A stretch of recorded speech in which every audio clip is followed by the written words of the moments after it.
dia, tapi eksekutor yang menikam Yesus Kristus dengan tombak di lambung dan memaku petangannya di kayu salib dan menaruh itu mahkota duri, itu hanya sebagai cara bahwa dia benar-benar menunjukkan bahwa dia merasakan siksaan akibat daripada dosa manusia. Pertanyaannya, apakah Allah yang membunuh dia?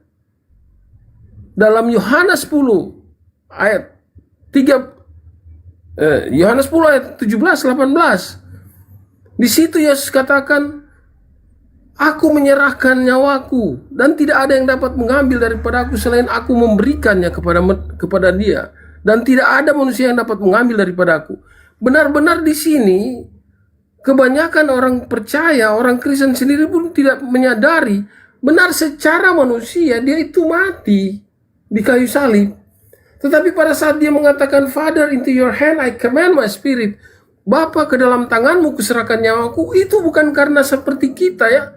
Kita bunuh orang dan kemudian mati. Kita menganggap bahwa kita yang mengambil nyawa dia, atau Tuhan yang mengambil nyawa dia.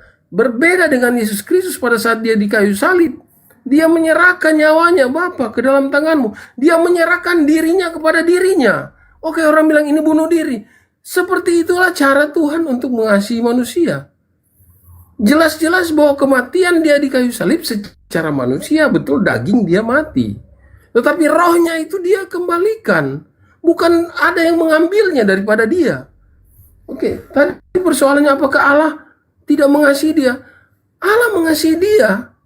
Justru dia mengasihi di anaknya. Dan itu tidak akan tergugat, tidak akan terganggu.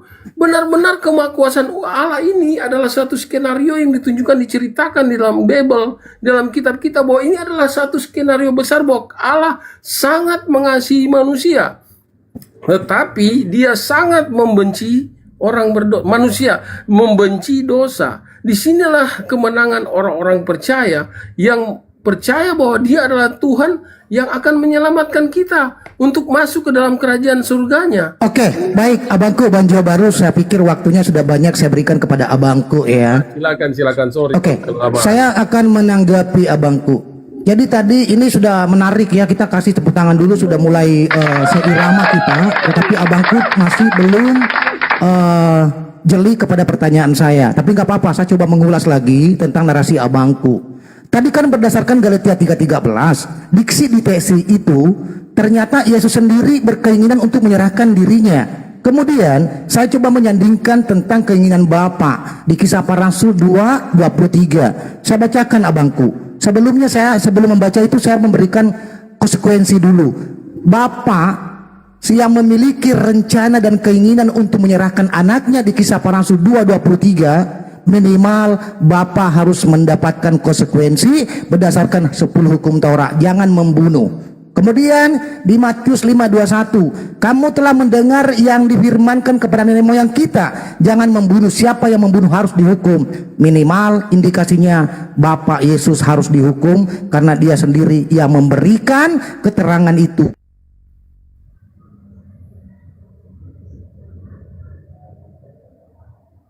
Aduh, songkat agak ada Gurunda Bang Suma, Bang Jawa Baru ya. Saya hormat dengan beliau. Silakan Gurundaku Bang Suma, mau ditambahkan sekalian di handle untuk Bang Jawa Baru. Assalamualaikum warahmatullahi wabarakatuh. Waalaikumsalam warahmatullahi wabarakatuh. Gurundaku, masya Allah. Waalaikumsalam warahmatullahi wabarakatuh. Semangat pagi teman-teman muslim. Ya lanjut aja Dinda, lanjut. Saya monitor idol sebentar, silakan dimaksimalkan dulu materinya. Lanjut. Baik, Gurunda, terima kasih banyak. Jadi seperti itu Bang Jiwa Baru. Artinya kalau Bapak sudah berkeinginan, memiliki rencana untuk menyerahkan anaknya berdasarkan Kisah Para Rasul 2:23, artinya konsekuensi yang harus diterima oleh Bapak di Matius 5:21, bahkan Bapak sendiri yang telah tidak menggunakan hukumnya di 10 perintahnya itu, 10 hukum Taurat. Gimana ini Bang Jiwa Baru? Silakan berikan tanggapan. Ya kembali, jangan salah sangka bahwa bukan berarti Allah itu membunuh anaknya atau dia membunuh dirinya sendiri. Tidak, dengan segala kemahakuasaannya, eksistensi daripada yang tidak terlihat tadi, yang tidak terjamah, yang kita sendiri mungkin tidak akan pernah mengenal dia setelah dia datang ke dunia. Justru dia menunjukkan representasinya sebagai manusia yang di dalam keilahiannya, di dalam kemanusiaannya ada kodrat ilahi yang berkuasa atas dirinya. Disinilah kemenangan daripada orang yang percaya kepada Yesus. Orang Kristen yang percaya kepada Yesus, kita memperoleh kemenangan karena kita bangga bahwa ada Tuhan yang benar-benar mau datang ke dunia dan mau benar-benar mau dengan sungguh-sungguh menyerahkan nyawanya. Secara darah dia tercurah 3 liter di atas kayu salib. Benar-benar ini menunjukkan kemahakuasaannya. Dan kita boleh berbangga, adakah manusia yang dapat melakukan itu? Adakah manusia yang tidak berdosa yang dapat melakukan dalam nubuat perjanjian lama, perjanjian baru 4.000 tahun yang lalu, bahwa Yesus sudah dinubuatkan bahwa dia akan datang ke dunia yang akan menjadi tumbal, yang akan menghapus, yang akan menjadi substitusi untuk dosa akibat Taurat akibat Taurat Musa yang tidak kita manusia lakukan. Peraturan-peraturan dan ketetapan daripada Taurat Musa ini tidak ada satu manusia pun yang dapat melakukannya. Nah, Yesus Kristus sebagai manusia yang di dalam kemanusiaannya ada kodrat ilahi, hanya dialah yang dapat melaksanakan Taurat itu. Nah, sementara dialah korban yang harus menjadi, dialah satu-satunya yang menjadi korban yang sempurna bagi Allah sendiri, bagi dirinya sendiri. Ini yang tidak dapat dipahami oleh banyak teman-teman kita. Saudara-saudara yang tidak suka dengan Yesus tentu akan menyangkal hal ini dan tidak akan pernah menerima fakta ini. Dan tidak akan mungkin itu yang menjadi kelemahan.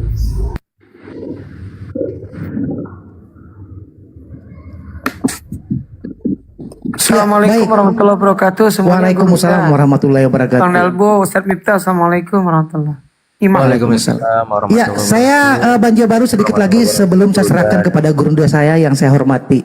Jadi Banjir Baru tidak berhasil memberikan keterangan secara akurat yang berkontradiksi sekali yang kita lihat. Di sisi lain, Yesus yang katanya anak yang dikasihi. Berdasarkan Matius itu kan waktu Yesus dibaptis di Sungai Yordan. Ya, maka terdengarlah suara dari langit yang mengatakan, inilah anakku yang kukasihi, kepadanya aku berkenan. Kalau kita sedikit melihat dari perjanjian lama di Mazmur 16 nomor 10, di situ keterangan yang sangat valid, berkesesuaian dengan di Matius itu. Kenapa demikian? Karena Yesus sendiri yang mengatakan, engkau tidak menempatkan aku dalam kebinasaan, engkau tidak menempatkan aku dalam kematian, sebab akulah anak kudusmu. Kalau Yesus sebagai anak yang terkasih, anak kudus, lalu bagaimana mungkin Bapa mensifati dirinya sendiri yang menyerahkan anaknya untuk dikorbankan berdasarkan Kisah Para Rasul 2:23. Nah, makanya tadi yang saya bilang, konsekuensi yang harus diterima oleh Bapa adalah dihukum berdasarkan Matius tadi. Nah, saya mungkin seperti itu aja dulu, nanti luruskan kepada Gurunda Bang Suma lebih lengkapnya lagi. Silakan guruku yang kami hormati. Ya baik, Bismillahirrahmanirrahim. Mohon izin, terima kasih sahabatku ya. Jadi gini, pola yang ada di dalam Bible, ajaran para nabi terkait dengan hukuman dan keselamatan itu berbeda dengan pola yang ada di agama Kristen. Jadi untuk menjadi satu pelajaran bagi kita semua, agama Kristen ini mencoba untuk mengkawinkan hal-hal yang menjadi ketetapan di agama Yahudi sebagai sesuatu yang lentur yang bisa mereka atur seenak aturan dogma dan doktrin mereka. Padahal di dalam kitabnya Yahudi sudah sangat jelas dikatakan 6 perkara yang dibenci oleh Tuhan, bahkan 7 perkara yang menjadi kekejian bagi hatinya. Ini dirubah oleh saudara kami Kristen, dihilangkan ini. Seakan-akan Tuhan itu pelin-pelan.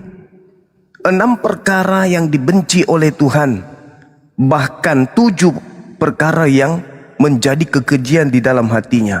Di antaranya adalah menumpahkan darah orang yang tidak bersalah.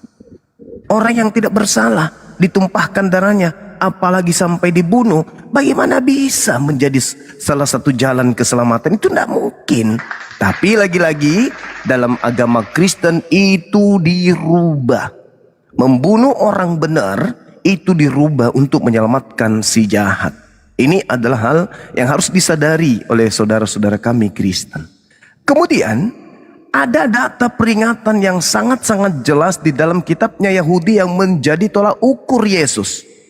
Di dalam Lukas 24 nomor 44, aku harus pergi meninggalkan dunia ini sesuai dengan cara-cara yang sudah dituliskan. Bagaimana aku pergi di dalam kitab Torah, dalam kitab Mazmur, di dalam kitab Amsal, kitab Nabi-Nabi. Bukan di dalam kitab Paulus, kata Yesus. Bukan di dalam kitab Lukas, Markus, Matius, enggak. Tapi Yesus mengatakan, kakiku meninggalkan bumi, melepaskan diri dari bumi, itu caranya adalah sesuai yang sudah tertulis, terancang, sesuai pikiran Tuhan di dalam kitab Torah. Contoh, Keluaran 23 ini Torah. Janganlah engkau menyebarkan kabar bohong. Jangan engkau membantu orang yang bersalah dengan menjadi saksi yang tidak benar. Saudara Kristen ini selalu melakukan ini, melanggar ini. Jangan engkau turut-turut kebanyakan orang melakukan kejahatan. Dan jangan memberikan kesaksian mengenai suatu perkara. Janganlah engkau turut-turut kebanyakan yang membelokkan hukum. Orang Kristen ini tempat mainnya itu di situ. Justru saudara Kristen itu mainnya di situ. Membelokkan hukum, menyebarkan berita bohong, itu pekerjaan mereka itu. Di data nomor 7-nya jelas tertulis, haruslah kau jauhkan dirimu dari perkara bohong. Orang yang tidak bersalah jangan kau bunuh. Orang yang tidak benar tidak boleh kamu bunuh. Sebab aku Tuhan tidak akan membenarkan orang bersalah. Sekarang dirubah tuh sama mereka. Orang bersalah dibenarkan, orang benar dibunuh.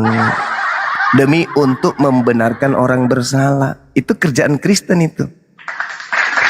Kerjaan Kristen itu suka memutarbalikkan hukum yang ada di kitabnya Yahudi. Demi untuk supaya orang-orang tertipu, agar mereka bisa memperdaya, agar mereka bisa menjadikan seluruh manusia lemah akal menjadi pengikut Kristus yang keluar dari kubur. Jadi ini harus kemudian tidak boleh dibiarkan. Orang Kristen ketika bernarasi seakan-akan Tuhan di kitabnya Yahudi itu mengizinkan, melegitimasi, mengesahkan, memberikan validasi pembunuhan terhadap orang benar. Itu betul Tuhan yang menginginkan supaya Kristen-Kristen pelaku kejahatan ini diselamatkan dengan perbuatan mereka itu. Bullshit. Tuhan mengatakan jangan engkau nyebarkan kabar bohong. Jangan kau turut-turut kebanyakan para pembohong yang melakukan kejahatan dalam memberikan kesaksian mengenai suatu perkara. Jangan engkau turut-turut kebanyakan orang yang membelokkan hukum. Kata Tuhan, 6 perkara yang dibenci, bahkan 7 kekejian di dalam hatinya adalah membunuh Yesus. Itu real, itu fakta. Maka Yesus mengatakan, aku memang harus pergi sesuai dengan apa yang tertulis tentang aku di dalam kitab Taurat, kitab Amsal, kitab Nabi-Nabi, kitab Mazmur. Bukan kitabnya orang Kristen yang Yesus sebutkan. Jadi sekali lagi, ini sahabat-sahabat muslim jangan mau tertipu ketika ada saudara bisa bersilat lidah saudara kita dari non-muslim yang mengatakan penyaliban itu adalah keselamatan, penyaliban itu adalah ridho Tuhan, sehingga kita yang bersalah ini dibenarkan oleh darahnya. Itu ajaran satanik, bukan ajaran Tuhan. Silakan.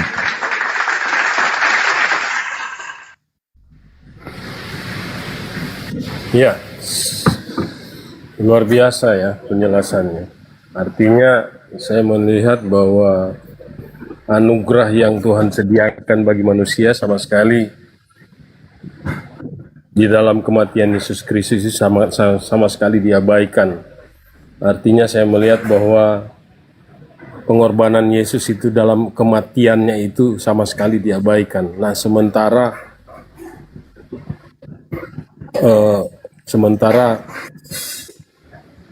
harga yang harus ditebus untuk seorang pendosa adalah kematian. Kematian itu adalah harga yang paling pantas untuk kita mendapatkan keselamatan. Sayangnya ada begitu banyak orang-orang yang tidak menghargai tentang korban kematian itu. Nah,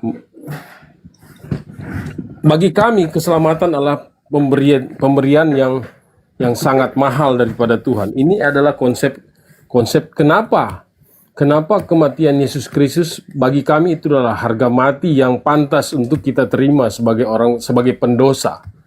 Dan dosa yang sangat mahal inilah yang tidak bisa ditebus oleh apapun. Nah, bagi kami kematian Kristus dikatakan manusia yang tidak berdosa, yang tidak bersalah, terkutuklah, atau apalah yang dimaksud dibilang orang yang tidak bersalah kok dihukum. Justru orang yang tidak bersalah inilah yang menjadi prasyarat bagi pencipta kita untuk kita memperoleh penebusan itu. Orang percaya oleh kematian Kristus di kayu salib, itulah harga yang pantas diterima untuk menjadi harga yang harus kami terima, harga yang harus kita dapat. Artinya itu substitusi. Apalah, coba pikirkan, harga yang pantas untuk mencabut dosa-dosa perbuatan manusia itu apa? Selain darah. Kalau korban binatang, sama sekali itu untuk binatang. Nah, bagi kita yang percaya bahwa keselamatan yang Yesus tawarkan bagi kita ini, bagi kita untuk kematiannya itu harga yang sangat pantas. Tidak ada harga yang dapat disamakan lagi dengan kematian Yesus Kristus untuk menebus dosa manusia. Apa yang menjadi dosa saya dan saudara? Ya tentunya ada begitu banyak dosa yang tidak bisa dihapus oleh persembahan apapun, oleh tumbal manapun selain manusia yang tidak berdosa, yang sempurna. Dan siapa yang berdosa yang tidak sempurna? Ya sang sumber inilah, inisiatif dia sendirilah yang harus menjadi pengganti. Dia sendirilah yang harus menjadi korban. Tidak ada pengganti yang lain selain dia yang penguasa, dia yang pencipta semesta alam. Dialah yang harus menanggung dosa manusia, nggak ada lagi yang lain. Itu konsep realitas kita sebagai orang percaya. Kalau soal tadi kan dosa anak, kenapa harus bapak yang tanggung? Kenapa dosa bapak anak yang tanggung? Ini hukum positif, brother yang terhormat Bang Suma. Ini hukum positif. Tapi Alkitab ini berbicara tentang hukum Allah. Bagaimana tentang kasih Allah? Bagaimana Allah sendiri, dia sendiri yang sang sumber, yang harus berkorban untuk menebus dosa-dosa manusia. Artinya dari dosa warisan Adam dan Hawa sampai dosa yang dosa selingkuh, dosa perbuatan jahat. Inilah yang Tuhan mau supaya kita ini benar-benar layak untuk diam, untuk masuk dalam keselamatan surga yang menjadi dambaan semua manusia. Dan ini bukan hal yang mengada-ada atau hal yang biasa. Ini adalah konsep yang Tuhan tawarkan, yang kami percaya. Ini bukan hoaks, ini bukan buat-buatan manusia atau karena hukum positif sehingga ini tidak berlaku. Bagi kami, kematian di surga adalah menunjukkan kemahakuasaannya, di mana kita didamaikan dengan Tuhan. Kita percaya bahwa Yohanes 14 ayat 3, dan apabila aku telah pergi ke situ dan telah menyediakan tempat bagimu, aku akan datang kembali dan membawa kamu ke tempatku, supaya di tempat di mana aku berada, kamu pun berada. Ini janji Yesus setelah dia kematian. Dia pergi ke surga dan dia menyediakan. Nah, ini kan tidak ada di konsep kepercayaan yang lain. Ini yang menjadi kepercayaan kita. Dalam Yohanes pasal 14 full mengatakan tentang rumah Bapa. Ini yang menjadi kebanggaan kami sebagai pengikut Tuhan Yesus yang percaya bahwa surga adalah tempat yang nyata dan indah dan disiapkan oleh Yesus bagi kita yang percaya. Yang tidak percaya ya mungkin silakan, terserah. Itu pilihan bebas kita. Tapi kami memiliki keyakinan bahwa surga itu sudah tersedia melalui Yesus Kristus, melalui kematiannya di kayu salib. Ya, silakan. Oke. Jadi dengarkan wahai saudara-saudara sekalian yang menyimak di YouTube dan juga yang ada di TikTok. Kita dengarkan dari saudara kita tadi, dari Bang Jio Baru. beliau tidak sadar kalau beliau sedang mengkawinkan dua ajaran. Ajaran Roma dan ajaran Yahudi. Ketika Yesus menjanjikan keselamatan kepada pengikutnya, aku akan pergi ke Bapa untuk menyediakan tempat bagimu. Itu Yesus berbicara kepada orang-orang yang taat kepada hukum Torah. Tapi saudara ini sebagai Kristen merasa bahwa itu ucapan Yesus bagi orang-orang yang paganisme, korbannya adalah darah manusia.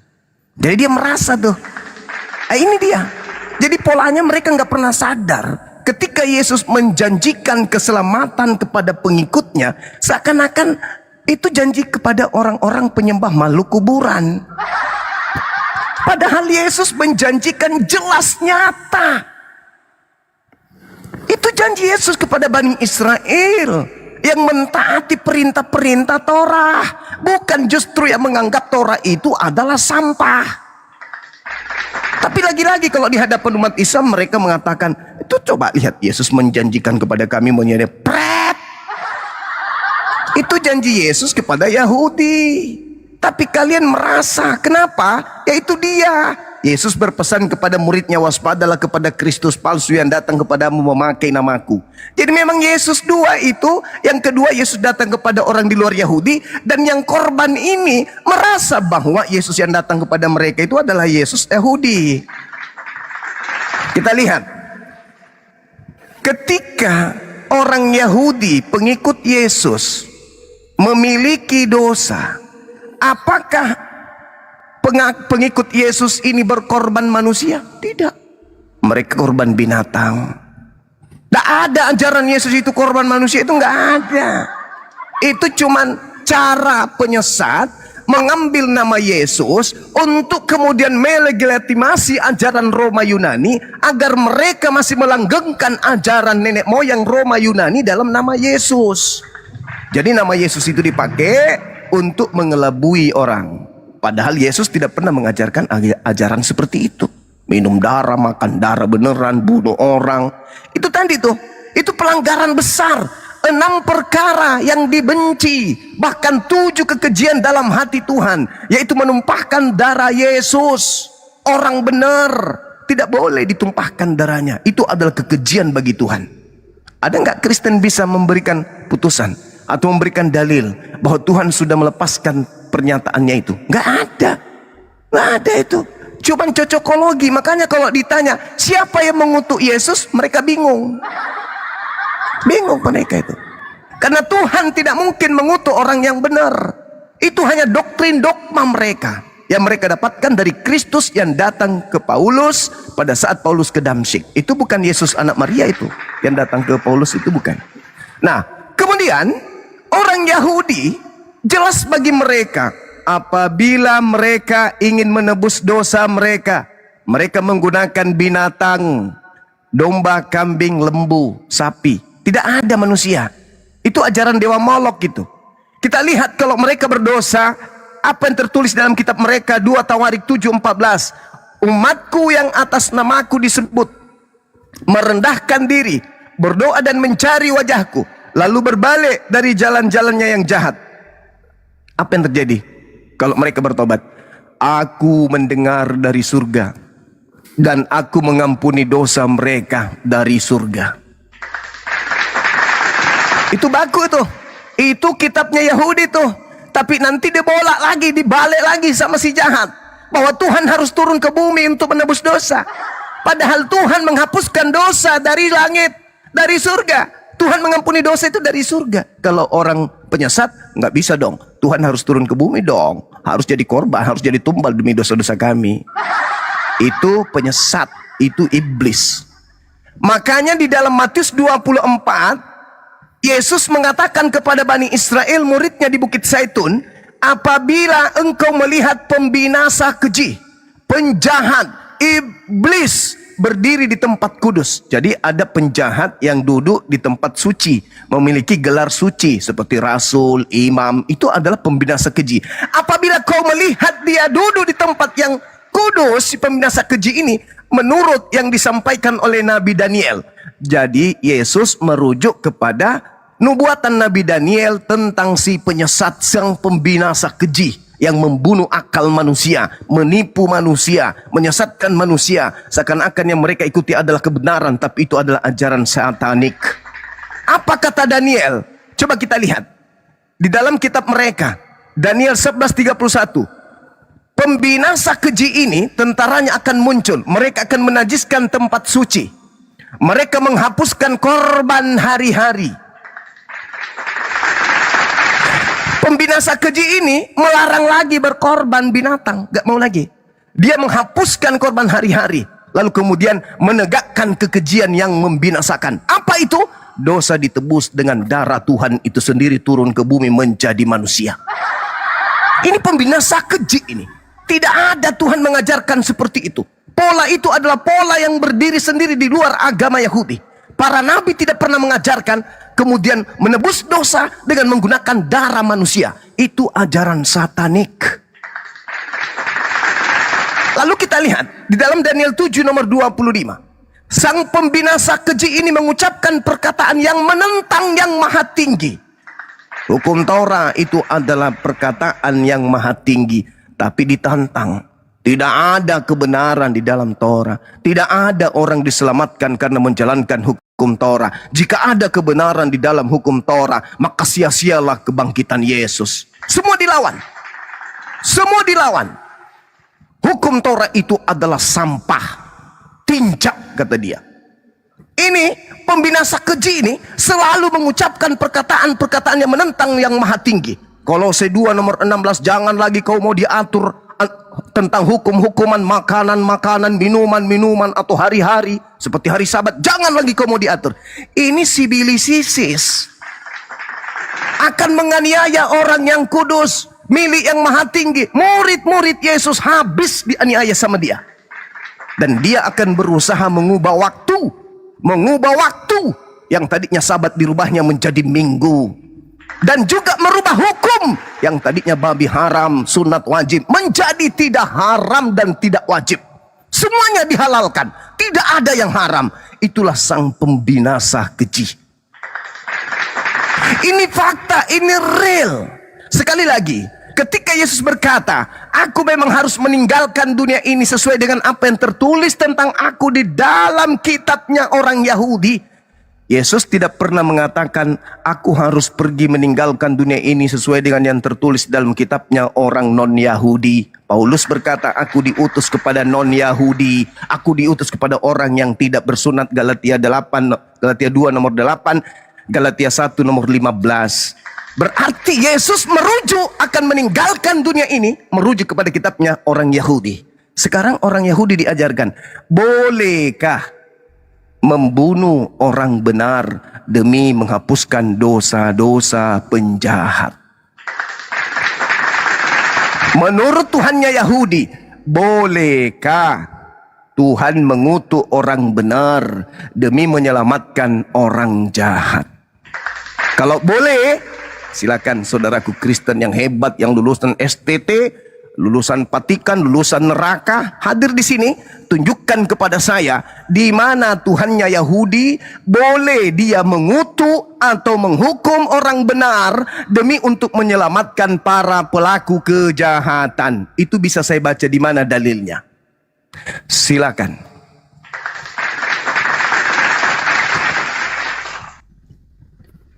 Ya, saya jadi bingung dengan narasi Bang Suma.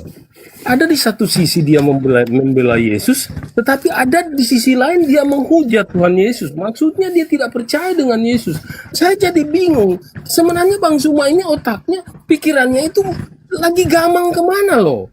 Karena saya jadi bingung. Supaya Anda tidak bingung, saya jawab singkat. Dia membela Yesus, tapi ada kalanya dia menganggap Yesus sebagai penghujat atau pembinasa keji. Ini orang bikin bingung. Orang-orang yang dengar ini jadi gamang. Saya jawab singkat supaya Anda tidak bingung, supaya diskusi bisa bagus. Yesus berkata kepada murid-muridnya, Yesus yang asli berkata, waspadalah kepada penyesat yang datang kepadamu memakai namaku. Dia akan berkata, akulah Kristus. Penyesatnya memakai namaku, Siapa namaku? Yesus. Gelarnya apa? Kristus. Berarti yang datang setelah Yesus pergi adalah iblis dalam nama Yesus Kristus. Satu. Yang kedua, Matius 24 nomor 23. Jadi apabila ada orang berkata ada Mesias di padang gurun, Damsyik, dan berkata ada Mesias di dalam bilik penjara, inilah Mesias, jangan kamu percaya, sebab Yesus palsu, Kristus palsu akan datang melakukan tanda yang dahsyat dan mukjizat sekiranya menyesatkan orang-orang pilihan, murid-murid pilihan juga. Camkanlah, aku telah mengatakannya terlebih dahulu kepadamu. Jadi kalau ada orang berkata ada Mesias di padang gurun, ada Mesias dalam bilik rahasia, jangan kau percaya. Sebab Kristus palsu akan datang bermukjizat, melakukan kekuatan, tanda-tanda dahsyat untuk menyesatkan banyak orang. Camkan itu. Jadi menurut Yesus yang asli, akan datang Yesus palsu, datang ke padang gurun, datang ke bilik, mengaku Yesus, dan dia akan menyesatkan banyak orang. Orang banyak ini akan menyebut dirinya sebagai pengikut Kristus, tapi Kristus yang diikuti adalah si palsu. Makanya di akhir terakhir nanti banyak orang berseru kepadaku, Tuhan, Tuhan, bukankah kami bernubuat, mengusir setan, bermujizat pakai namamu?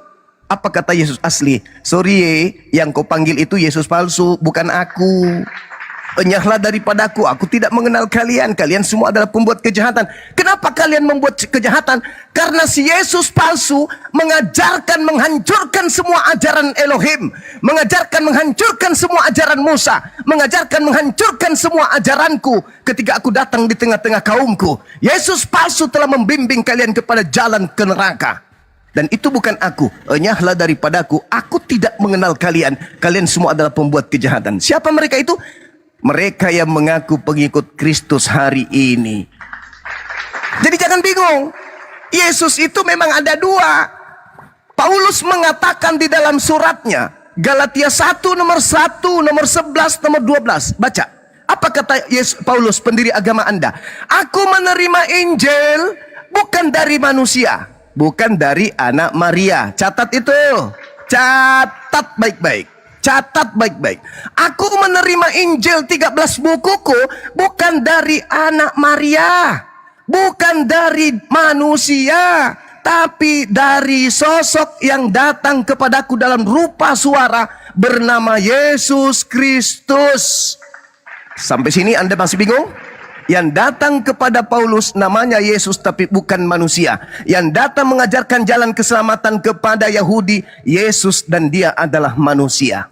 Makanya orang Kristen yang tidak pernah belajar mengatakan Yesus yang kami sembah 100% manusia dan 100% bukan manusia, alias hantu. Karena cuma suara doang, tidak ada fisiknya.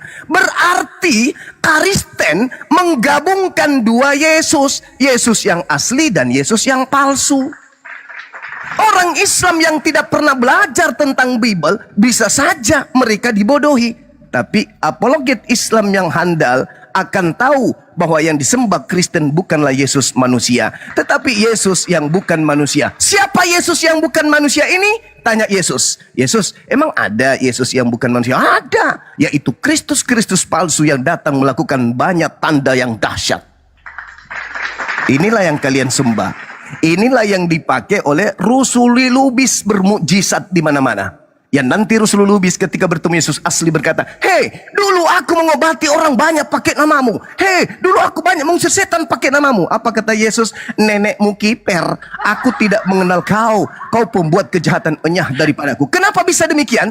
Karena Yesus konsentrasinya adalah La ilaha illallah Yesus Rasulullah ila Bani Israel. Yesus hanya untuk Bani Israel yang asli. Iblis yang memakai nama Yesus pergi ke seluruh dunia, jadikan seluruh keturunan Adam menjadi pengikutku. Itu yang palsu. Sampai sini masih bingung? Anda masih bingung? Kalau masih bingung, sampaikan biar saya ajarkan lagi. Silakan. Hebat ini narasinya. Kita mau dibawa kepada pengertian tentang siapa itu Yesus palsu dan siapa itu Yesus yang benar. Ini baik loh. Artinya kita diingatkan orang-orang Kristen yang mendengar komal ini bahwa ini loh di Bang Zuma ini sedang membedakan, sedang mengkategorikan mana yang palsu dan mana yang bukan. Sementara orang Kristen yang percaya kepada Yesus Kristus tentu tidak menyangkal dia sebagai anak Allah. Dia sebagai korban tebusan yang mati di kayu salib. Sementara Yesus yang palsu, dia tidak mati di kayu salib. Dia adalah pengajar sesat. Tapi Bang Zuma tidak menjelaskan yang palsu itu modelnya kayak apa. Orang Kristen berdoa dalam nama Yesus dan menyembuhkan, itu bukan manusianya yang melakukan, tetapi kami percaya rasuli. Tadi mengutip nama satu orang gitu ya. Dia melakukan di dalam nama Yesus. Apakah Yesus palsu dapat menyembuhkan? Apakah Yesus yang imitasi dapat melakukan mujizat? Tentu tidak. Nah, kita orang percaya sudah jelas bahwa Tuhan yang kami percaya itu bukan Tuhan yang palsu. Kami percaya bahwa dengan mengakui Yesus Kristus datang sebagai manusia dan dia sekaligus adalah anak Allah, dia adalah Allah. Benar-benar kita itu sudah tahu bahwa ini bukan Yesus yang palsu. Kami bukan percaya kepada Tuhan yang tidak jelas. Sayang sekali, tapi saya hargai narasinya bahwa Bang Zuma sedang memposisikan, membedakan ini yang palsu. Tapi yang imitasi ini tidak begitu jelas. Tapi orang Kristen nggak salah. Harga mati bahwa Yesus adalah satu-satunya Mesias yang datang, bukan Mesias gadungan. Jangan salah, brother. Kita percaya bahwa dia itu pembuat keajaiban. Kalau dengan nama Yesus seseorang disembuhkan, seseorang dibenarkan dengan nama Yesus terjadi mujizat, itu hal biasa bagi kami. Dan itu iman percaya kami yang tidak, itu merupakan harga mati. Coba kamu jelaskan yang Mesias Yesus yang gadungan itu yang mana? Kami nggak jelas loh. Jangan bawa kepada orang Kristen semua secara general. Orang Kristen percaya kepada Mesias palsu atau Yesus palsu. Jangan salah. Baik. Beberapa tahun yang lalu di Indonesia ini ada gereja satanik. Ada gereja satanik yang kemudian mempraktekkan secara menyeluruh daripada ajaran setan mengatasnamakan Kristus. Itu bukti satu, itu fakta. Kalau tidak percaya, tanya si komedian Mongol. Dia akui itu. Dia bahkan menjadi jenderal lapangan gereja satanik waktu itu. Nah, sekarang Anda bertanya kepada saya, buktikan kepada kami kalau kami itu adalah pengikut Kristus palsu. Saudaraku, Yesus sudah menamatkan ajarannya di tengah-tengah kaumnya. Saudara baca doa dia yang lengkap di dalam Yohanes 17 nomor 8. Apa pernyataan sikap Yesus di hadapan Tuhan? Segala firman yang engkau berikan kepadaku telah aku sampaikan kepada mereka. Ini Yesus berbohong enggak kepada Tuhannya? Ini sedang berdoa nih, sedang berkomunikasi dengan Sang Bapa. Segala firman yang Bapa berikan kepadaku, yang Tuhan Elohim berikan kepadaku, telah aku sampaikan kepada muridku. Muridku telah menerimanya. Berarti sebelum Paulus mengarang cerita, sebelum Markus mengarang cerita, sebelum Lukas mengarang cerita, firman Yesus sudah selesai. Dan murid Yesus sudah menerima segala firman itu. Apa ending kesaksian Yesus di sana? Ketika murid-murid menerima segala firman-Nya, Yesus mengatakan, muridku percaya bahwa engkau wahai Bapa lah yang telah mengutus aku. Yesus mempersaksikan muridnya, segala firman telah diberikan kepada muridnya sebelum ada Paulus in the gang, bahwa muridnya percaya kalau dia adalah Rasulullah, dia adalah Rasul utusan Tuhan. Titik. Tidak ada penambahan. Tidak ada firman lagi ketika ada yang keluar dari kubur. Tidak ada lagi firman ketika ada yang melayang-layang di pulau Damsyik. Ketika ada yang melayang ketika dia menuju kepada Patmos. Itu nggak ada itu. Itu penambahan di luar firman. Segala firman yang engkau berikan telah aku sampaikan. Titik. Tak ada lagi penambahan. Tak ada lagi. Pergilah ke seluruh dunia, jadikanlah seluruh bangsa menjadi. Itu tidak ada firman itu diterima murid Yesus.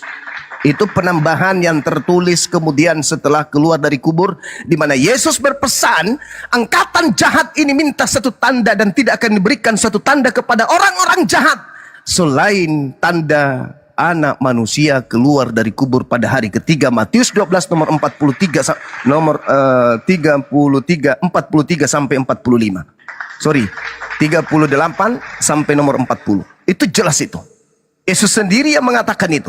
Angkatan jahat minta satu tanda dan tidak akan diberikan kepada orang-orang jahat tanda apapun selain Anak Manusia keluar dari kubur pada hari ketiga. Itu tanda untuk orang jahat. Sedangkan tanda untuk orang benar, Anak Manusia akan tampil di tengah langit. Jadi tanda yang diberikan kepada angkatan jahat, Anak Manusia keluar dari kubur. Tanda yang benar diberikan kepada angkatan benar, Anak Manusia tampil di tengah langit. Satu tampil di tengah kuburan, satu tampil di tengah langit. Yang tampil di tengah langit, angkatan benar. Yang tampil di tengah kuburan, angkatan jahat. Di mana Kristen berada? Mereka selalu memperingati kebangkitan Kristus. Satu hal, ketika Anda minta bukti, Yesus berpesan kepada muridnya, apabila, camkanlah, aku telah mengatakannya kepada kamu, kepada Bani Israel, bukan kepada Kristen yang muncul belakangan. Apabila ada orang berkata, ada Mesias di padang gurun. Siapa yang pernah ke padang gurun menuju ke Damsyik? Paulus. Ada Mesias di sini. Dan ada Mesias di dalam bilik. Siapa yang menulis surat di dalam bilik penjara? Paulus. Jangan kamu percaya, sebab Kristus palsu akan datang melakukan banyak tanda yang dahsyat, mujizat. Nah, Kristus palsu akan melakukan mujizat yang dahsyat, kekuatan sekiranya mungkin. Dipakai apa mujizat itu oleh penyesat yang ngaku Yesus ini, yang memakai nama Yesus ini? Untuk menyesatkan banyak orang. Berarti si Bilisises mampu bermujizat. Yesus ketika dicobai oleh iblis di Matius 4, Lukas 4. Yesus, ya paman, jika engkau menyembah aku, jika engkau menjadi pengikutku, segala kekuatan akan aku berikan kepadamu. Sebab aku iblis berkuasa memberikan kepada siapapun yang aku kehendaki, termasuk kepada rusuli lubis. Makanya orang-orang Kristen, kata Yesus di Matius 7 nomor 22-23, pada hari terakhir nanti, di padang mahsyar maksudnya, di padang mahsyar, pada hari terakhir nanti, banyak orang berseru kepada aku, Tuhan, Tuhan Yesus, bukankah kami ketika di dunia bernubuat pakai namamu, bermujizat pakai namamu, mengusir setan pakai namamu, ngobati orang pakai namamu? Apa kata Yesus? Pada hari itulah aku Yesus yang asli akan berterus terang kepada pengikut Yesus yang palsu. Enyahlah daripadaku, aku tidak mengenal engkau. Engkau semua adalah pembuat kejahatan. Berarti mereka menyebut nama Yesus, dan Yesus datang membantu mereka mengobati orang sakit. Yang datang itu siapa? Kalau yang asli tidak mengenalnya, tapi namanya juga Yesus. Tapi yang asli tidak mengenalnya, tapi yang disebut juga Yesus. Tapi yang asli tidak mengenalnya. Lalu Yesus yang mana yang datang? Pasti yang palsu. Waspadalah kepada penyesat yang datang kepadamu memakai namaku dan berkata, akulah Kristus. Mereka akan menyesatkan banyak orang. Kalau orang Kristen ini ternyata bukan pengikut Yesus palsu, lalu pengikut Yesus palsu yang akan diusir nanti itu sopo rek? Islam, Hindu, Buddha. No, makanya di awal pertemuan saya mengatakan orang Kristen itu pandai-pandaian mereka menggabungkan dua Kristus, Kristusnya Yahudi dan Kristusnya Roma Yunani. Mereka gabungkan menjadi satu untuk menipu orang-orang yang lemah akal, yang tidak mengerti perbandingan agama. Padahal sejatinya tidak ada kekuatan dari gereja, tidak ada kekuatan dari Kristen, baik itu sekolah, lulusan sekolah tertinggi dimanapun dia sekolah, di neraka sekalipun, mereka tidak akan pernah bisa menunjukkan dalil di mana Tuhannya Yahudi yang mengutus Musa, yang mengutus Abraham, yang mengutus Harun, Daud, Salomo, dan juga mengutus Yesus yang mengatakan, aku Tuhan akan menyelamatkan para penjahat dengan cara menumbalkan orang yang kukasihi. Itu tidak akan ada tuh. Jadi hanya Pauluslah yang mencuci otak pengikutnya, karena Yesus yang tidak mengenal dosa telah dibuatnya menjadi dosa karena kita. Pret! Itu ilmumu, itu maumu. Karena apa? Itu bisikan dari yang datang kepadamu ketika kamu ke Damsyik. Tapi Yesus sudah menamatkan ajarannya. Dia hanya untuk kaumnya Bani Israel, dan apa yang disampaikannya sudah sampai kepada muridnya, dan muridnya telah menerimanya, dan muridnya menundukkan dia sebagai rasul utusan Tuhan saja, bukan sebagai Tuhan yang turun ke bumi. Yang mengajarkan dia adalah dewa turun ke bumi hanyalah Paulus, pendiri agama Kristen. Kesimpulan saya tutup dengan sebuah pertanyaan. Tolong Anda jawab. Kalau Kristus yang dikutuk ini adalah yang asli, tolong tunjukkan di mana Elohim membolehkan membunuh dengan cara tipu muslihat, dengan cara kesaksian palsu, dengan kerjasama iblis merasuki orang-orang. Tolong, di mana itu terjadi? Membunuh orang benar, menyalibkan orang benar, menombak orang benar, menampar orang benar, menganiaya orang benar, demi untuk menyelamatkan para pendosa dari barat, Romawi, Yunani, Belanda, Indonesia. Di mana itu tertulis di kitabnya Yahudi? Sampai kuda bisa main bola melawan MU, tidak akan pernah bisa Anda tunjukkan dalilnya. Silakan. Itu PR. Sampaikan ke gereja-gereja, Bang Suma minta dalil di mana Tuhannya Yahudi menghapuskan dosa si jahat dengan mengorbankan anak yang dikasihi. Inilah anakku yang kukasihi, kepadanya aku berkenan, bunuhlah dia supaya aku mengampuni dosa-dosa kalian. Inilah anakku yang tumbal. Hah? Ada kayak gitu? Enggak ada. Percaya kepada anakku, bisa kamu selamat, kau tidak mati dalam dosa. Kalau kau percaya kepada anakku, anakku mengatakan apa? Hidup kekal itu adalah mereka banyak. Kasih kesempatan lagi. Udah Oke, saya mau jawab. saya kasih kesempatan, tolong kasih dalil. Saya tidak butuh congor. Saya butuh dalil. Silakan Bang. Silakan. Saya mau jawab pertanyaan. Ya. Sekelas Gurunda Bang Suma tidak mengerti dan tidak paham tentang kematian Yesus. Ini cacat logika yang pernah saya dengar. Apakah Yesus di kayu salib itu dia mati karena tombak atau karena perbuatan jahat manusia? Ini keliru. Ini cacat logika yang ada di dalam pikiran Bang Suma. Kematian Yesus di kayu salib pada saat dia katakan, Father, into your hand I commend my spirit. Dia mengatakan, aku menyerahkan nyawaku. Jangan kamu katakan itu ada orang-orang pemberontak yang membunuh, yang mengambil nyawanya. Ini cacat logika yang selama ini terbangun di dalam pikiran Bang Suma yang cacat. Yang saya katakan, orang Kristen percaya, wah Yesus mati di kayu salib itu secara manusia dia mati, jadi bangkai badannya. Tapi 3 hari kemudian dia bangkit. Tetapi soal nyawanya, Saya tidak tanya itu, Bang. Bukan kekuasaan manusia. Itu Sehingga dia ramuan, terlepas nyawanya. itu ramuan Itu dari benar-benar. gereja yang saya minta Bukan, ini dalil, tertulis dalam Yohanes 10 ayat 17-18. Kamu tidak paham tentang abangku Bible yang kita. cakep, yang saya Kamu minta ngomong, saya dalilnya diam. Tuhannya Setelah Yahudi. saya ngomong, kamu ngomong. Saya Ini minta kan dalil. sekelas Gerunda Saya yang hebat. minta dalil, Lu nggak bisa Abang. diskusi dengan baik. Kalau Saya ramuan-ramuan waktu seperti kamu itu ngomong, kita saya udah diam. tamat. Saudara, kalau ramuan-ramuan seperti itu menyerahkan nyawanya, padahal Yesus berdoa, Bapa biarlah cawan ini berlalu, tapi bukan atas kehendakku. Kamu baca kemudian Lukas 22. Di situ bukan Yesus yang dibunuh menurut Yesus. Bukan Yesus yang dibunuh menurut Yesus. Jelas sekali di situ. Dia mengatakan di data yang kitab Anda dikatakan apa? Dia akan dibawa dan dihakimi. Dia akan diserahkan. Mereka akan membunuh dia, bukan membunuh aku. Dia akan diserahkan kepada manusia. Dan setelah mereka membunuh dia, maka dia akan bangkit pada hari ketiga. Bukan aku, dia. Anak manusia, dia. Siapa dia? Penjahat itu. Bukan aku. Jadi saudara, saya minta dalilnya. Di mana Tuhannya Yahudi menginginkan korban orang benar, orang yang dikasihi untuk dibunuh agar menghapuskan dosa-dosa Kristen.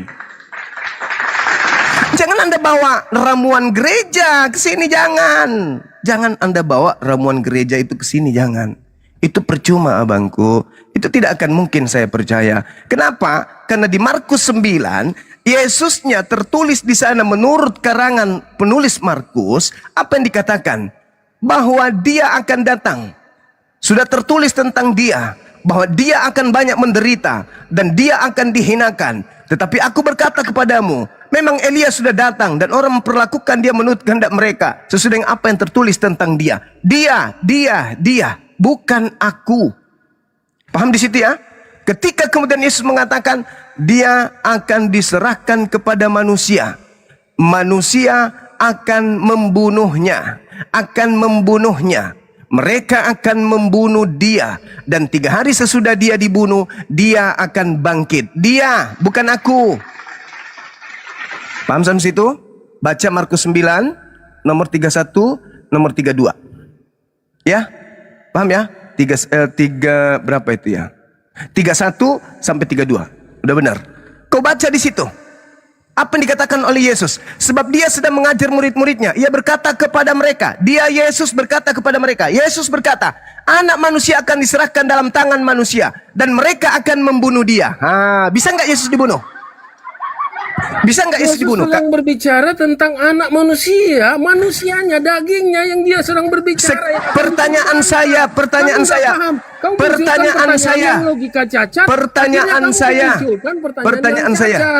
Boleh nggak Yesus dibunuh? Bisa nggak Yesus itu dibunuh orang? Kenapa? Kalau manusia dia bisa dibunuh, kenapa tidak Yesus bisa? mengatakan tidak akan ada yang bisa membunuhku kecuali aku sendiri yang menyerahkan nyawaku.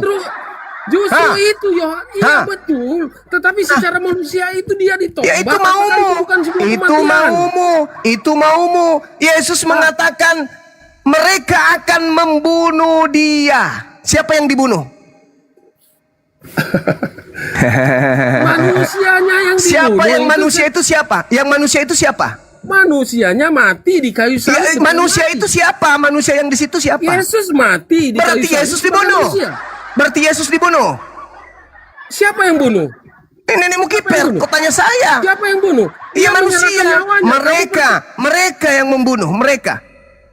Yang membunuh, tetapi secara manusia itu tidak dapat mengambil. Lah Yesus mengatakan tidak akan ada yang bisa mengambil nyawaku. Tidak akan ada yang bisa membunuhku. Iblis tidak berkuasa sedikit pun atas diriku. Lalu yang dibunuh mereka ini siapa? Mengapa dia dibunuh? Karena dia meninggalkan nyawanya. Mengapa? Yang dibunuh ini siapa? Mengapa dia dikatakan yang bunuh? dibunuh ini siapa, Cak Ayu? Ini orang lagi bicara tentang siapa sebenarnya kamu? Jangan kamu jawab yang bukan saya tanya. Yang nyambung dong. Yesus ya, kita lagi bicara soal Yesus, kamu. Ya, saya bertanya, mereka membunuh dia. Siapa yang dibunuh? Siapa yang dibunuh? Ya, saya di mute ini gimana ini, host? Yang kita sedang bicara tentang Yesus di kayu salib, kamu tanya siapa? Ini logika kamu cacat sekali, brother. Hei, Yesus mengatakan tidak Kamu ada yang bisa membunuhku. Bicara Yesus Saudaraku, kenapa kamu tanya? Yesus mengatakan. Botolnya sekali kamu di sini. Hei, dengar. Dia mengatakan apa? Aku akan hidup. Kematianku bukan karena siapa-siapa, kata Yesus. Tidak akan ada orang yang bisa membunuh aku. Tidak seorang pun yang bisa mengambil nyawaku. Melainkan aku memberikannya menurut kehendakku sendiri. Aku berkuasa memberikannya dan berkuasa mengambilnya kembali. Inilah tugas yang kuterima dari Bapakku. Sekarang siapa yang dibunuh di sini? Mereka akan membunuh dia. Siapa ini yang dibunuh? Yesus tidak akan pernah bisa dibunuh. Siapa yang membunuh dia? Di atas kayu salib waktu dia dinyatakan mati itu betul dia mati atau tidak? Kamu logikanya bukan begitu. Yang disalib itu betul mati memang. Saya saksinya dalam Bibelmu itu mati. Memang mati. Kenapa kamu bilang tanya siapa yang membunuh? Nah sekarang kalau Yesus yang dibunuh ini, siapa nggak ada urusan? Kalau Yesus yang dibunuh ini Berarti Yesus pembohong, karena Yesus mengatakan tidak akan ada orang yang bisa membunuhku. Justru itu dia katakan tidak ada yang mengambil nyawaku kan. Tadi Terus juga Yohanes terus 10 siapa ayat ini yang 30. diceritakan? Dengar. Markus 9 nomor 31. Jawab Yesus, perkataan Yesus, anak manusia akan diserahkan dalam tangan manusia dan mereka akan membunuh dia. Siapa ini yang dibunuh ini? Siapa yang dibunuh? Apakah benar ini? Di sinilah kekuasaan yang cacat, kamu yang nggak bisa pikir. Apakah dia Siapa yang merasakan- membunuh ini? Siapa yang dibunuh di sini? Mereka membunuh Yesus. Nggak mungkin. Mereka membunuh Yesus, nggak mungkin. Yesus mengatakan tidak akan ada yang bisa membunuh aku. Berarti nggak mungkin. Mereka akan membunuh dia. Dia ini siapa? Ditombak, dipaku itu apakah tidak mengakibatkan kematian? Masalah Kamu mengatakan generasi. siapa yang membunuh? Sudah Yesus jelas bahwa ada mengatakan di dalam Yohanes 10 nomor 18, tidak seorang pun Kacau ini mengambil logika. nyawaku, Logikanya tidak ini seorang tambah pun parah yang ini, bisa Bang Tuba membunuhku. Yohanes 10:18, tidak ada seorang pun yang bisa membunuh aku.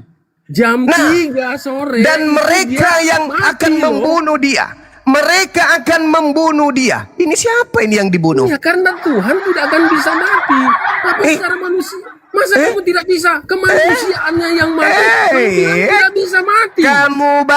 Kamu baca Yohanes 1 nomor 14. Tuhan itu menjadi daging katanya. Setelah Tuhan menjadi daging, dibunuh. Iya kenapa tidak bisa? Kenapa tidak bisa? Kenapa? Tuhan dibunuh. Yesus mengatakan, jangankan sebagai Tuhan, sebagai manusia, kata Yesus dalam Yohanes 10 nomor 18, tidak ada seorang Benar pun. itu Bang Suma, itu betul. Saya memang Kalau itu betul, kalau Anda mengakui itu betul, mereka akan membunuh dia. Ini siapa yang dibunuh oleh mereka? manusia jelas mati. Kamu nggak sadar loh. Oh Karena mama sedikit. Manusia Jadi maksudmu yang tidak bisa. Dengar. Berarti maksudmu yang tidak bisa dibunuh pada diri Yesus itu apanya? kodrat ilahinya itu kan. Tuhannya Nenekmu itu kan. kiper. Bukankah kodrat ilahinya sudah menjadi daging? Manusia dagingnya ini kodrat manusia. Kenapa Masalah generasi. Kamu kayaknya iri kita punya dua Tuhan yang punya dua kodrat.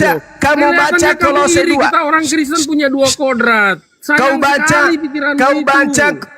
baca Kolose 2 nomor 9. Kau baca Kolose 2 nomor 9. Tubuh Yesus itu adalah kepenuhan ilahi. Tubuhnya adalah ilahi. Mulai dari rambut sampai kakinya, kukunya, itu adalah ilahi. Ilahi dibunuh. Ilahi dibunuh. Kamu nggak ngerti tentang ilahi dan insania. Kamu Ada menjania. Kau baca Kolose 2. Kau baca Kolose 2. Kau baca Kolose 2. Kau baca Kolose 2 dan kau baca Filipi 2 nomor 6, nomor 7, nomor 8. Sebagai dewa, dia tidak mempertahankan kedewaannya, melainkan mengosongkan dirinya. Si dewa mengosongkan diri, mengambil rupa manusia. Berarti yang menjadi manusia ini siapa? Dewa kan? Apa dewa ini? Dewa dari mana ini? Dewa ini? Ini sudah dari mana ini? Kamu kutip ini. Jangan Theos. keluar. Theos. Aduh, Theos itu apa, Bang? Kita Theos nggak itu hidup apa? dengan bahasa. Kita nggak. Theos itu apa? Theos itu apa? Kita nggak mengerti dengan bahasa. Theos Ya, itu Theos. Tuhan lah. Theos itu dewa. Ya Tuhan. Ya. Oke, kita ikuti. Tuhan. Paulus mengatakan Theos mengambil rupa manusia, tidak mempertahankan keteosannya, melainkan mengambil rupa manusia. Setelah menjadi rupa manusia, si Theos ini dia dibunuh. Betul? Ya. Yesus mengatakan sebagai manusia dia tidak akan dibunuh. Tidak ada manusia yang bisa membunuhnya. Iya, Ayo. karena dia tuh karena ilahi kodrat Tuhannya itu yang tidak bisa mati.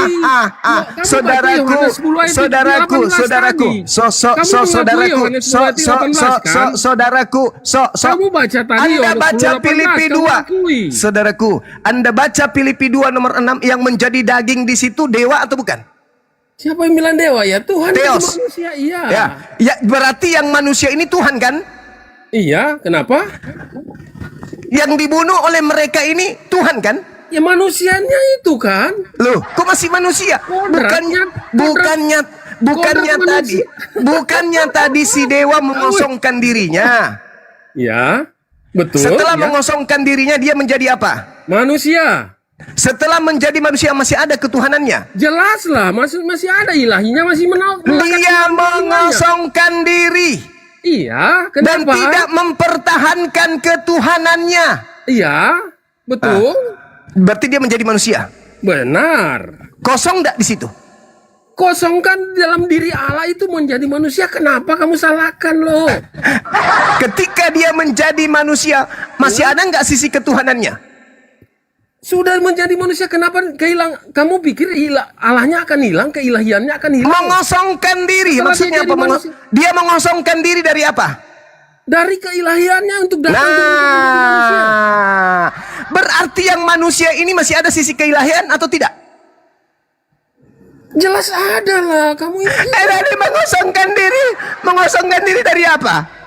Dari Allah mengosongkan diri dari faktor kealahannya, entitas Allahnya mengosongkan diri menjadi manusia. Ini kamu. Ketika dia menjadi manusia masih ada sisi keilahiannya. Oh jelas lah, kamu membatasi Tuhan itu. Yang mengosongkan diri tadi apa? Parah sekali kamu pikir Allah Yang itu cuma bisa mengosongkan membuat apa diri saja. dan tidak mempertahankan ketuhanannya tadi itu siapa? Allah sendiri, kenapa? Berarti ketika dia mengosongkan diri dan tidak mempertahankan ketuhanannya, pada diri manusia ini masih ada nggak sisi ketuhanan? Oh jelas lah.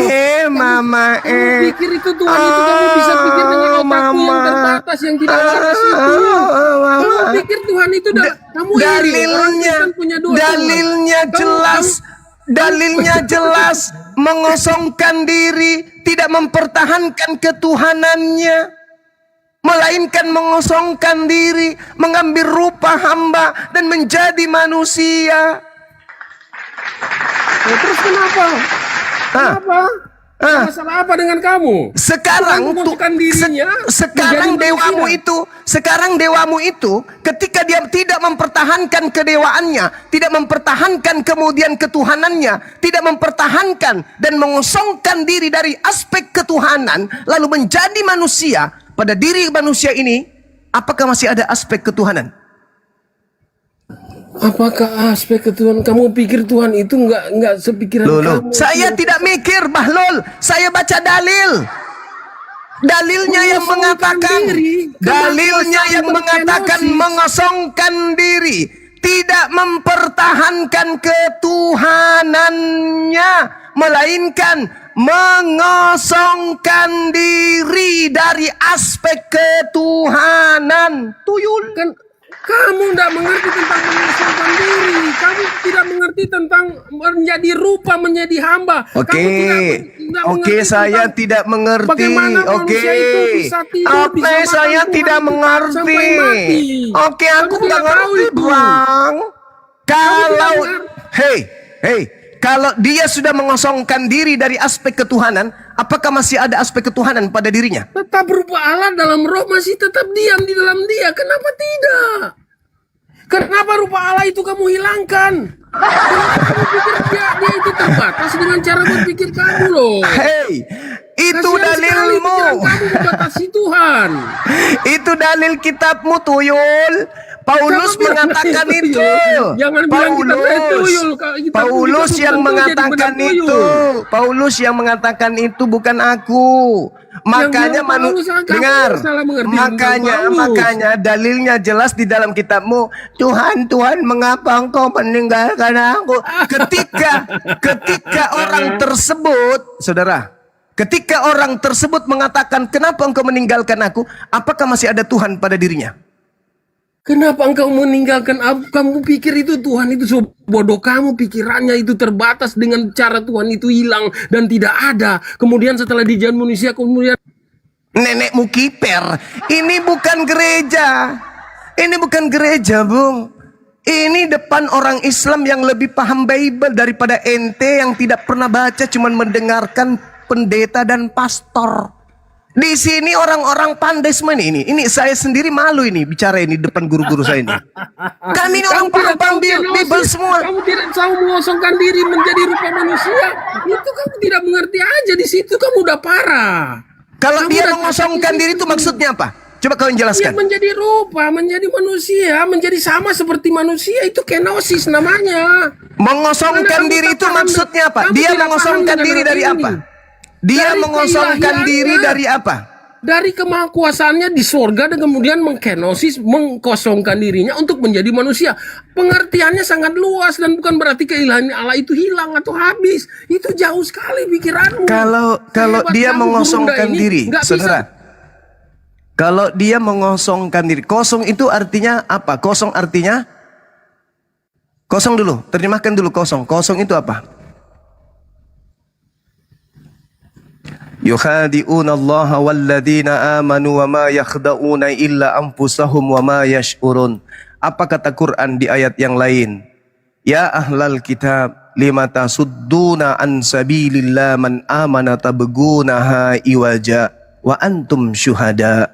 Kamu mengetahui, kamu menyaksikan, kamu membaca, kamu pemiliknya. Itu kitab punya lo, itu Paulus punya lo. Kamu membaca pernyataannya, Tuhan lu, dewa lu mengosongkan diri. Wa antum syuhada. Kamu tahu itu tertulis, tapi mengapa engkau membelokkannya?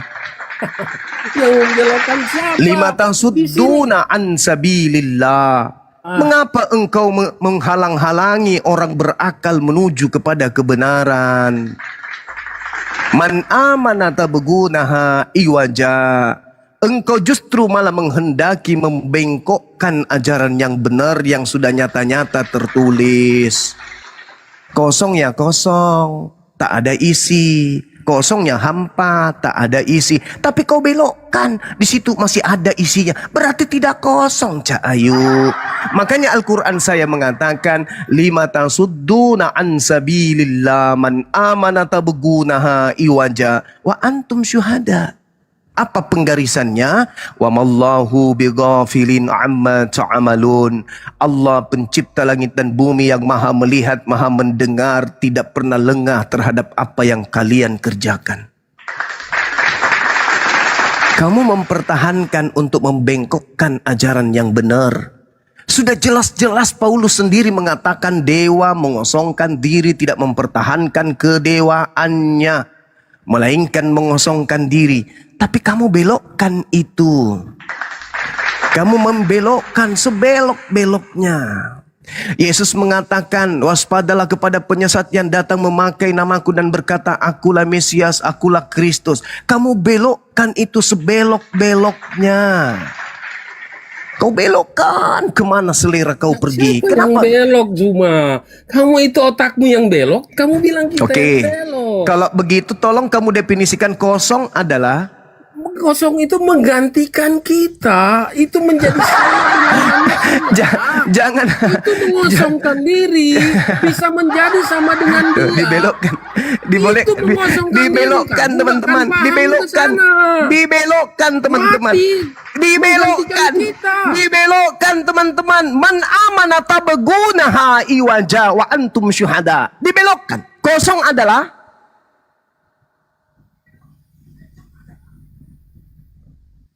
adalah dibelokkan. Dia berkenosis sama seperti kita.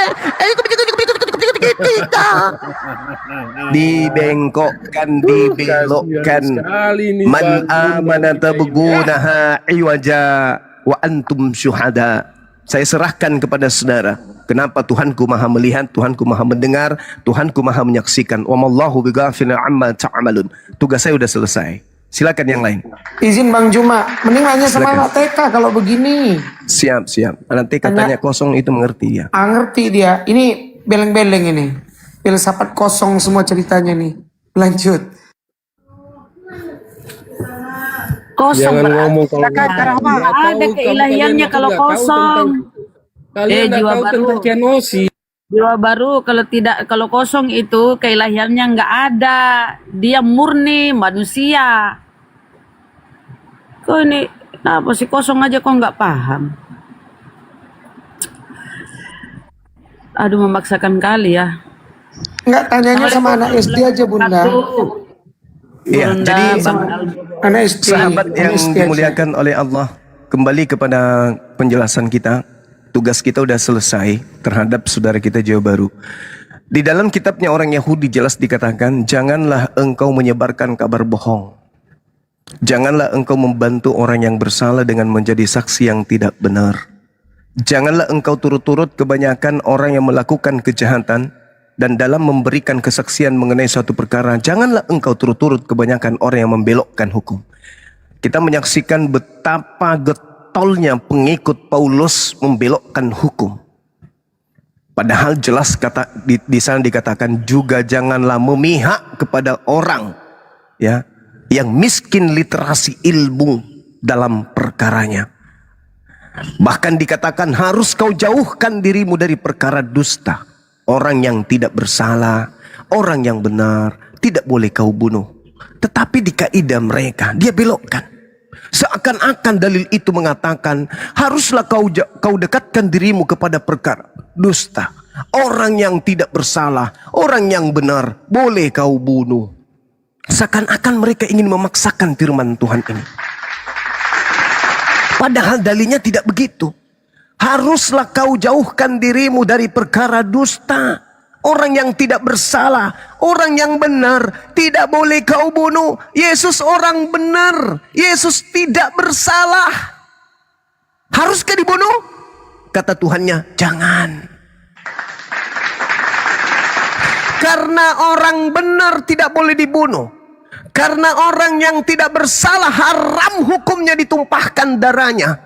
Maka imam kepala mahkamah agama, orang Farisi, ahli Torah yang tahu hukum itu, seketika membuat kesaksian-kesaksian palsu. Matius 26 nomor 4, nomor 59, Markus 14 nomor 1. Markus 1 nomor 14. Jelas sekali bahwa mereka melakukan tipu muslihat. Mereka melakukan kesaksian-kesaksian. Mereka bersepakat untuk membunuh Yesus dengan melakukan kesaksian-kesaksian dusta. Supaya Yesus dikatakan bersalah. Diam saudaraku. Diam. Waktumu sudah sampai. Diam saudaraku. Diam. Kamu duduk di sini. Kamu tenang di situ, dengarkan penjelasan saya. Semoga kamu masih ada di hatimu yang gelap itu setitik Jangan sampai lubang tersesat celah. kalian yang dengar. Semoga dalam hatimu yang gelap gulita Tersesat dia itu, hati-hati masih kalian dengar ada ini. setitik lubang yang bisa Ini menjadi palsu celah ini. masuknya cahaya hidayah. Diam. Terus Jadi dikatakan kemudian dalam dalilnya, orang benar itu jangan kau bunuh. Orang yang tidak bersalah itu jangan kau bunuh. Yesus orang yang betul. Yesus orang yang benar. Tidak ada yang sampai kepada kebenaran tanpa melalui Yesus. Tidak ada yang sampai kepada Tuhan. Tidak ada yang sampai kepada surga tanpa melalui Yesus. Itu perkataan Yesus. Lalu bagaimana mungkin hukum berubah menjadi orang benar bunuh?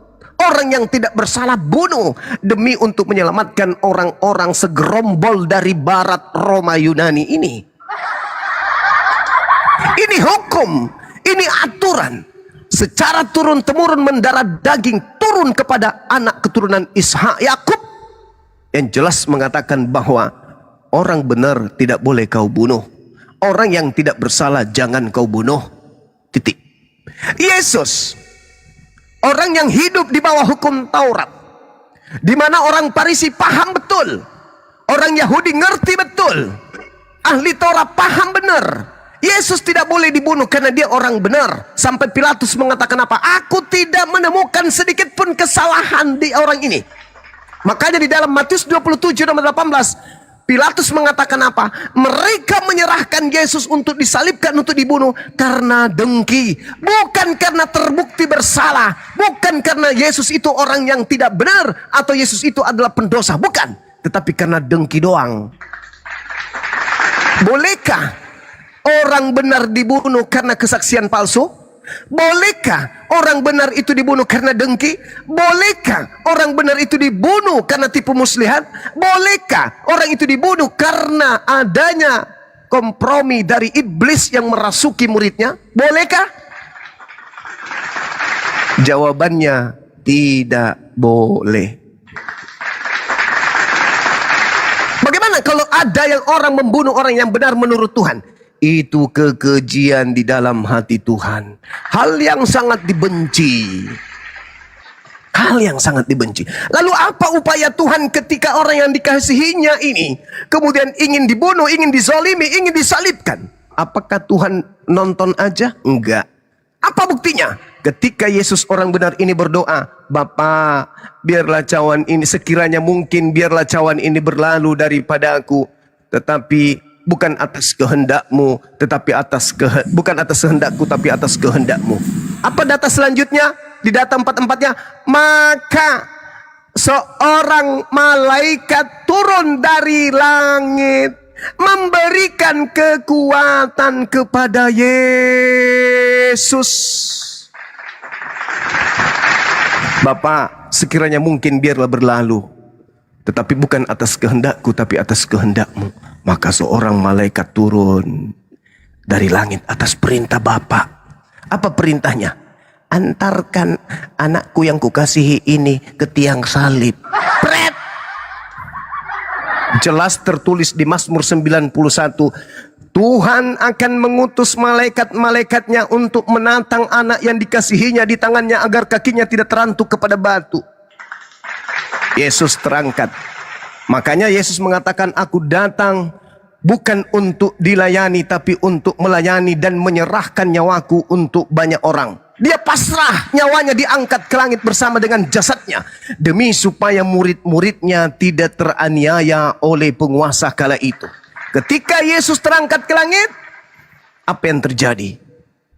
Tak ada lagi kemudian upaya pembantaian kepada muridnya oleh orang-orang Yahudi, kecuali sang penyesat yang mengakukan penganiayaan terhadap muridnya, sebagaimana yang dinubuatkan oleh Yesus dalam Lukas 21 nomor 8, nomor 10, 11 dan sampai ke 12. Apa kata Yesus? Penyesat itu akan datang dan berkata, akulah dia. Namun sebelum penyesat itu melakukan aktivitas penyesatannya, terlebih dahulu penyesat ini menganiaya kamu, membunuh kamu, menzalimi kamu, mengantarkan kamu ke dalam rumah baik, ke depan raja-raja, dan menghakimi kamu di rumah-rumah ibadah. Siapa pelakunya penyesat itu? Paulus. Itu nubuatan untuk Paulus, sang penyesat dari Yesus. Matius, Lukas 21 nomor 8, endingnya di data nomor 12-nya. Sebelum penyesat itu berkarya, sebelum penyesat itu membawa-bawa namaku dan berkata, akulah dia. 1 Korintus 11 nomor 1, jadilah teladanku sebagaimana, sebab aku juga ini adalah Kristus.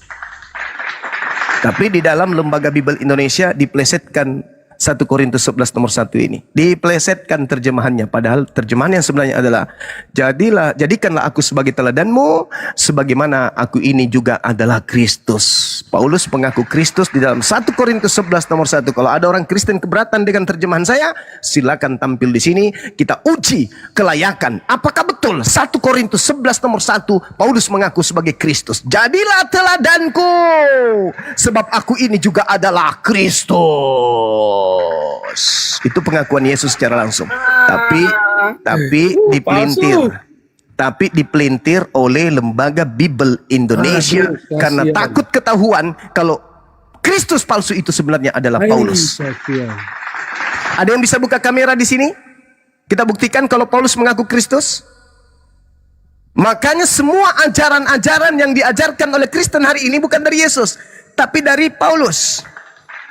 Paulus lah yang mengajarkan ibadah minggu, Paulus yang mengajarkan makan babi, Paulus mengajarkan menyembah Yesus, Paulus yang mengajarkan kemudian tidak bersunat. Semua ibadah minggu ke gereja itu juga ajaran Paulus, bukan ajaran Yesus. Hidup adalah Kristus, mati adalah keuntungan. Itu Bang Zuma, izin Bang Zuma. Saya bacakan versi bahasa Inggrisnya ya. Silakan. Baru. Bagiku hidup adalah Kristus dan mati silakan. I also am of Christ. Apa artinya, Dinda? Ya, dengarlah kalian semua pengikutku. Sesungguhnya aku juga adalah Kristus. Waspadalah kepada followers of penyesat. me. Ya, kalian harus tahu sesungguhnya aku adalah juga seorang Kristus. Terus. King James Version. Lebih dulu mana dengan Bible Indonesia? Duluan King James lah. Waspadalah kepada penyesat yang datang kepadamu memakai namaku dan berkata akulah Kristus. Dia akan menyesatkan banyak orang. Siapa yang mengaku Kristus? 1 Korintus 11 nomor 1. Jadilah teladanku sebab aku ini juga adalah Kristus. Malah jauh lebih itu dia berani mengatakan apa? Walaupun beribu malaikat yang datang dari langit mengajarkan Injil, itu tertolak. Kalau dia berbeda dengan Injil yang aku ajarkan. Apakah Injil Yesus adalah surah-surah Paulus? Bukan. Bukan. Salah paham itu. Kalian itu Lalu jangan dia salah. mengatakan, Bukan Yesus itu mengatakan, maksudnya. diam, anak murid diam. Lalu Yesus mengatakan, jangan kau pernah menyebut siapapun di langit maupun di bumi Bapa. Sebab hanya ada satu Bapakmu, yaitu Dia yang ada di langit. Tapi Paulus mengatakan, akulah yang menjadi Bapakmu di dalam Yesus Kristus. Malah Paulus mengatakan bahwa pengorbanan Yesus di atas tiang salib itu belum sempurna. Penderitaan Yesus di atas salib itu belum sempurna. Akulah yang melengkapi, akulah yang menggenapi penderitaan di atas salib. Jadi sebenarnya korban penebus dosanya Kristen itu bukan Yesus tapi Paulus. Paulus rela bersalin padahal dia laki-laki demi Kristen. Paulus mengaku dia adalah pelengkap korban di atas salib. Bukan Yesus. Paulus ini yang mengaku. Dia Kebohongan yang besar. 1 Korintus 11, pengikut Kristus bukan aku Kristus. Aduh. tunjukkan original teksnya. Kan udah ku bilang tadi. Menipu Lembaga kamu itu Bible loh. Coba Indonesia. baca. Coba Siapa yang baca bisa semua. menunjukkan? Buka kitab Aduh, saya original nggak text. bisa. 1 Korintus 11 ayat 1. Gini Pak Jiwa Baru saya baca ya versi. biarkan dia ngomong Bang Jiwa Baru. Sebentar, sampai ke data ya. Kita akan tersesat dengan Versi narasi-narasinya. American Standard Version nih. Kristus. Ini gimana sih? Anda itu kan dibacakan itu kan dari terjemahan bahasa Indonesia. Nih, saya bukakan 1 Korintus 11 nomor 8 tadi ya. Versi bahasa Inggrisnya nih, nomor 1, sorry. Nih, versi American Standard nih. Be ye imitators of me even as I also am of Christ. Kamu bahasa Inggrisnya standar sekali loh. Coba kau baca. Standar sekali kamu. Ya ngomong. baca. Aduh. Baca. Your Be ye imitators of me even as I also am of Christ. You don't understand what it mean. I know it. Nah itu apa? Bangka itu. Even as I also am of Christ. Ini tuh. Udah dua aku bukakan itu versi bahasa Inggris. Ngadi kau. Coba. Saya buka dulu Open Cam ya. Perlihatkan.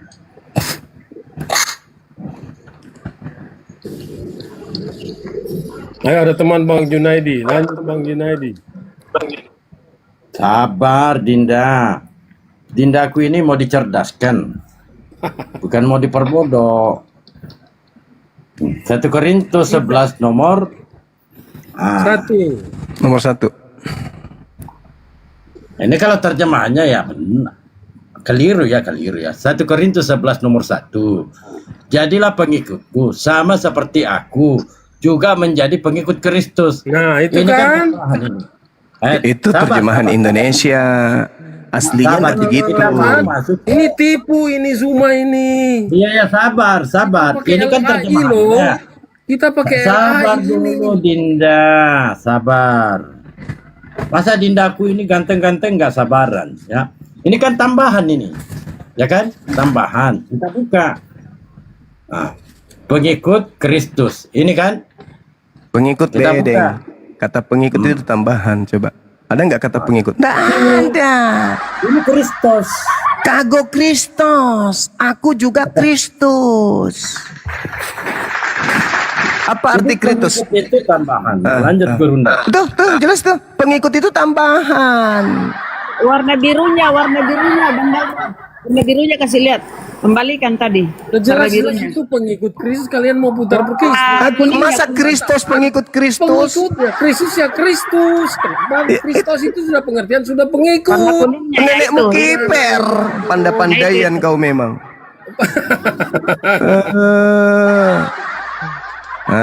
Jadi ketahuannya. Tiga versi bahasa Inggris semua sama itu Bang Zuma. Itu Iya. itu kita mau ikut Tiga mana versi sih? bahasa Inggris sama itu. Kristus bukan Mesias. I am also Christ. OS Bukan itu Kristus. mengikuti dia itu artinya itu pengikut. Kalau itu. pengikut itu Kristianos, itu pengikut. Sama. Ini Kristus. Ini Kristus artinya merujuk Memang kepada bahasanya Kristus itu kita sendiri. Itu bukan bahasa kita itu. Sudahlah. Aku ya aja. Itulah yang Al-Quran saya katakan. Kalian itu suka membelokkan hukum. Man amanata begunaha iwajan.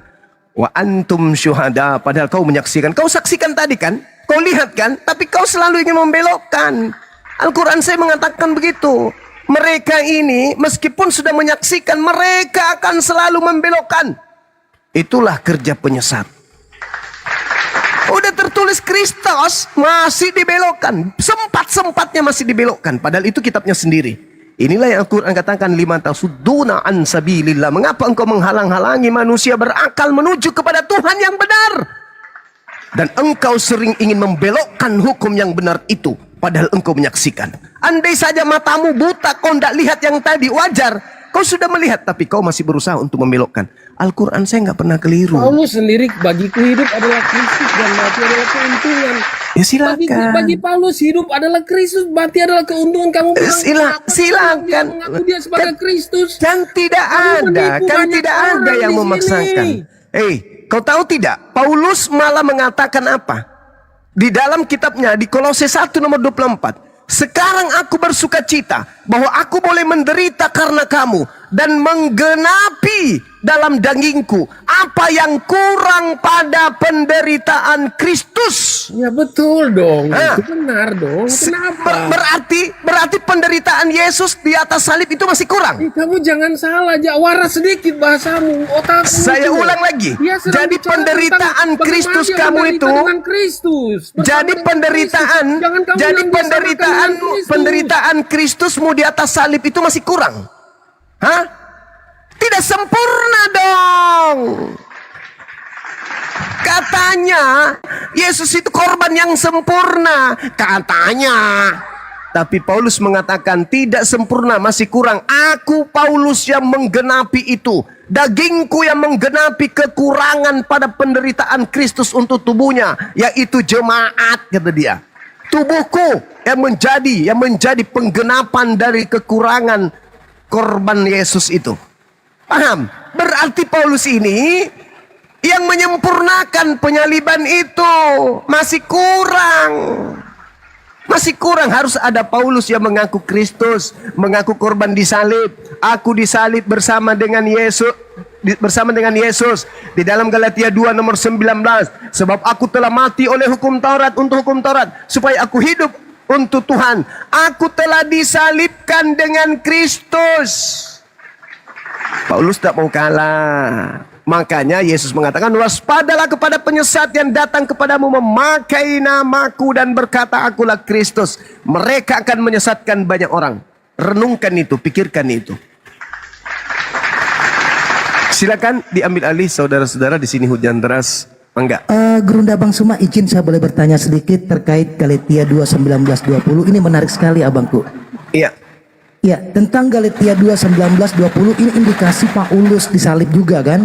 Iya. Sebab aku telah mati oleh hukum Taurat untuk hukum Taurat, supaya aku hidup untuk Allah. Aku telah disalibkan dengan Kristus, namun aku hidup tetapi bukan lagi aku sendiri yang hidup, melainkan Kristus yang hidup dalam aku. Dan hidupku yang kuhidupi sekarang di dalam daging adalah hidup oleh iman dan anak Allah yang telah mengasihi aku dan menyerahkan dirinya untuk aku. Berarti benar saja di 2 Timotius 4:6 sampai 7 mengenai diriku darahku sudah mulai dicurahkan sebagai persembahan dan saat kematianku sudah dekat. Berarti sinkron ya Bang Dah, Bang Iya. sama guru. Betul. Ya. Betul. Itu dia. Itu dia. Nah, kita di sini cuma untuk menyampaikan isi Bible mereka yang jarang disampaikan di gereja. Jarang disampaikan. Yang di gereja itu kan cuma doktrin kasih, habis itu perpuluhan. Kasih, habis itu perpuluhan. Pertemuan depan, kasih, habis itu perpuluhan. Pertemuan depan, kasih, habis itu perpuluhan. Itu saja. Itu saja. Makanya ada kemudian pengakuannya saudara-saudara kita yang sudah mu'alaf, bahwa memang kami di Kristen dulu itu tidak pernah diajarkan secara terinci isi Bible. Kalau kami bertanya itu selalu dikatakan bahwa kamu itu tidak ada Roh Kudus di dalam dirimu. Harus mendengarkan doktrin dogma aja. Kalau bertanya secara detail itu dianggap sebagai orang yang kerasukan setan. Itu pengakuan teman saya. Begitu saudara-saudaraku. Siap, Guru Daku, makasih, Masya Silakan. Allah. Ya, ada Pak Junaidi. Selamat siang, Bang Junaidi. Ini Abangku, sama aja Bang ini. Junaidi, selamat siang. Ban karet ini, ban dalam mobil truk. Mati rasa dia. Silakan dilanjut, sahabat yang lain. Halo, selamat pagi Bang Juma. Bang Juma, sebenarnya narasi Bang Juma kemarin itu tentang saya itu salah Bang Juma. Saya bukan Umar Daud. Saya nggak pernah menjadi penista agama dan tidak pernah jadi narapidana. Jadi Bang Juma salah tentang diri saya. Saya kan udah katakan kalau saya tidak salah dari suaranya, beliau itu adalah Umar Daud sang penista yang pernah ditahan hampir 2 tahun karena menghujat Islam. Kalau saya tidak salah, kalau salah berarti bukan, atau ente Oh, yang ya. malu mengaku, kan gitu. Lanjut teman-teman. Enggak, saya mau klarifikasi itu bukan saya Bang Juma ya. Ya, Bang Junaidi, izin Bang Junaidi. Kita mulai dulu diskusi kita. Nanti ada Bang Dian nanti atau Tamita atau Gurunda Bang Dewa. Karena Gurunda Bang kami Bang Suma mau istirahat mungkin dulu ya. Jadi begini Bang Junaidi, saya kembali kepada pokok tadi yang sebagaimana saya memulainya dengan Bang Jiwa Baru. Nanti kita bermuara di Galatia 3:13. Kan Yesus ini Abang sudah diseru oleh Bapa dalam Matius 3:16-17. Sesudah dibaptis Yesus segera keluar dari air, dan pada waktu itu juga langit terbuka dan melihat Roh Allah seperti burung merpati turun ke atasnya, lalu terdengarlah suara dari sorga yang mengatakan, inilah anakku yang kukasihi, kepadanya lah aku berkenan. Jadi Yesus ini anak yang dikasihi. Bahkan kalau saya melihat di Mazmur 16 nomor 10 itu cantik sekali Bang. Apa di situ? Ternyata di situ, engkau tidak menempatkan aku dalam kematian, engkau tidak menempatkan aku dalam kebinasaan, sebab akulah anak kudusmu. Yesus anak yang dikasihi, anak yang kudus, berarti yang suci. Lalu kok tiba-tiba ada Bapa mensifati dirinya sendiri, mengorbankan anaknya di Kisah Para Rasul 2:23. Bagaimana mungkin ini bisa terjadi? Tidakkah Yesus taat dengan perintah Tuhan? Di dalam Lukas, ya, di dalam Lukas 16 nomor 7. Lebih mudah langit dan bumi lenyap daripada setitik dari hukum Taurat batal. Makanya kalau kita melihat di Kisah Para Rasul 2:23 ini Bapak tidak konsisten. Sudah memberikan hukum 10 hukum Tuhan yang tidak bisa dilanggar itu kepada Bani Israel. Jangan membunuh. Tapi kok tiba-tiba Bapak sendiri yang mensifati anaknya untuk diserahkan kepada tangan-tangan durhaka bangsa keji di Kisah Para Rasul 2:23. Ini bagaimana ini Pak Junaidi? Silakan Abangku. Nanti Bandian masuk Bandian. Oke Bang Terapi. Tadi arti di Kisah Para Rasul 2 ayat 23 itu Bang, ya kan, Yesus itu tetap dikasih oleh Allah. Penyerahannya itu bukan karena benci atau bukan karena apa, tapi karena misi keselamatan Bang. Itulah karya keselamatan bagi umat manusia di dunia ini Bang. Jadi Yesus diserahkan bukan sebagai korban kemarahan jadinya, tapi sebagai pelaku ketaatan ya, yang dikasih. Tolong ya Junaidi, kalau kau bernarasi disertai dalil. Jangan khotbah, ini bukan gereja. Dalil, data ya. sesuai yang kau sampaikan. Lanjut. Ya, kan datanya tadi di Kisah Para Rasul 2 ayat 23. Saya akan menjelaskan itu. Ya kan, nah di situ. Kau jelaskan dengan data, dalil. Mau bantah dengan dalil. Iya, Ayo. dalilnya kan di situ di kisah di KPR 2 ayat 23. Kan di situ. Tunggu dulu Jun. Jadi Junaidi ini Bunda Rahma. Junaidi ini yang menyesatkan LAI. Jadi bukan LAI yang menyesatkan Junaidi, tetapi Junaidi yang menyesatkan LAI. Apa yang tertulis di dalam Bible itu yang dicatat oleh LAI diubah oleh Junaidi. Hebat kan, Kristen kan hebat. Karena mereka yang mengatur Tuhan, bukan Tuhan yang mengatur mereka. Betul nggak Jun? Jun. Bang Dalbo, kami orang Kristen itu paling memahami tentang ayat-ayat dalam kitab suci kami. Makanya kami yang menjelaskannya. Kalau bukan orang Kristen, dia nggak akan paham Bang Dalbo.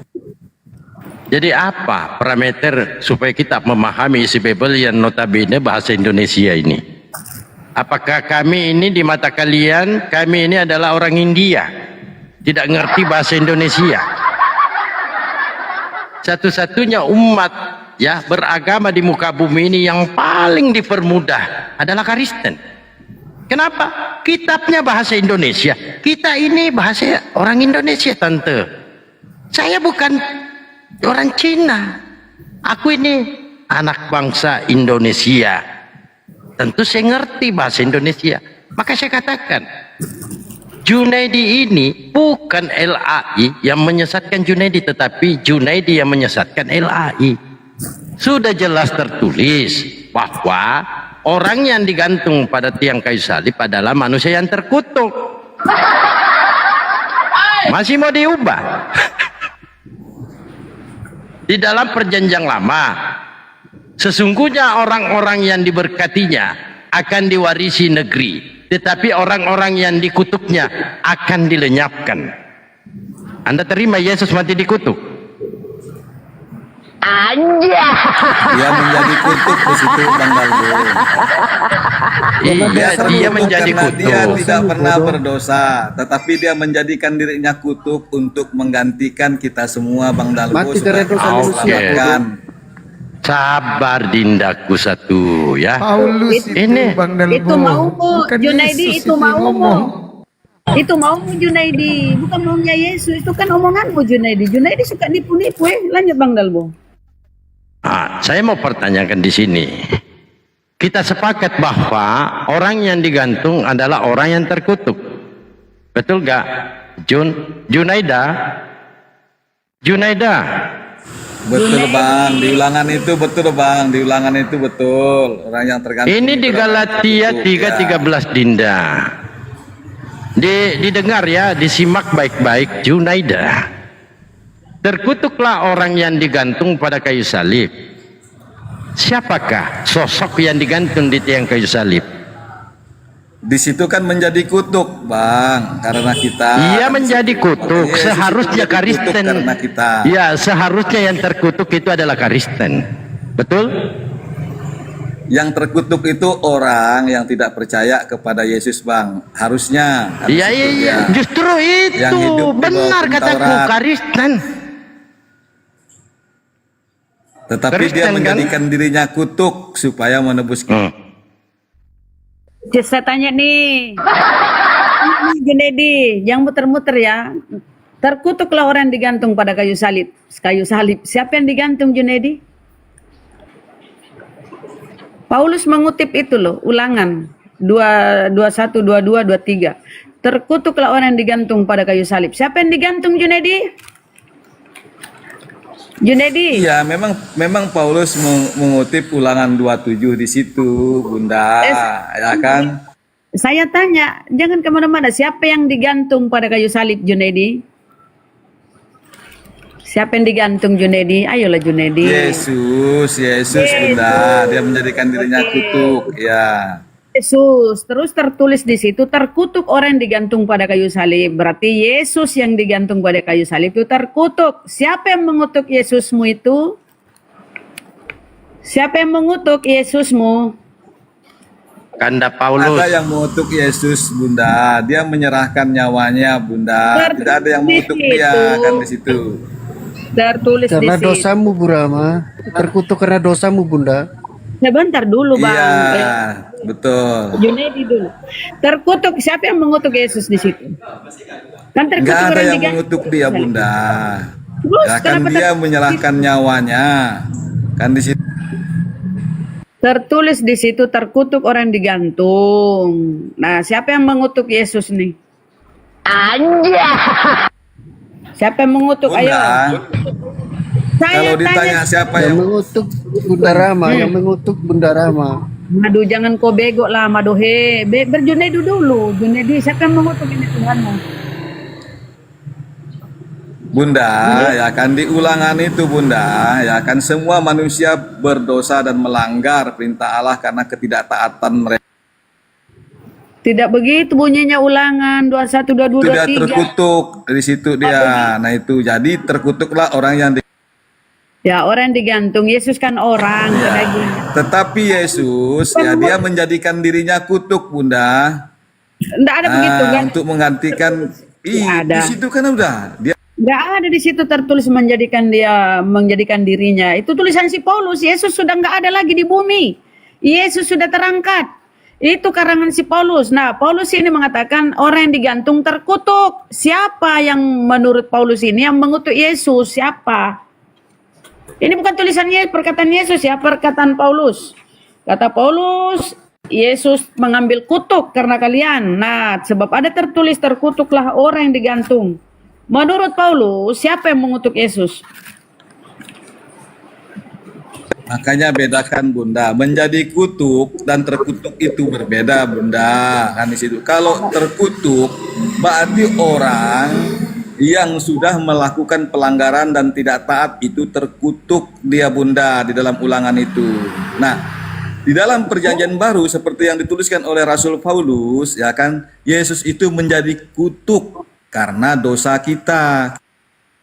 Saya tanya dulu. Nah, sekarang Yesus yang menjadi kutuk, yang mengambil kutukan atas dosa-dosamu.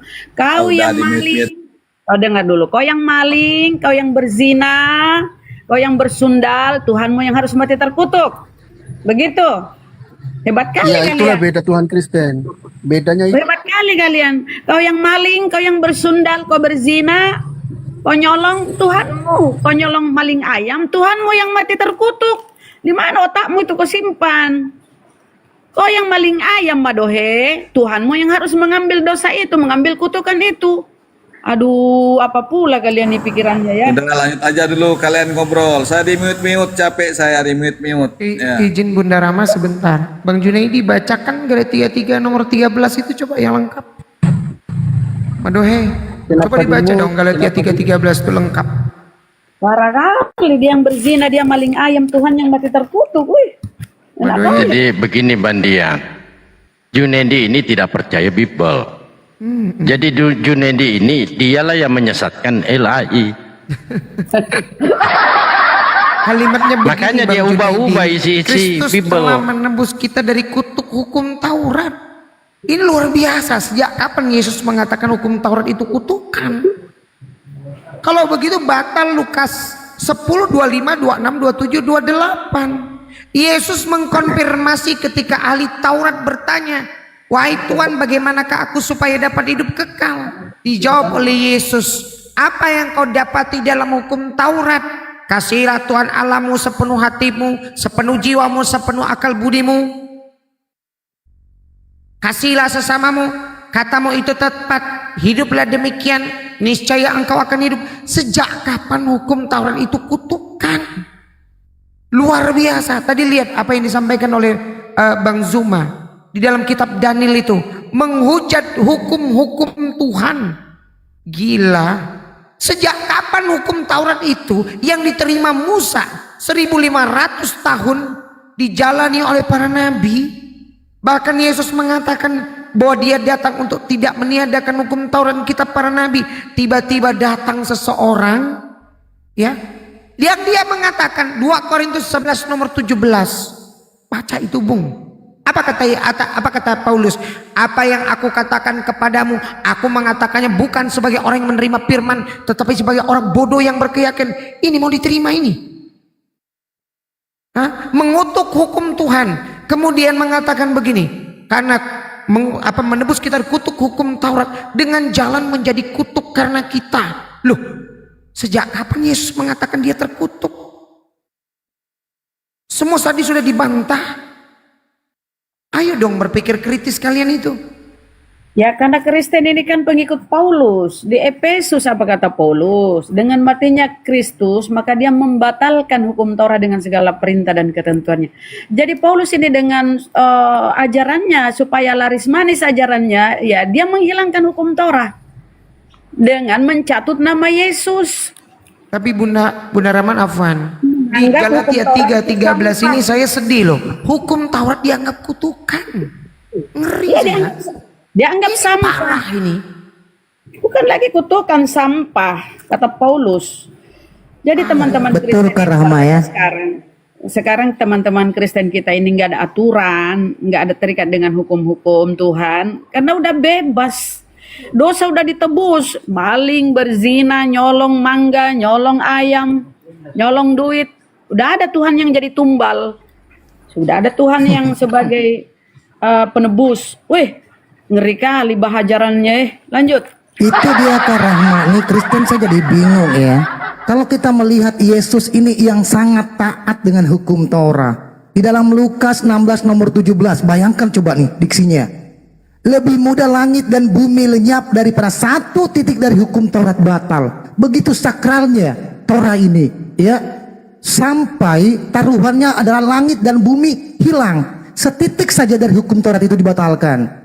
Lalu itu dikonfirmasi di Matius 5, 17 sampai 19. Janganlah menyangka bahwa aku datang untuk menadakan hukum Taurat. Kita para nabi, aku datang bukan untuk menadakannya, melainkan untuk menggenapinya.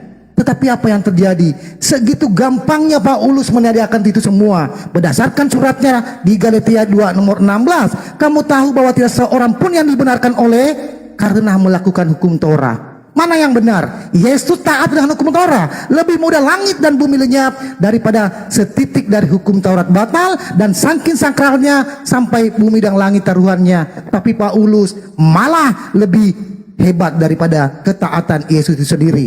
Kemudian muncul Efesus 2:15. Yang benar itu terapi. Ya. Yang benar itu adalah Kristen. Kristen abangku, siap. Lanjut. Ya. Jadi Tuhan apapun yang disampaikan Tuhan huruf besar, tidak ada kebenaran di hadapan Kristen. Karena Kristen yang mengatur Tuhan. Jauh berbeda dengan manusia-manusia yang punya akal. Nah, ketika Bang Dian mengatakan berpikirlah, mereka dilarang berpikir oleh Kanda Paulus. Di KPR 17 nomor 29. Karena kita berasal dari keturunan Theos atau keturunan dewa, kita tidak boleh lagi berpikir. Tak kala mereka berpikir, maka mereka mampu membedakan mana tuyul, mana Tuhan. Tetapi karena mereka dilarang berpikir oleh Kanda Paulus, sehingga mereka itu tidak mampu membedakan mana teh kucing, mana coklat.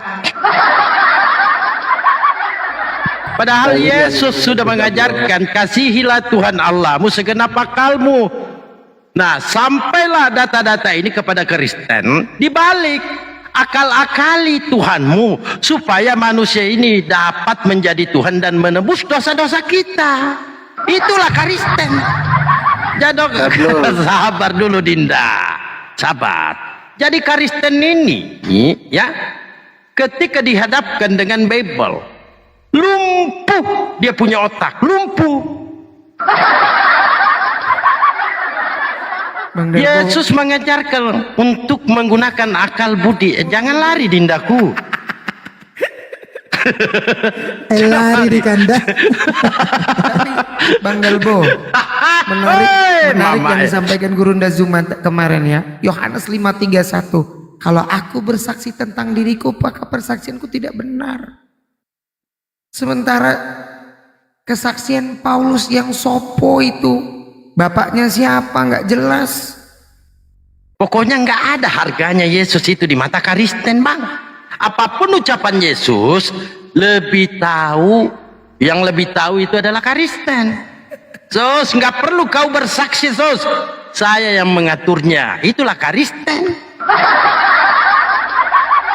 Yesus mengatakan engkau harus menyembah kepada Tuhan, pencipta langit dan bumi. Apa kata Kristen? Tidak, Sos. Kamu adalah Tuhan.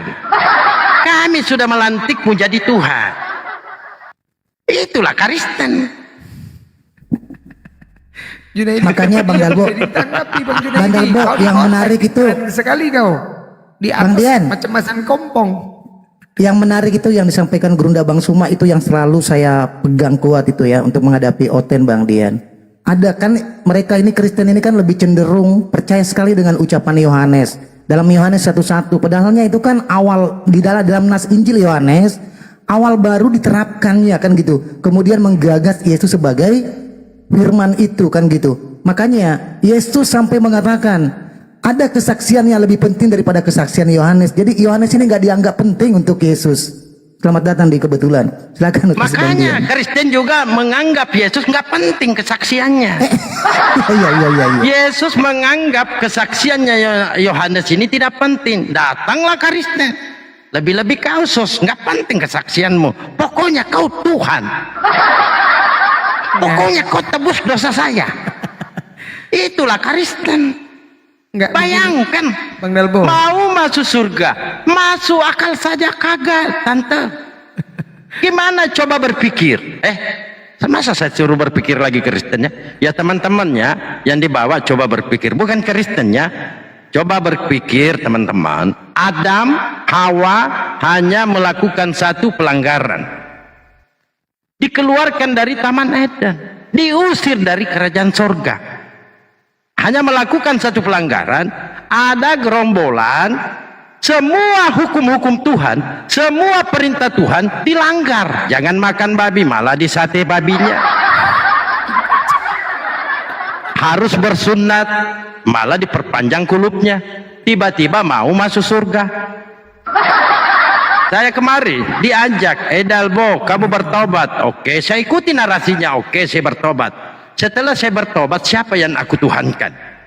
Katanya Junaidi dengan don't worry, Yesus. Nah, lalu bagaimana cara saya menyembah kepada Yesus? Mereka sendiri bingung. Bingung. Mengajak orang lain bertobat, menyembah kepada Yesus, tetapi ketika kita meminta bagaimana cara kita menyembah kepada Yesus, mereka bingung. dulu Bang Dalbo. Nah, kalau umat Islam mengajak orang lain di luar Islam masuk Islam, kemarin kan udah saya jelaskan gimana cara sabar dindaku. Kalau Islam mengajak orang lain masuk Islam, ketika dia mengatakan bagaimana cara saya Bandalbo untuk menyembah kepada Allah, saya jawab ya sholat lah, gampang toh. Dalilnya jelas tegas. Untuk mengingat Allah maka kita diperintahkan untuk mendirikan sholat. Lari lagi tuyulnya, Junaida. Lari mana nih? Makanya saya selalu berdiam. Kalau saya angkat bicara, tuyul-tuyul gereja itu berhamburan. Bang Dalbo, Masya Allah, sahabat yang lain izin. Saya barusan ditelepon ada yang mau bersyahadat di Komal Bang Faruk. Saya izin bergeser ya. Masya Allah. Siap, Masya Allah. Ya, Masya Allah. Terima kasih semuanya. Masya Allah. Assalamualaikum warahmatullahi wabarakatuh. Tetap berjuang. Waalaikumsalam warahmatullahi wabarakatuh. Waalaikumsalam warahmatullahi wabarakatuh. Allah Akbar. Masya Allah.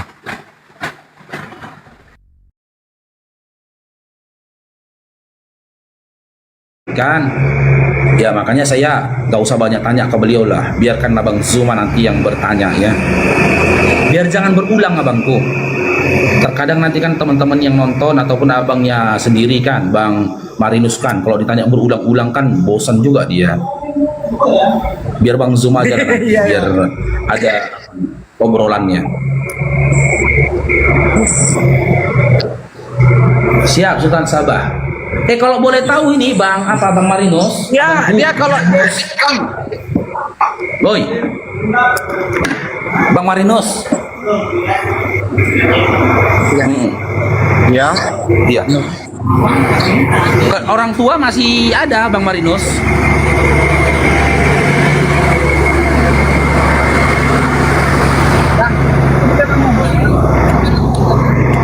Orang tuanya masih ada, Bang. Gimana? Oh, masih ada. Oh, ini apanya nih? Orang tuanya masih ada, alhamdulillah. Iya, abang siapanya nih? Nathan, Bang. Abang tuh. Oh, ya, Bang Nathan. Orang ini aja. Aku mana tahu Bang Nathan. Orang ini aja Bang aja nampak gini.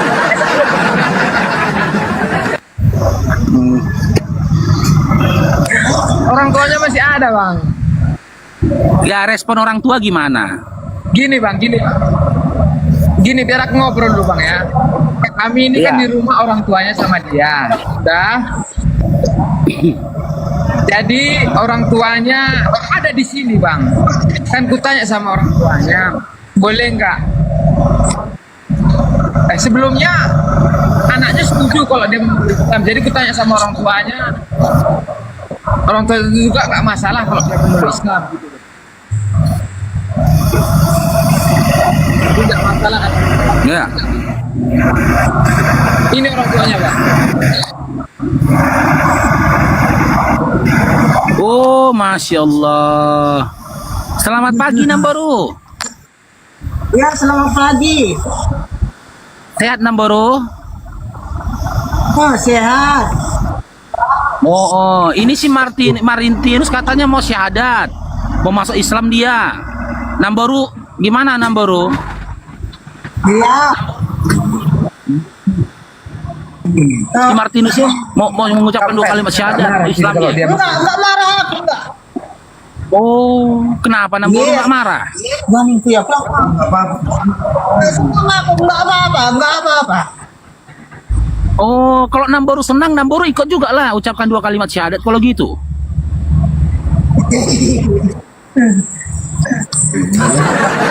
Assalamualaikum, Bang Zuma, Linda. Waalaikumsalam warahmatullahi wabarakatuh. Silakan Dinda, saya dikecilin aja.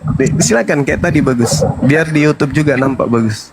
Silakan Dinda, saya dibawa aja. Gak apa-apa. Ya mungkin Sama- mau ngobrol-ngobrol dulu sama Bang Martinusnya nih, Bang Zuma yang mau disyahadatkan. Oh, beliau mau ada. diobrol. Ya kan. Baik, baik. Mana Bang Nathan yang mau syahadat tadi Bang Nathan? Ini Bang Anda sudah datang nih. Ini beliau. Halo, assalamualaikum. Assalamualaikum. Iya, Ini, salam. Bang Marin mau syarat, Bang. Iya. Salam kenal, Bang. Dari mana? Protestan atau Katolik? Katolik, Bang, Katolik. Oh, Katolik, Masya Allah. Iya. Mungkin bisa tahu apa latar belakangnya sampai mau bersyahadat? Iya, karena saya senang Islam gitu. Itu mau Latar belakangnya kenapa milih Islam gitu? Agama Islam itu agamanya baik. Iya. Jelaskan aja apa yang dibilang Bang Juma. senang aku di agama Islam, Bang. Itu Iya, karena di Islam itu berat, banyak aturannya. Belum lagi nih mau masuk bulan suci Ramadan, harus menahan lapar seharian penuh selama sebulan. Ya, tahu. Sudah berkeluarga rupanya, abang ini? Belum. Oh, belum berkeluarga. Terus nanti masih tinggal sama orang tua? Masih. Masih. Berarti gimana nanti kalau orang tua mau makan? Bang Juma mau ngomong sama orang tuanya. Ini saya Nathan, Bang. Iya, sebentar. Gimana kalau nanti orang tua makan masakan babi, sementara kita Islam tidak boleh? Iya, kita nggak ikut makan, Bang. Oh gitu ya, kirain cicipi sedikit. Gak makan babi tapi kuahnya aja. Ya Alhamdulillah. Memang pernah dengarkan perdiskusian lintas agama. Dinda Faruk mungkin pernah ditonton videonya. Ya belum pernah, Bang. Nathan yang ngajak aku dulu. Masya Allah. Berarti memang sahabat kita Bang Nathan ini yang bekerja di sana untuk membimbing teman-teman yang mau bersyahadat. Karena dulu memang saya ada pesan sama beliau. Pertama kenalan sama beliau, Bang Nathan ini saya bilang mohon supaya Islamkan semua di situ sedesa gitu kan ya. Masih ingat nggak? Insya Allah, Allah Akbar. Insya Allah. Ingat bang, Insya Allah. Alhamdulillah, Masya Allah. Ini sudah berapa keluarga ini yang disyahadatkan. Mungkin ibunya nanti juga bisa ikut. Bapak masih hidup? Udah meninggal. Tinggal ibu. Udah meninggal.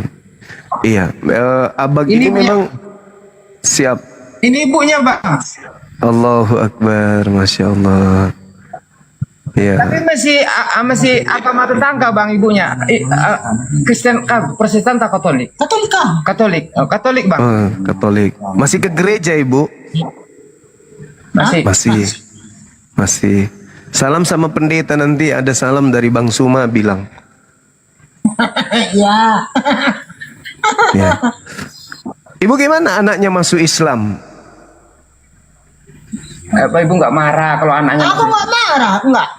Kemauan dia sendiri. Ya, sendirian aja nggak marah, aku nggak. Kemauan dia sendiri. Oh, iya. Berarti nanti Nggak marah.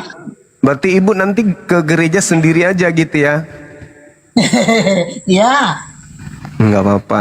Kalau nanti ibu mau belajar Islam juga pelan-pelan bisa kok.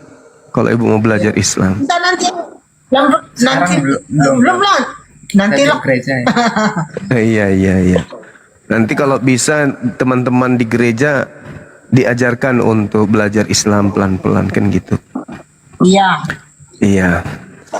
Jadi nanti ibu susah ini karena harus bikin makanan menu sahur bangun subuh.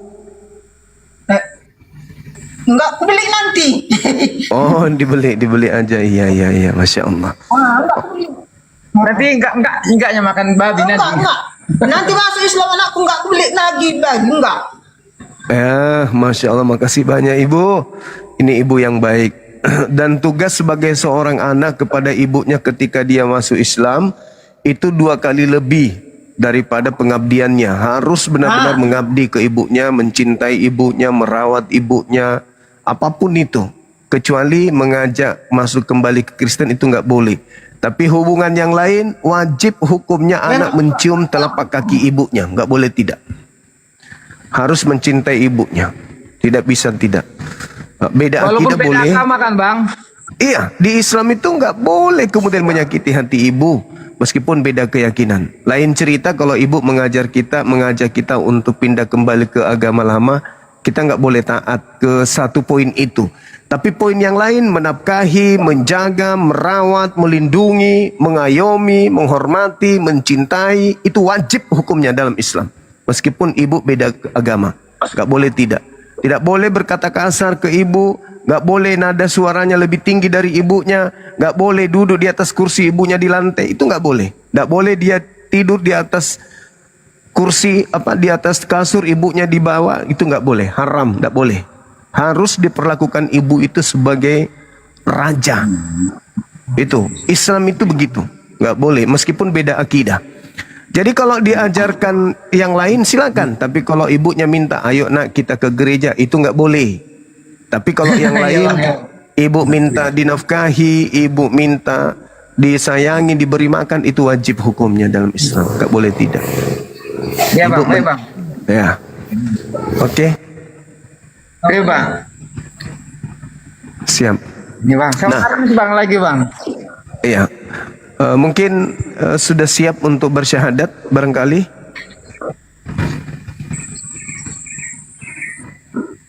Dinda Faruk, ada Ustadz kita yang bisa mendoakan beliau nanti. Siap, nanti saya hubungi coba Ustadz Dio nanti Bang Anda.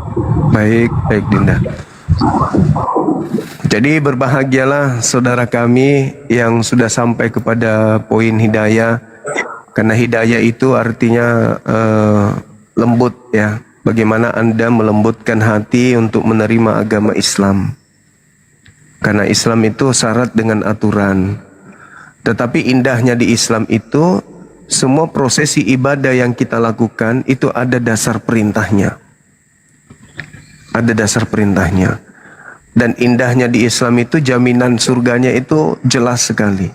Tidak ada keraguan di dalam Islam tentang surga. Hanya saja kita nggak boleh menjangkali Tuhan. Cuman Tuhan itu kan sudah pasti janjinya benar. Tidak mungkin pencipta langit dan bumi menjanjikan hambanya surga tetapi tidak ditepati, itu mustahil. Cuman kita nggak boleh melampaui batas. Oh, kami ini sudah pasti masuk surga, itu nggak boleh. Itu menjangkali Tuhan. Akan tetapi janji Tuhan itu tidak mungkin disangkali, tidak mungkin diingkari. Maka janji surga kepada umat Islam ketika dikatakan kita dicintai, dosa-dosa kita dihapuskan, maka tujuan kita ketika kita suci tanpa dosa itu pasti surga. Dan itu adalah satu yang mutlak di dalam Islam, karena Allah itu tidak mungkin mengingkari janjinya. Hanya kita nggak usah terlalu kejar di sana, karena Allah kan sudah mengatur orang beriman, orang soleh itu udah pasti pasangannya surga. Jadi kita nggak usah Allahu Akbar, surga, surga, aku mau masuk surga. Nggak usah, itu udah Tuhan sudah satu paketkan itu. Jadi ibadah aja, kejar ridho, kejar kemudian cintanya Allah, kejar kemudian kasih sayangnya Allah. Nggak usah takut neraka. Bunyi azan, aduh aku takut ke neraka, sholat deh. Enggak, bukan di situ poinnya. Dengarkan azan di masjid, aku mau sholat karena mau masuk surga. Jangan. Surga bagi orang yang beriman itu sudah mutlak. Allah sudah menjanjikan itu.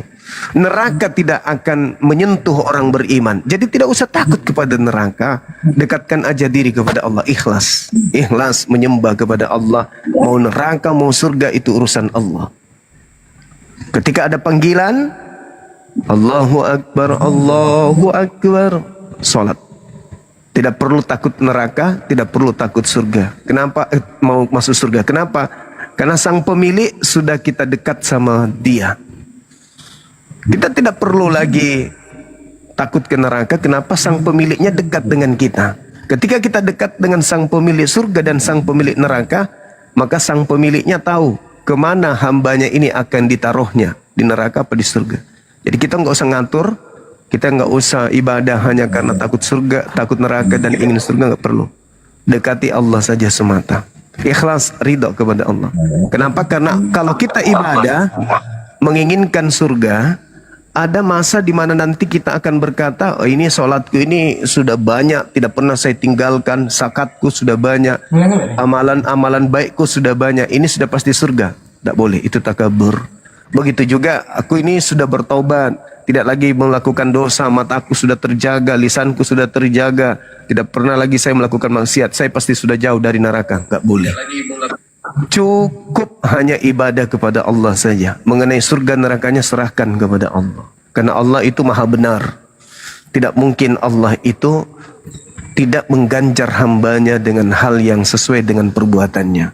Untuk itu jangan masuk Islam karena surga, tetapi masuk Islam karena menyadari saya ini diciptakan memang hanya untuk beribadah kepada Tuhanku. Itu aja, jangan yang lain. Gitu ya Bang ya. Maaf kalau saya terlalu berceramah di sini. Sambil kita tunggu guru kita untuk mendoakan, mungkin ada teman-teman kita yang lain ingin bertanya kepada saudara kita ini, waktu dan tempat disilakan.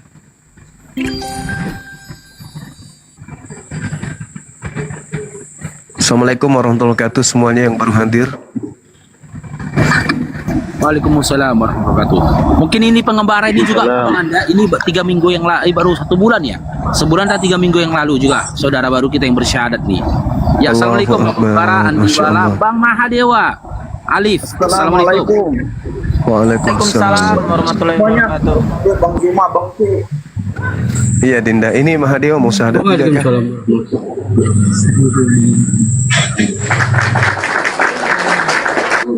Dari kemarin sudah syahadat. Alhamdulillah. Sebelum disunat sudah syahadat beliau. Iya betul. Minta doanya Bang. Kenapa emang? Apa sih? Ada salah satu saudara kita yang rumah tangganya lagi berantakan Bang. Minta didoakan. Semoga suaminya pulang Bang. Soalnya sudah 3 kali puasa, 3 kali lebaran nggak pulang-pulang Bang. Kayak lagu itu. Ini suaranya nggak asing nih, suara Bang Dewa ini kan. Iya betul. Iya betul. Maaf bercanda Aku ya. Nathan ini Bang, masih kan Bang? Oh iya, Bang Nathan. Luar biasa ya Bang Nathan ini banyak Kalau kemarin mengadatkan. yang Bang Dewa bilang kalau Bang Juma jadi presiden, aku jadi menteri keuangannya biar Menteri biar Sosial, nanti Bang. desa majukan, mesti ingat dulu itu Bang. Iya, ingat Bang. Ingat. Alhamdulillah ya. Tanya-tanya apa Baik. mau ditanya sama saudara kita nih Bang, yang mau syahadat ini Bang. Iya, Pak Nathan ya. Di dunia ini kita itu nggak punya apa-apa, Pak Nathan. Kita itu semua milik Allah. Jangankan apapun juga ya. Jangankan nyawa kita, jangankan apapun juga. Bahkan napas yang kita tarik aja itu akan dikembalikan lagi kepada Allah. Dan konsep keselamatan di dalam Islam itu karena poin inti ajaran para nabi itu cuma 2 poin intinya. Yang pertama itu mentauhidkan Allah Subhanahu wa taala, artinya mengatakan bahwa Tuhan itu esa, Tuhan itu satu, dan yang kedua adalah sholat. Hanya itu aja Bang Nathan, poin intinya. Jadi setelah nanti yang namanya melakukan prosesi syahadat, itu, loh kemana Pak Nathan? Pak Nathan yang ada.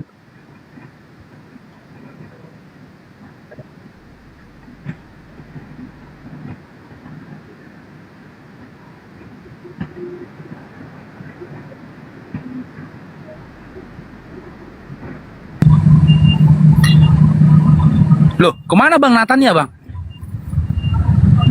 Mungkin jaringan wifi-nya Bang Faruk. Gimana tuh mungkin?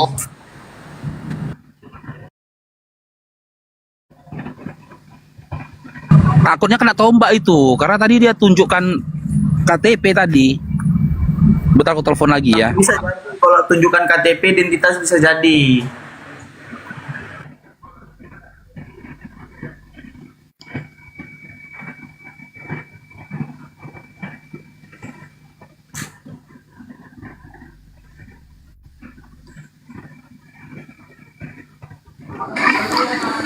Assalamualaikum Bang Juma, Bang Dewa. Waalaikumsalam warahmatullahi wabarakatuh.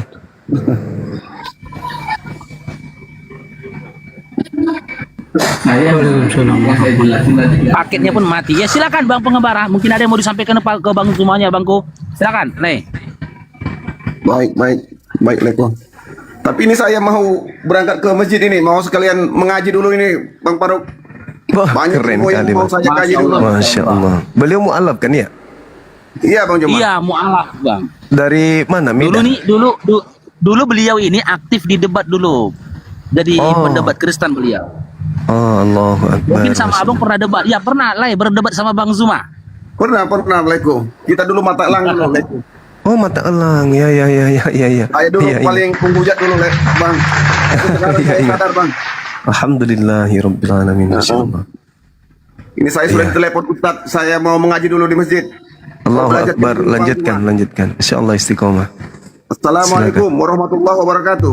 Waalaikumsalam warahmatullahi wabarakatuh. Nah, gembala di bawah ini juga mualaf baru 2 bulan juga ini Bang Zuma. Yang syahadat di komalnya Udah PST kenal Lodi. Gurunda Juma. Ya, salam Udah kenal juga. Oh. Bapak aku ini. Ya, saat ini beliau sedang belajar di Pondok Tapis kita Bang Zuma. Alhamdulillah, Masya Saat ini Allah. beliau sedang belajar di Pondok Tapis ya Bang Faruk ini di Medan. Medan juga? Iya, Gurunda. enggak, dia kan Wah. diusir sama keluarganya. Oh, ya, Jadi ya, kita masukkan dia tinggal di Pondok Tapis kita, dibimbing langsung Allahu sama Akbar. Ustadz Hendra. Masya Allah. Luar biasa memang ya. Keren. Masya Allah. Nanti bulan suci Ramadan udah disampaikan pusat nggak? Bulan suci Ramadan diupayakan api Sumut mengadakan kegiatan tak bagi takjil mungkin. Nanti Oh, belum ada info. nanti diinformasikan dari pusat. Kemarin itu saya ke Medan, nggak sempat. Memang saya sengaja ndak temui antum karena ada misi keluarga yang harus pergi silent kan kemarin Dinda. Maklumi aja lah. Tapi saya info ke tim, tolong jangan balik tinggalkan kota Medan sebelum ketemu dengan Dinda Faruk. Mana tahu ada hal penting yang ingin dia sampaikan. Ketemu kan ya? Iya, alhamdulillah ketemu. Alhamdulillah, Masya Allah. Syukurlah. Assalamualaikum. Assalamualaikum, Adral. Adral Waalaikumsalam Senipar. Nah, ini warahmatullahi juga mualaf kita juga Bang Zuma di bawah Mualaf juga? di bawah bimbingan TP Bang Faru juga ini. Dia Allahu syahadat Akbar. 2 minggu, 3 minggu yang lalu juga ini. Wah, keren kali mah. Masya Beliau Allah. ngefans sama Bang Zuma ini. Kemarin dia bilang mau Thank ketemu you. sama Bang Zuma. Ini Dral nih Bang Zumanya nih. Ngobrol sama Bang Allahu Zuma lah, Akbar. silakan. Masya Allah. On cam lah, Adral. Ya. Aku Ada berapa? Satu, dua. upload dari Kristen dulu ya. Yang udah mualaf aku 3 minggu lalu. Alhamdulillah, Masya Allah. Iya. Ini mualafnya karena apa rupanya? Pingin bulan suci Ramadan juga? Bukan Bang, karena yang dijelaskan Bang Faruk memang real nyata. Masya Allah. Luar biasa kan ya? Alhamdulillah. Subhanallah. Jadi beliau ini sempat debat sama saya 3 kali. Alhamdulillah. Sempat debat sama saya 3 kali. Debat yang ketiga, saya paparkan ke beliau tentang surat-surat dari Paulus. Begitu loh. Di situ dia terkejut. Dia pikir selama ini apa yang tertulis dalam Bible dia termasuk surat Paulus itu adalah berasal dari Tuhan. Saya bawa surat-surat Paulus yang diawali dari Galatia 1, Efesus 1, kan gitu. Apa Roma 1 kan situ jelas dikatakan dari Paulus untuk orang-orang di Galatia, untuk orang-orang di Efesus gitu loh. Dia terkejut di situ. Ternyata selama ini dia baca Bible cuma nengok perikopnya aja Bang Zuma. Iya. Isinya dia. Ya silakan Bang, apa yang mau kau sampaikan ke Bang Zuma, nggak usah malu-malu lah, silakan. Masya Allah. Ya dan Masya Allah, Bang Zuma luar biasa Siap. keren, ganteng. ya itu filter. Suaranya bagus. Filter. Kamu belum lihat badannya Bang Faruk? Hah? Dia tabrak banteng itu bisa dia, bantengnya kalah tuh badannya tuh. Tukar kali badannya. Iya betul. Aku aja takut lihatnya. Itu pukulannya kok mukul itu Mike Tyson aja bisa kalah itu. Cuman apa? Sama kulit besar. Enggak. Aku enggak sebesar yang ini cuman filter doang. Dinda Faruk ku bilang lanjutkan perjuangan. Cuman hindari hal-hal yang memungkinkan kita bisa terjerat hukum. Itu aja. Boleh keras, boleh tegas. Yang penting Bang, gini, Bang. kita sampaikan itu data. Iya gimana? Bang, kan kata orang masjid, aku kan sholat, dibilangnya harus disunahkan lagi tuh Bang. Kayak mana tuh Bang? Udah sunat memang? Udah sunat? Oh udah, nggak usah lagi disunat, nanti habis. Udah sunat. Kan harus disunahkan lagi, disempurnakan lagi. Emang nggak sempurna sunatnya? Disadarkan di situ di masjid, kata mereka. Banyak mau disunat Adral, 3 tipnya. Iya, izin bentar Sal. Ternyata Bang Zuma, tadi akinatan, di tempat akinatan itu mati lampu. Jadi jaringannya putus. Jadi mereka sedang jalan itu naik gunung, ya supaya mereka bisa dapat sinyal. Ini mereka udah bentar lagi insya Allah akan naik ini. Mati lampu ternyata di sana. Bentar saya cek dulu di bawah ya, udah minta permintaan naik belum?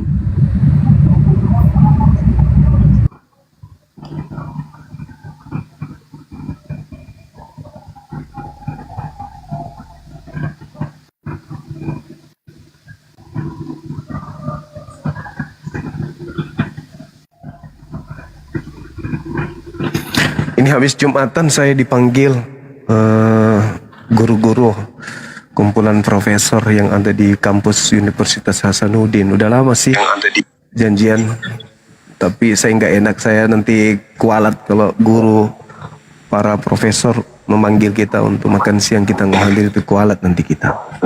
Jadi habis Jumatan. Waalaikumsalam warahmatullahi wabarakatuh. Habis Jumatan teman-teman yang ada di Makassar yang mau makan siang bersama Bang Zuma di kampus Unhas, silakan merapat di sana ya, di masjid yang sebelah kanan masuk kampus, sebelah kanan.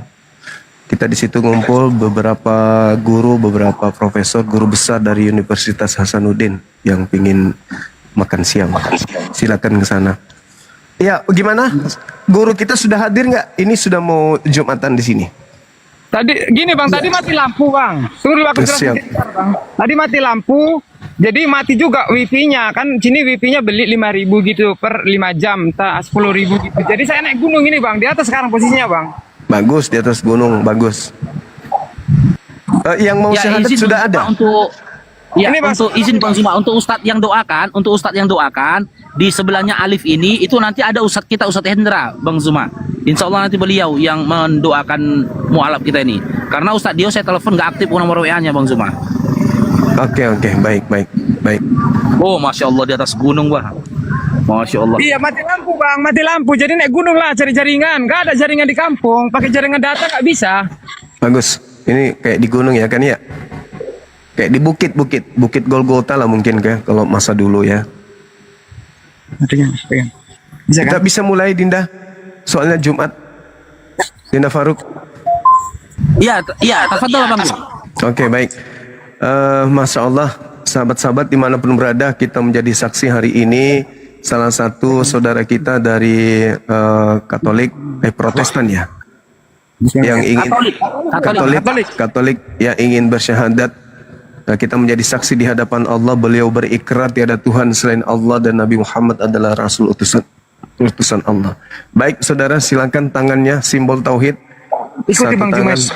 Tangannya, Ya. ikuti ya. Ah. Ikuti saya. Bismillah. Bismillah. Ar-Rahman. Rahman. Ar-Rahim. Rahim. Dengan menyebut nama Allah Dengan menyebut nama Allah yang Maha Pengasih, yang Maha Pengasih, lagi Maha Penyayang. yang lagi Maha Penyayang.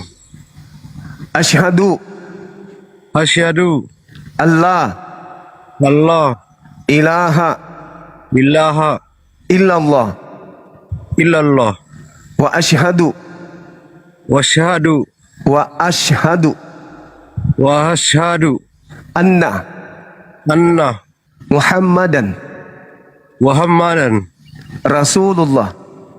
Rasulullah. Aku bersaksi bahwa tidak ada Tuhan selain Allah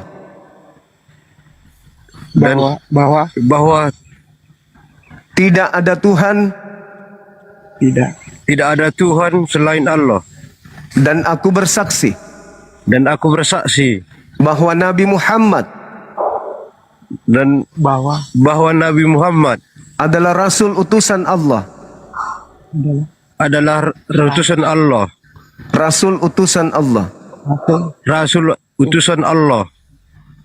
Sah. Allahu Akbar. Takbir. Allahu Akbar. Allahu Akbar. Takbir. Allahu Akbar. Allahu Akbar. Allahu Akbar. Masya Allah. Masya Allah. Subhanallah. Baik teman-teman sekalian yang ada di sini, 1.400 mata memandang dan juga yang ada di YouTube. Kewajiban kita sebagai Muslim adalah memberikan fasilitas kepada saudara kita yang masuk Islam. Kesediaan beliau untuk beribadah tentu membutuhkan beberapa alat ibadah seperti sholat, seperti ketika dia sholat membutuhkan sarung, baju koko, kemudian dan seterusnya, iya, sejadah dan lain-lain. Begitu juga Al-Quran. Silakan teman-teman yang ingin menyalurkan bantuannya melalui Apologet Islam Indonesia Medan, dan yang ada di sini ingin memberikan gift, silakan memberikan gift. Nanti diupayakan oleh saudara Nathan untuk kemudian dijadikan sebagai dana untuk membelikan beliau alat-alat ibadah. Silakan teman-teman yang ingin berinfak bersedekah kepada yang mu'allaf ini, apalagi beliau ada ibu yang masih non muslim, mudah-mudahan dengan kita membantu beliau, ibunya juga bisa tergoyangkan hatinya untuk menuju Islam. Silakan kita doakan, semua mendoakan yang ada di sini. Ustadz kita yang mau mendoakan, waktu dan tempat kami persilahkan. Silakan. Ya, Masya Allah. Ahlan wa sahlan ya, saudaraku Bang Martinus. Ya, Selamat datang di iman dan Islam. Semoga antum istiqomah dalam iman dan Islam, dan semoga dari setiap ujian yang akan antum hadapi, ya, antum ditetapkan Allah sebagai pemenang dan bahagian dari orang-orang yang sabar, ikhlas dan bertawakal dari setiap ujian yang telah ditetapkan oleh Allah untuk antum di kemudian hari. Oke. Liv, assalamualaikum Liv. Ustadz Hendra udah sampai sana Liv. Waalaikumsalam. Iya, kalaupun nanti Pak Ustadz Hendra datang bang, ini akun baru, akun Alif ketombak semua. Teman-teman mohon bantuannya ya. Ya, tolong teman-teman ya di follow ya si Gembala Mu'alaf. Nggak apa-apa, nanti nggak on cam nggak apa-apa lah Liv. Penting didoakan dulu sama Ustadz Hendra. Oh iya. Sudah datang beliau belum? Belum bang. Iya, tadi saya telepon katanya sudah di jalan. Oke ya, bang. Mungkin ada yang mau disampaikan dari Pak Winata dulu, orang tua kami ya, untuk si Martinus ya yang udah syahadat. Silakan abang Pak Winata. Silakan.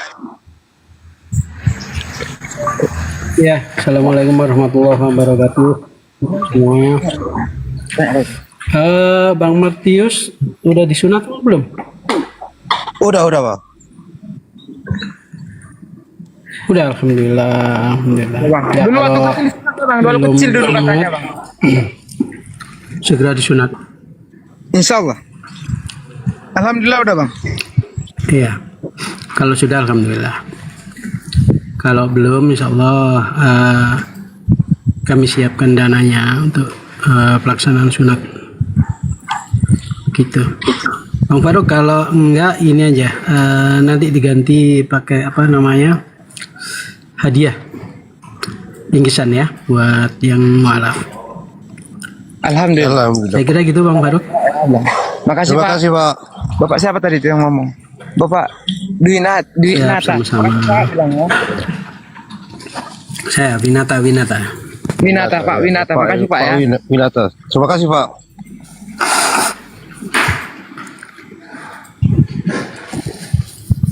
Iya, dari Bapak Muhammadir ya buat Bang Martinus ya. 2 buah daster hari ini ya, hadiah untuk ibunda ya.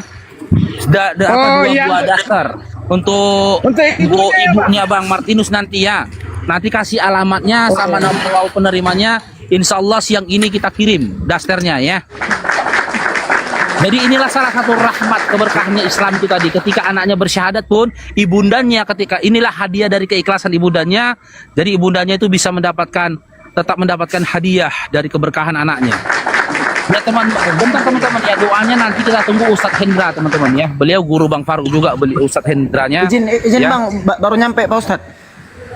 Ini Ustadz Hendra udah nyampe teman-teman. Ya sebentar Pak Ustadz. Ustadz Hendra udah nyampe, bentar ya. Kita doakan dulu ya. Di dalam lah kita. Tapi ini mau doa.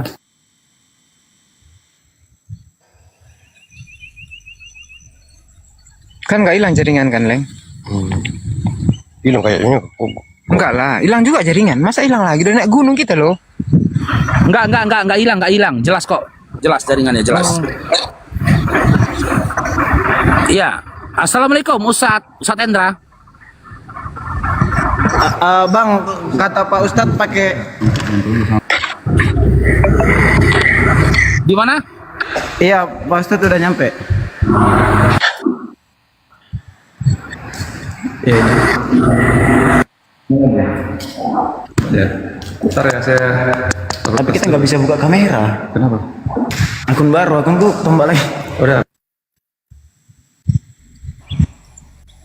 Iya, assalamualaikum Ustadz Hendra. Waalaikumsalam warahmatullahi wabarakatuh bang. Masya Allah. Ahlan wa sahlan Ustadz. Ya, ahlan bik. Kaifa haluk anta? Woi, bikhair alhamdulillah, masya Allah. Bagaimana haluk anta ya Syekh? Masya Allah. Min aina anta Ustadz? Woi, min al-baiti. Hal anta baiti? Kif Ustaz? Hal anta baiti? La. Al-an ana fil masjid. Masya Allah. Sekarang saya sedang di masjid bersama Landi. Masya Allah. Tafadhol Ustadz, ini saudara baru kita yang baru bersyahadat, Bang Martinus. Ya, kami minta doanya Ustadz nih ya untuk Bang Martinusnya, silakan. Tafadhol Ustadz. Oh, masya Allah, ahlan wa sahlan Bang Martinus, masya Allah. Semoga Allah SWT meneguhkan keimanan antum di atas agama Allah ini. Semoga Allah SWT menetapkan keimanan antum di atas agama Allah ini, mewafatkan kita di atas agama Allah ini. Amin ya rabbal alamin. Saya akan bacakan sedikit doa dalam bahasa Arab, nanti insyaallah saya akan terjemahkan. Bismillahirrahmanirrahim. Alhamdulillah ya Allah, alhamdulillah rabbil alamin. Segala puji hanya bagi Allah, Rabb semesta alam. Wassalatu wassalamu ala sayyidil mursalin habibina Muhammadin wa ala alihi washabihi wa man tabi'ahum bi ihsanin ila yaumiddin. Duhai Allah, Allahumma tsabbit qulubana. Duhai Allah, teguhkan ya Allah hati kami ya Allah. Tsabbit qulubana ala dinika wa ala ta'atika. Teguhkan ya Allah hati-hati kami ya Allah di atas agama Engkau ya Allah, di atas agama Engkau ya Rabb, di atas ketaatan kepadamu ya Rabb, ya Rabbal alamin. Allahumma la tuzigh qulubana ba'da idh hadaitana. Duhai Allah, jangan Engkau gelincirkan hati kami ya Allah, jangan Engkau palingkan kami kembali ya Allah kepada kegelapan ya Allah, setelah Engkau ya Allah menerangi hati kami, meneguhkan keimanan kami di atas ketaatan kepadamu ya Rabb. Allahumma rabbana la tuzigh qulubana ba'da idh hadaitana wa hab lana min ladunka rahmah innaka antal wahhab. Duhai Allah, tetapkan ya Allah keimanan kami ya Allah, matikan kami di atas ketaatan ya Allah kepadamu ya Rabb. Rabbana zalamna anfusana wa illam taghfir lana wa tarhamna lanakunanna minal khasirin. Duhai Allah, selama ini ya Allah kami berada ya Allah dalam kezaliman ya Allah. Saat ini ya Allah Engkau telah tetapkan ya Allah keimanan kepada kami ya Allah. Teguhkan ya Allah, teguhkan ya Allah. Berikan hidayah-Mu kepada saudara kami, berikan hidayah-Mu ya Allah kepada anak istri kami ya Allah, sehingga dengan ya Allah kami bertemu di alam dunia dan kelak kami akan bertemu kembali ya Allah di atas ya Allah di dalam jannah-Mu ya Rabb, ya Rabbal alamin.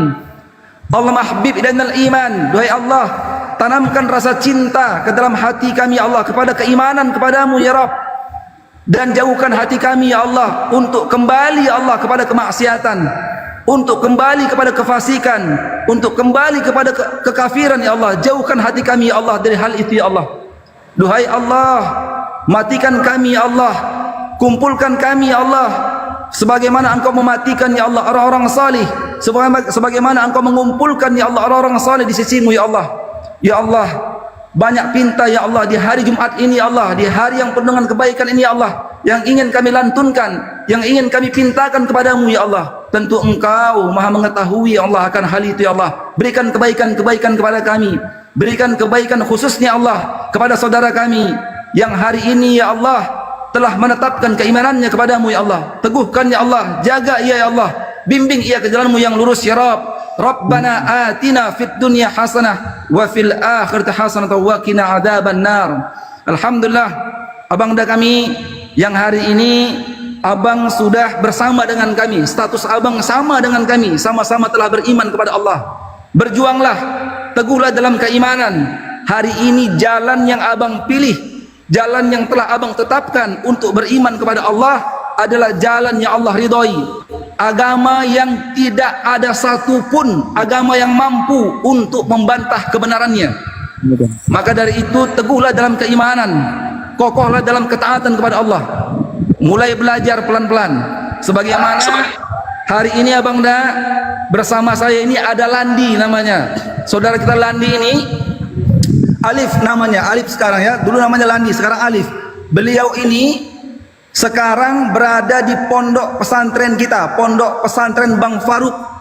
Pondok pesantren Bang Faruk ini selain mengajarkan tahfidzul Quran, menghafal Al-Quran, cara cepat membaca Al-Quran, mengajarkan ilmu-ilmu keislaman, kita juga melakukan pembinaan terhadap para mu'alaf. Satu di antaranya Bang Da, ini adalah saudara kita Alif. Maksud saya, kalau nanti abang ada kesempatan, ada waktu main ke tempat kita, ke pondok kita, bergabung bersama kita untuk belajar ilmu-ilmu keislaman, di sini akan kita bimbing. Abang akan kita ajarkan cara cepat membaca Al-Quran. Landi ini Bang Alif ini Masya Allah tidak sampai 10 hari kita punya metode, kita punya trik untuk mengajarkan orang-orang dewasa cepat pandai membaca Al-Quran. Tidak sampai 10 hari sudah bisa baca Quran. Nanti bisa kita buktikan. Mungkin nanti bisa lihat video-videonya di akunnya Bang Faruk ini. Kita ada berikan ke Bang Faruk terkait dengan laporan-laporan kegiatan di pondok pesantren kita, pondok pesantren Bang Faruk ini. Jadi maksud saya, kalau nanti abang ada waktu main, gitu loh, main ke pondok kita. Atau saya juga bang sering bang ke Tanah Karu. Saya juga sering dakwah di Tanah Karu. Nah itu bang, nanti kita bisa jumpa juga di sana insya Allah. Mana tahu nanti abang pingin menghubungi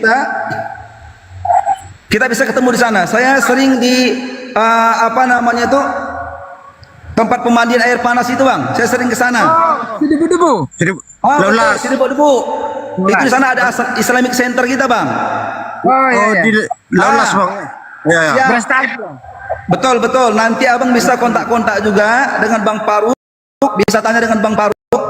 Di mana kira-kira bisa untuk ketemu dengan kita, atau kapan waktu abang nanti kita bawa ke pondok kita, pondok pesantren Bang Faruk bang, insya Allah. Jadi jangan khawatir, abang jangan pernah merasa sendiri. Hari ini abang adalah kami adalah abang.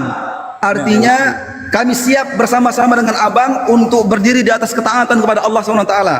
Jangan pernah minder, jangan pernah sungkan. Bicarakan apa hal-hal yang mungkin abang butuhkan terkait dengan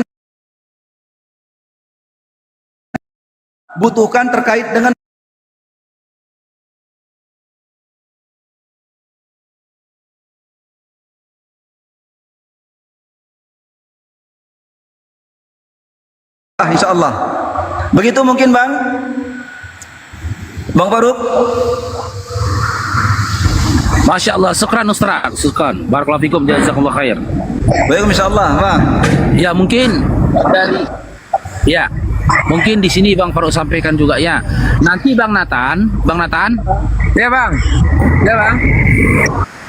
Untuk perlengkapan sholat beliau, ya ini kan ada hadiah dari saudara muslim kita, ya beliau pun ada di sini, di atas ini orangnya, sebesar 500.000 untuk membeli peralatan ibadah dia seperti peci, baju koko, sarung dan yang lainnya. Nanti ku transfer karena beliau menitip ke nomor rekening saya. Nanti insya Allah Bang Faruk transfer ke nomor rekeningnya Bang Nathan ya. Nanti Bang Nathan yang mengurus di sana ya. Ya biasa lah bang cara kerja nanti. Oke, untuk yang lainnya tadi. Iya, seperti biasa. Ya, karena beliau sudah sunat teman-teman, berarti tugas beliau ini agak sedikit mudah teman-teman ya, dan tugas kita pun membantu beliau itu sudah lumayan enggak mudah. Nanti untuk bentuk benda ya atau pakaian atau apapun yang ada dari Medan ini, nanti Bang Faruk yang akan kirimkan ke Bang Martinusnya ya. Iya bang. Oke, mungkin yang lainnya ada yang mau disampaikan ini dari Bang Andi Bala mungkin atau Sal Pasaribu. Silakan Sal. Paling kan. Oh ya, ini lupa nyampaikan Bang Nathan ya. Sampaikan ke beliau, ajarkan beliau supaya beliau nanti mandi besar Bang Nathan ya. Ya, yang sulit sekarang saya bang, karena saya sini yang didiknya bang, yang ajarkannya. Masya Allah. Sulitnya bang. Posisinya di mana nih Bang? Assalamualaikum. Bang Nathan ini posisinya di mana Bang Faruk? Di Tanah Karu. Aku di Kabupaten Karo, provinsi Kota Bulu Simole bang, Kota Bulu Simole. Iya. Itu arah kemana bang? Arah Gunung Sinabung bang. Oh, arah Gunung Sinabung. Iya bang. Bang, itu Desa Cimbang itu bang binaan kita bang. Enggak. Desa Cimbang Jak ini. Oh, laku. Cimbang Begandeng, dekat Begandeng itu bang. Itu arah ke Sinabung juga itu bang. Oh iya. Oh, ya enggak tahu bang. Assalamualaikum. Waalaikumsalam warahmatullahi wabarakatuh. Bang Faruk, tolong DM kan nomor rekening Bang Faruk. Aku mau donasi juga dengan abang itu. Alhamdulillah. Alhamdulillah, masya Allah. Takbir. Allahu Akbar. Alhamdulillah. Barakallahu fikum. Bukan nomor rekening banknya bang.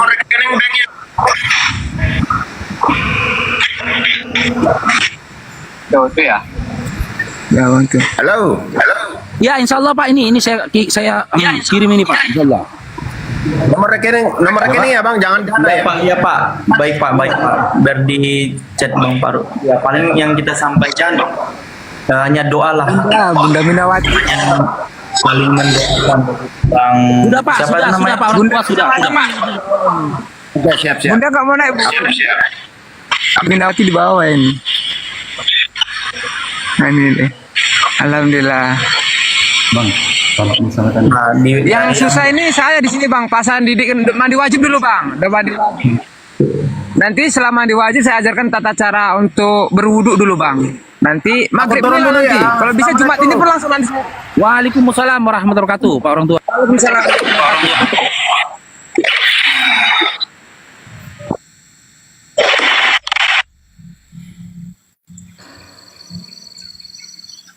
Hilang jaringan, Deng?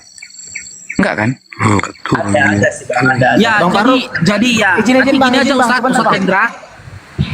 Ya, Ini akun Pak Ustadz Endra mau naik, tolong dinaikkan, Mbak. oke, siap. Yang mana? Bentar. Ah, itu. Udah minta multi. Atas nama siapa? Al-Faqih Center tuh Bang. Al-Faqih Center. Sebentar. Belum ada Ustadz. Udah ini, sebentar. Ini yang tapping. Nah, ini nih. Nah, Mana tappingnya? nah itu. Oh ya, oke. Ya. Doubling Ustadz. buka kamera gitu. Ya, oke. Jadi begini nanti Bang Nathan ya. Qadarullah Ya, ini Pak. Ustadz Hendra ini juga beliau sering ke Tanah Karo, ya ada pondok pesantren di sana juga, ya. Nanti insya Allah kita atur di balik layar, nanti kita aturlah pertemuan antara Bang Martinus ini dengan Ustadz Hendra kalau nanti ada kegiatannya ada di Tanah Karo. Kalaupun tidak ada kegiatan di Tanah Karo, jika memang diperlukan, ya beliau ini karena dari Pondok Tapisnya Bang Faruk percayakan Ustadz Hendra ini sebagai pembimbing para mu'alaf yang ada di seputaran Kota Medan. Siap. Beliau untuk membimbing para mu'alaf. Jadi kalau ada mu'alaf di Kota Medan, jika memang harus ditemui, insya Allah beliau ini siap untuk menemui beliau. Ya, nanti di balik layar kita coba komunikasi nanti sama Bang Nathan ya Ustadz ya. Tafadhal Ustadz. Ya, siap Bang, siap. Siap Bang, siap.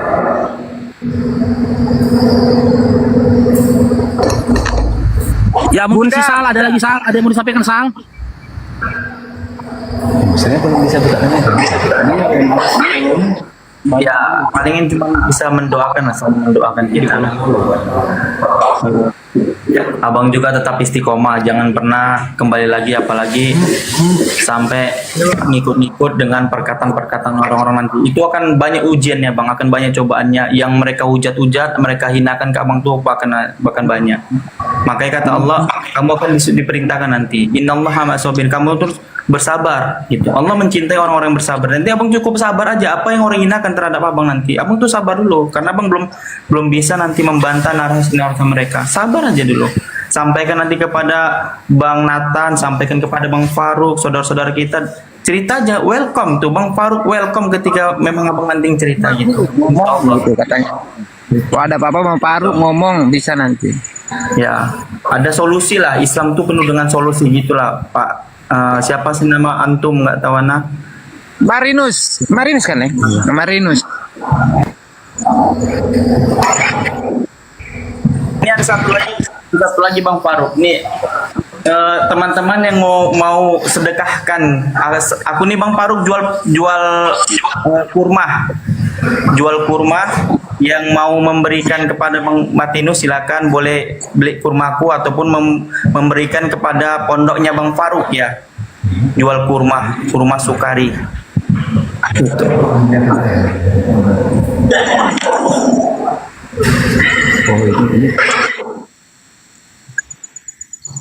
Mat. Bunda Minawati mau naik nggak Bun? Bunda aku. Oke, buka Bang Andi Bala, mungkin ada yang mau disampaikan Bang Andi Bala.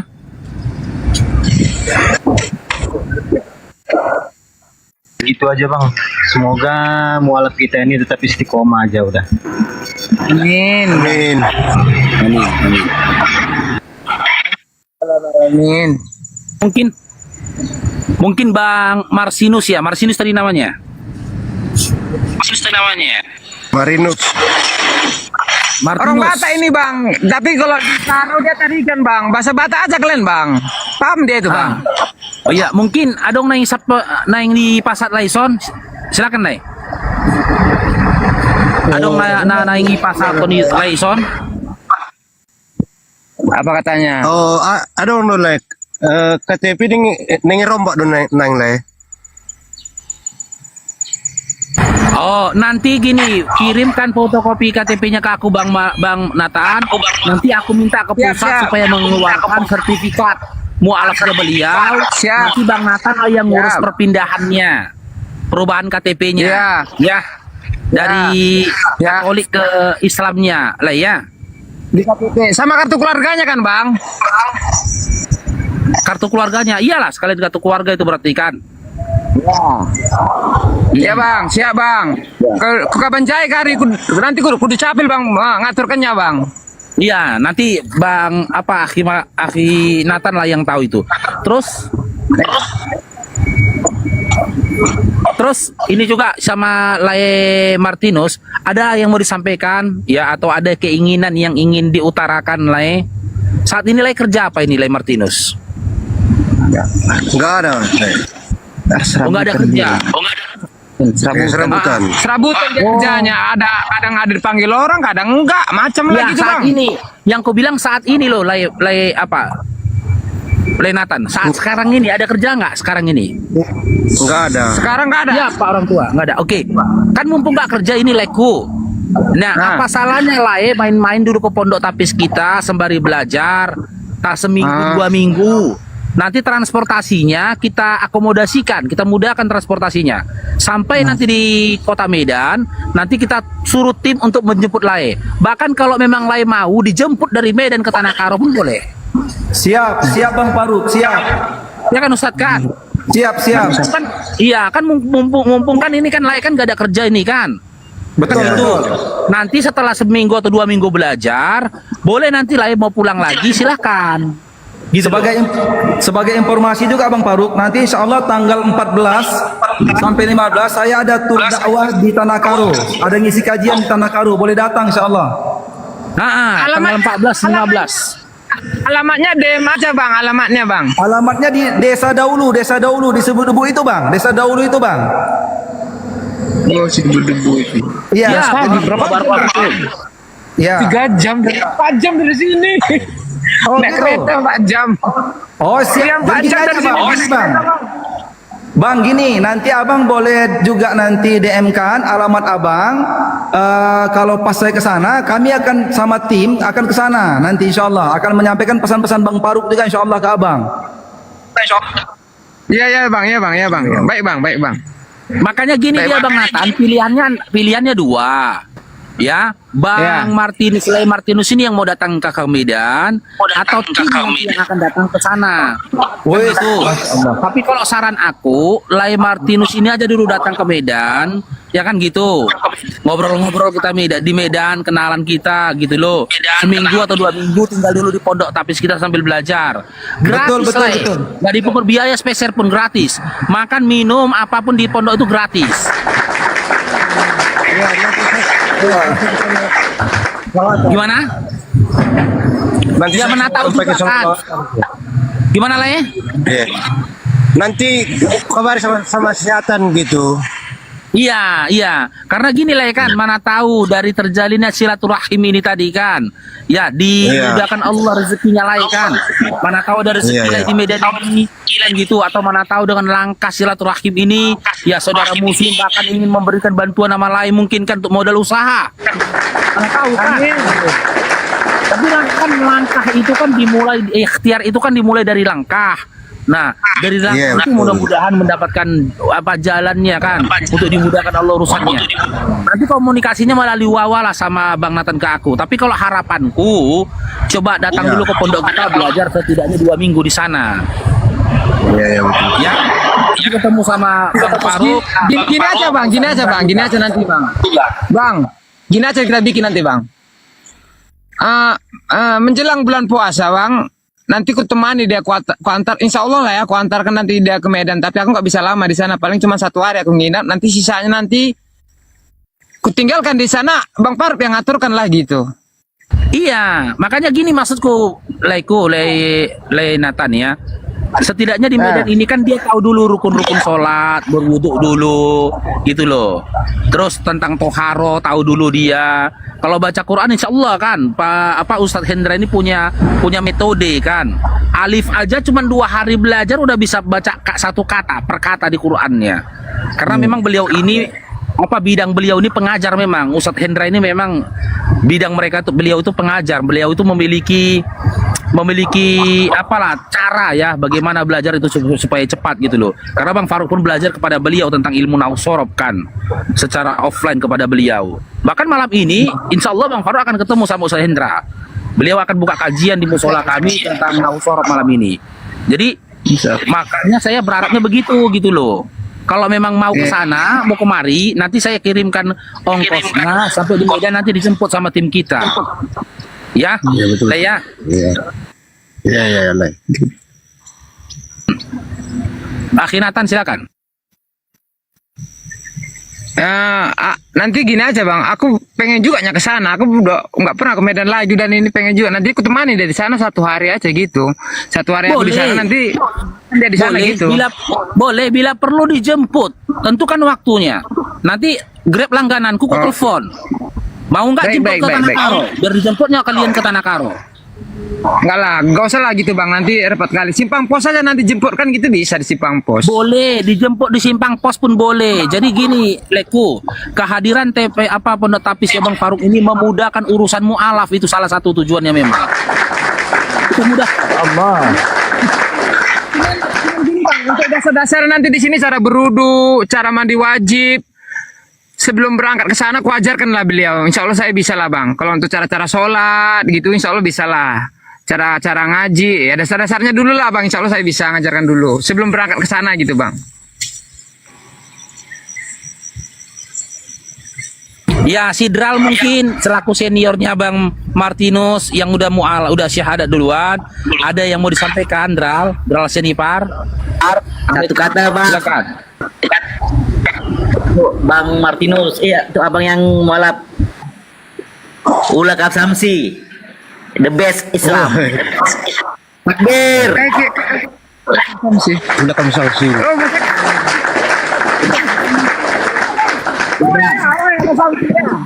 Iya. Pokoknya sama Bang Faruk the best lah, enak juga, mantap. Hah? Jangan sanksi Bang. Iya, betul.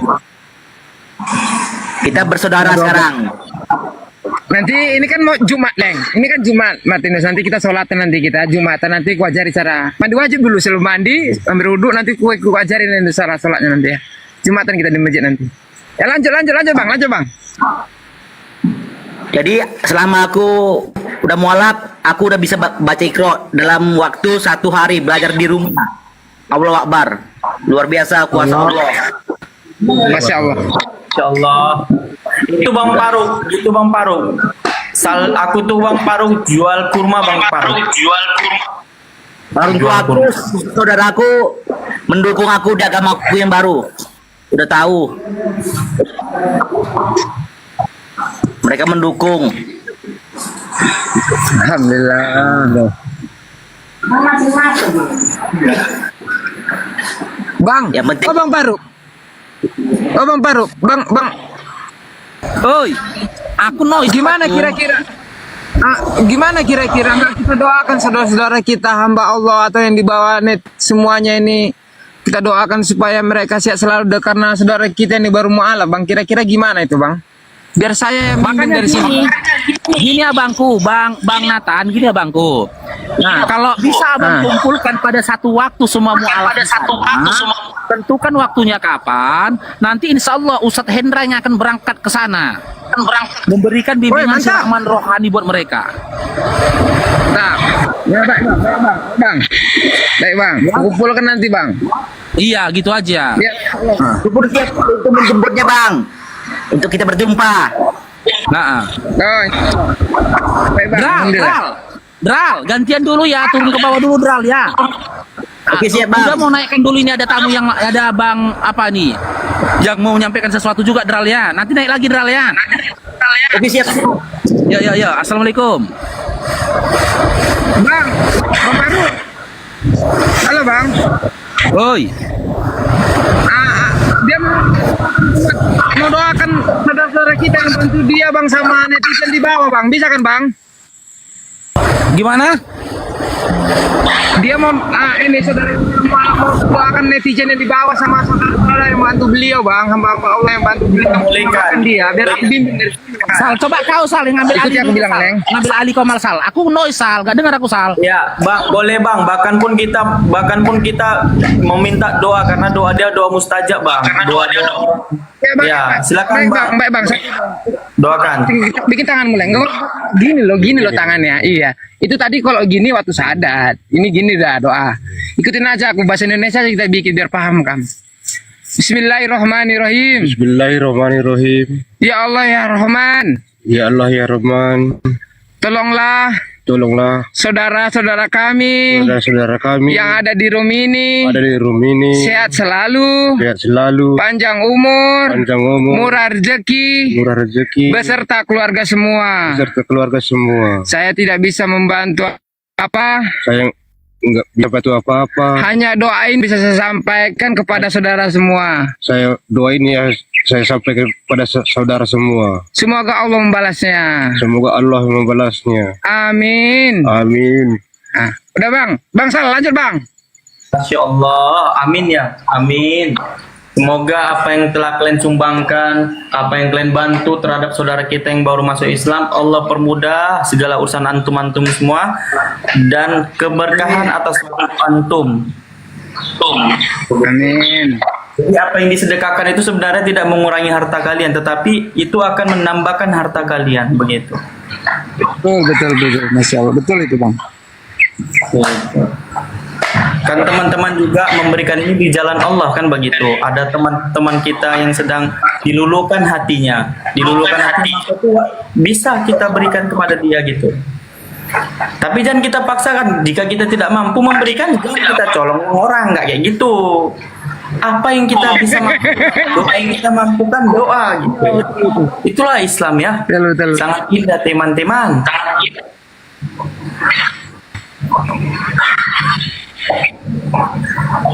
Assalamualaikum Bang Farouk, mohon izin Bang, saya izin turun ya Bang, mau ngisi persiapan ngisi khutbah Jumat saya Bang. Siap Ustaz, siap. Syukur Ustaz ya, barakallahu fikum. Nanti kita obrolkan Ustaz ya. Setelah lepas pengajian kajian Nausorop nanti kita obrolkan lah. Siap Bang. Terima kasih banyak Ustaz ya, barakallahu fikum. Ya Bang.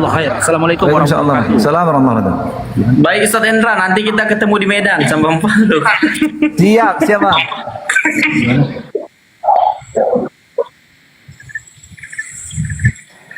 Nah, kira-kira apa lagi nih? Ya, assalamualaikum Lailumban. Assalamualaikum Lailumban. Waalaikumsalam warahmatullahi wabarakatuh. Tuh, silakan Leku. Nah, selamat datang saudaraku Lai Martinus yang ada di Tanah Karo sana. Nah, selamat datang di kebenaran, selamat datang di Islam. Mudah-mudahan insya Allah nanti saudaraku ini istiqomah melaksanakan perintah Allah dan Rasulnya. Nah, di sini sedikit saya akan menyampaikan. Teruslah tetap istiqomah di dalam Islam, iman dan Islam. Kalau di dunia ini kita hanya sebentar, hanya sementara. Nanti saudaraku ini, Lai Martinus ini, walaupun sudah memeluk agama Islam, jangan beranggapan bahwa di Islam itu semua serba ada. Cobaan akan datang pasti, itu pasti. Nanti saudara Martinus ini pasti akan dicoba. Ada nanti yang mengajak kembali juga lagi balik ke Oten. Jadi maksud kami semua di sinilah, saudara-saudara semua di sini, bentengi iman saudara. Jangan sampai lagi ikut tergoda kepada mereka. Selama ini kan sudah lari di sana. Gitu. Kalau saya opung saya dulu agama si pelebegu. Jadi lebih parah lagi dari Oten. Si pelebegu ini memele-mele hantu. Kalau kami di Tapanuli pernah dengar. Itulah dia opung-opung kami dulu. Jadi alhamdulillah sekarang Saya juga sudah muslim, sudah menganut inilah agama yang diridhoi oleh Allah ini. Jadi saudaraku, di sini nanti saya akan bantukan saudara melalui rekening Bank Lai Paruk. Insya Allah nanti ada bantuan saya berupa rupiah lah. Di samping situ juga nanti ini di bulan puasa, saya juga sudah berniat insya Allah membantu saudara Sal Pasaribu. Yaitu nanti membeli, dia kan punya dagangan berupa apa itu Laisal? Kurma puasa. Kurma sama apa? Laisal. Satu lagi. Ada jual kurma sama basreng, tapi yang untuk ini untuk puasa kan kurma lah, kurma. Oh, basreng, tapi semalam itu aku udah mengorder basreng. Mana ada, nggak jadi antum DM. Iya, maksudnya nanti rencanaku di bulan Ramadan ini nanti kuapakan gitu maksudnya. Rupanya bulan Ramadan op dulu. Enggak, bulan Ramadan jualan, tapi kita pakai waktu juga karena kan kita pulang kampung juga gitu. Nah, tapi yang didominankan ini bulan Ramadan tuh kurma lah, kan itu bisa kayak cepat dia prosesnya kurma. Karena kurma pun jadilah nggak apa-apa, kurma pun jadi nggak apa-apa lah.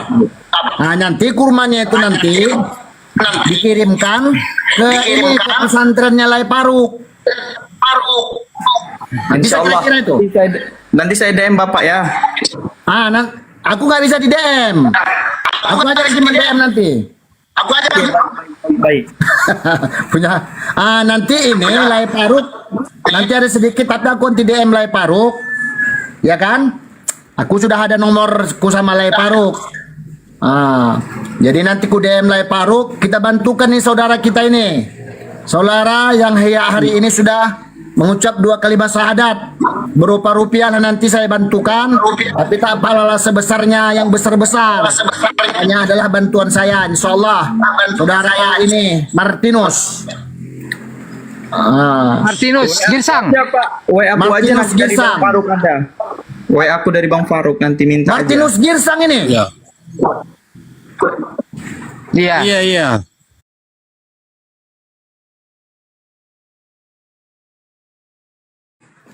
Tanah Karo. Iya.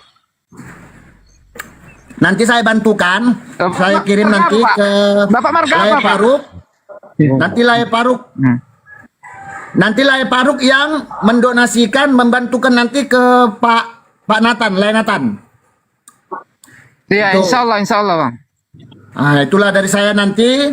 Kemudian tadi siapa si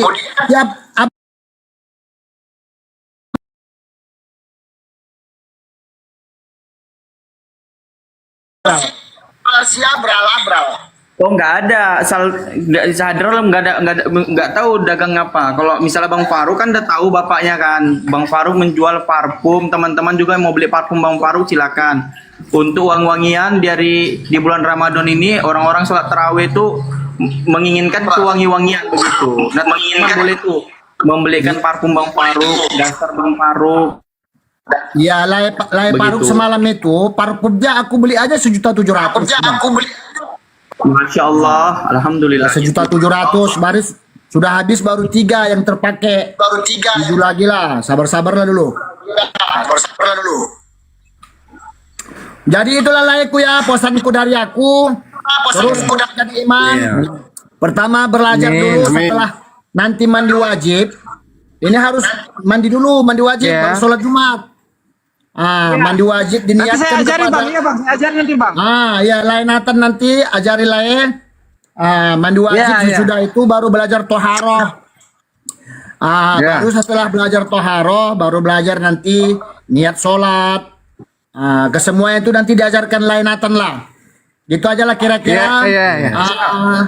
Dari saya mudah-mudahan insya Allah nanti ini ada sedikit rezeki dari saya, mudah-mudahan insya Allah menjadi berkah. Di Jumat yang berkah ini saya kirim sama Lai Paruk. Kemudian nanti saya sudah berniat juga sama Lai Sal Pasaribu. Di bulan Ramadan ini nanti saya beli dagangannya. Insya Allah nanti dibagikan di TPA-nya, di pesantrennya Lai Paruk. Itu aja penyampaian dari saya, kurang dan lebih. Saya Lumban Turuan. Minta izin, mohon maaf apabila ada penyampaian yang kurang tepat pada waktunya. Begitu saudara-saudaraku, kuatkan iman semua. Insya Allah.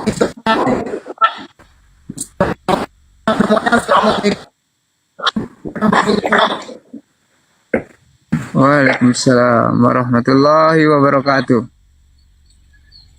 Gak hilang aja jaringannya, Leng? Kok nggak ada lagi suaranya, Leng? Hilang lah. Hah?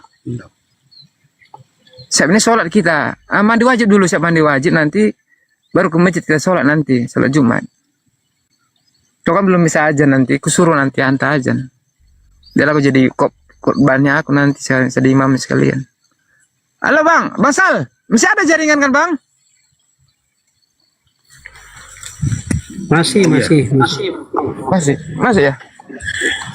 Masih. Jadi gimana Bang Parup? Ini kan udah 11:30 Bang. Biar siap-siap dulu kami Bang, biar kusuruh mandi dia Bang. Biar Siap dulu Bang, siap-siap Bang. Udah mau azan kan? Udah Ya, mau Jumat. boleh. Kita pun mau naikkan yang bawa daster gratis ya. 3 orang yang mau daster gratis naikkan dulu King, biar kita bagikan ini sebelum khotib naik Jumat. Nanti kita ngobrol di balik layarnya lagi nih Bang Martinusnya. Iya Bang.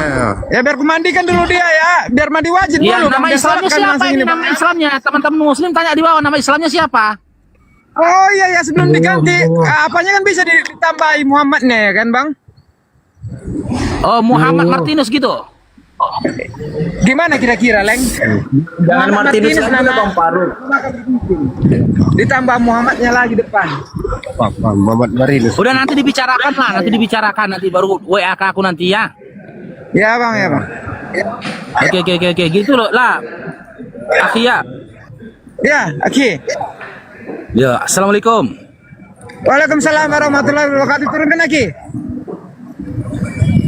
Yuk naik, yang mau daster gratis naik silakan. Dari Pak Muhammadir. Daster gratis dari Bapak Muhammadir, teman-teman. Naikkan moderator. Tolong dinaikkan 3 orang, Sal. Kau moderator kan, Sal? Yang tapping mau, yang mau tapping. Bukan yang akun mau ini tapping. moderatornya Bang Faruk, bukan akun ini. Hah? Bukan akun ini Naikkan langsung. Kita punya waktu 25 menit lagi nih, King. Nanti kau yang ngapain Sal ya? Di sini noise, hujan Sal. Bang, siap. Masya Allah ya, luar biasa. Ini netizen mau naikkan King. Ini Bang Faruk, netizen ini mau ini. Assalamualaikum warahmatullahi wabarakatuh. Oh, waalaikumsalam warahmatullahi wabarakatuh. Aku mau Bang Faruk dasternya, dasar kosong. Aku jagain Komal kalau kalian pada mau jumetan. Noise. Andra Noise, ini siapa ini? Ran KFG. Selamat siang. Ran KFG. Selamat siang. Kristen Islam. Bang, mohon maaf saya turunkan. Bang, mohon maaf. Ran, suara anak kecil, mohon maaf saya turunkan. Resikonya itu Bang, permanen Bang. Kalau ada anak kecil. Ara, selamat siang. Ya, assalamualaikum Bunda. Assalamualaikum. Waalaikumsalam. Muslim ya. Enggak bikin daster. Aku Muslim bukan muslimah. Siap. Ya mana tahu buat istri gitu, enggak ya? Saya turunkan ya. Enggak Bang, buat yang lain aja Soalnya, Bunda. Iya, oke saya. Main cepat ya, mohon maaf ya, main cepat, waktunya sedikit lagi. Ayo King, main King. Main cepat ya saudara imanku. Waktunya sedikit lagi nih. Mang Ucup, selamat siang. Assalamualaikum warahmatullahi wabarakatuh. Ya Bang, waalaikumsalam. Mau dasternya? Mau. Silakan bacakan Al-Fatihah. King, Raisa King, nama akun. Oh, aku moderator. Raisa, mohon maaf bentar ya Bang. Bun, aku mau Raisa, kamu akun privat. Kalau akun privat hanya boleh Bang Faro yang bisa naikkan. Maka kami moderator gak bisa naikkan. Makanya kalian jangan privat-privat akun. Silakan Bang, Al-Fatihahnya. A'udzu billahi minasyaitonir rajim. Bismillahirrahmanirrahim. Alhamdulillahi rabbil alamin. Ar-Rahmanir Rahim. Maliki yaumiddin. Iyyaka na'budu wa iyyaka nasta'in. Ihdinas siratal mustaqim. Siratal ladzina an'amta 'alaihim ghairil maghdubi 'alaihim waladdallin. Amin. Oke, Bang Ucup, silakan mengucapin kata-kata buat Muhammad apa tadi? Bang Faru yang ngasih dasternya, ada berapa daster Bang Faru? Muhammadir. Udah masuk. Silakan Bang, bikin kasih itu. Ya, semoga Pak Muhammadir sehat selalu, panjang umurnya, dikuatkan iman Islamnya, digampangkan milik dan rezekinya semuanya ya. Buat Amin. Bang Faruk, buat Bunda juga, buat semuanya. Amin. Oke, sil DM alamat dan WA ke Bang Faru langsung ya, Bang Ucung ya. Ya, terima kasih. Wassalamualaikum Sama-sama. warahmatullahi wabarakatuh. Waalaikumsalam. Ada berapa daster, King? Oke, Bunda Lismiati, selamat siang. Bunda Lismiati. Assalamualaikum. Waalaikumsalam. Silakan Bun. Mau dasternya, Bun? Ya. Ya, silakan Al-Fatihahnya ya, Bun. A'udzu billahi minasyaitonir rajim. Bismillahirrahmanirrahim. Alhamdulillahirabbil alamin. Arrahmanirrahim. Maliki yaumiddin. Iyyaka na'budu wa iyyaka nasta'in. Ihdinas siratal mustaqim. Siratal ladzina an'amta 'alaihim ghairil maghdubi 'alaihim waladdallin. Amin. Bunda Lis noise, ada suara orang manggil-manggil. Oke Bun, ngucapin kata-kata buat Muhammadir. Ya, buat siapa? Muhammadir. Semoga berkah barokah, panjang umur, banyak rezeki. Amin. Sehat-sehat selalu. Amin. Amin. Oke Bun, DM alamat dan nomor WA ya ke Bang Faro. Iya. Oke, makasih Bun. Oh berarti The King cuma 3 ya Bun? 3 ya Bun, 3 ya King ya, cuma 3 ya. Nur Habibah, selamat siang. Ya, assalamualaikum warahmatullahi wabarakatuh. Waalaikumsalam warahmatullahi wabarakatuh. Silakan Bunda Al-Fatihahnya. A'udzubillahiminasyaitonirrajim. Bismillahirrahmanirrahim. Alhamdulillahirabbil alamin. Ar-Rahmanirrahim. Maliki yaumiddin. Iyyaka na'budu wa iyyaka nasta'in. Ihdinas siratal mustaqim. Siratal ladzina an'amta 'alaihim ghairil maghdubi 'alaihim waladdallin. Amin. Oke Bun, silakan kasih kata-kata buat Mbak Muhammadir. Pak Muhammadir, semoga sehat selalu, berkah barokah dan panjangkan umurnya serta lancar rezekinya. Amin.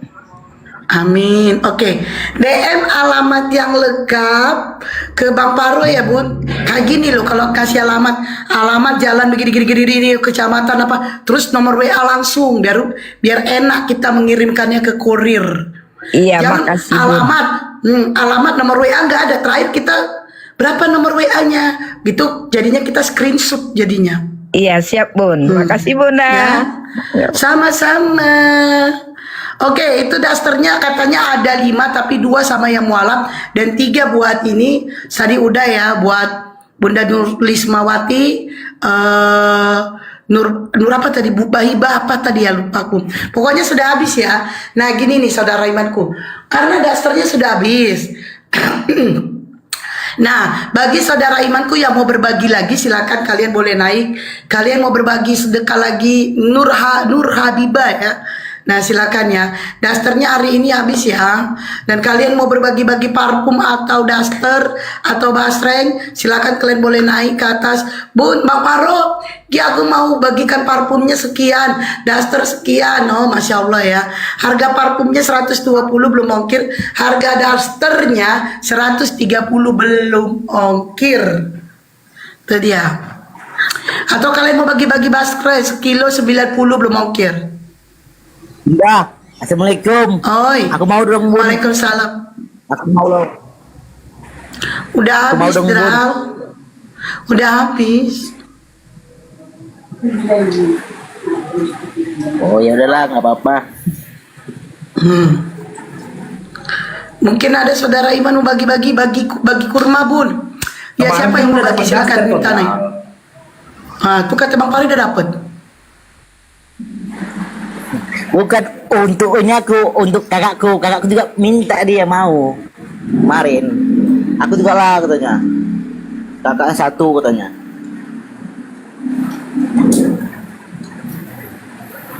Buat Momot juga kalau mau berbagi-bagi buat Momot ya. Oke, ini banyak kali yang minta naik ya. Aku hapus dulu ya, ulanginnya baru karena udah selesai pembagian dasternya ya. Kalau kalian yang mau bersedekah lagi, ini yang permintaan aku hapus semua ya. Karena sudah selesai, sudah habis ya.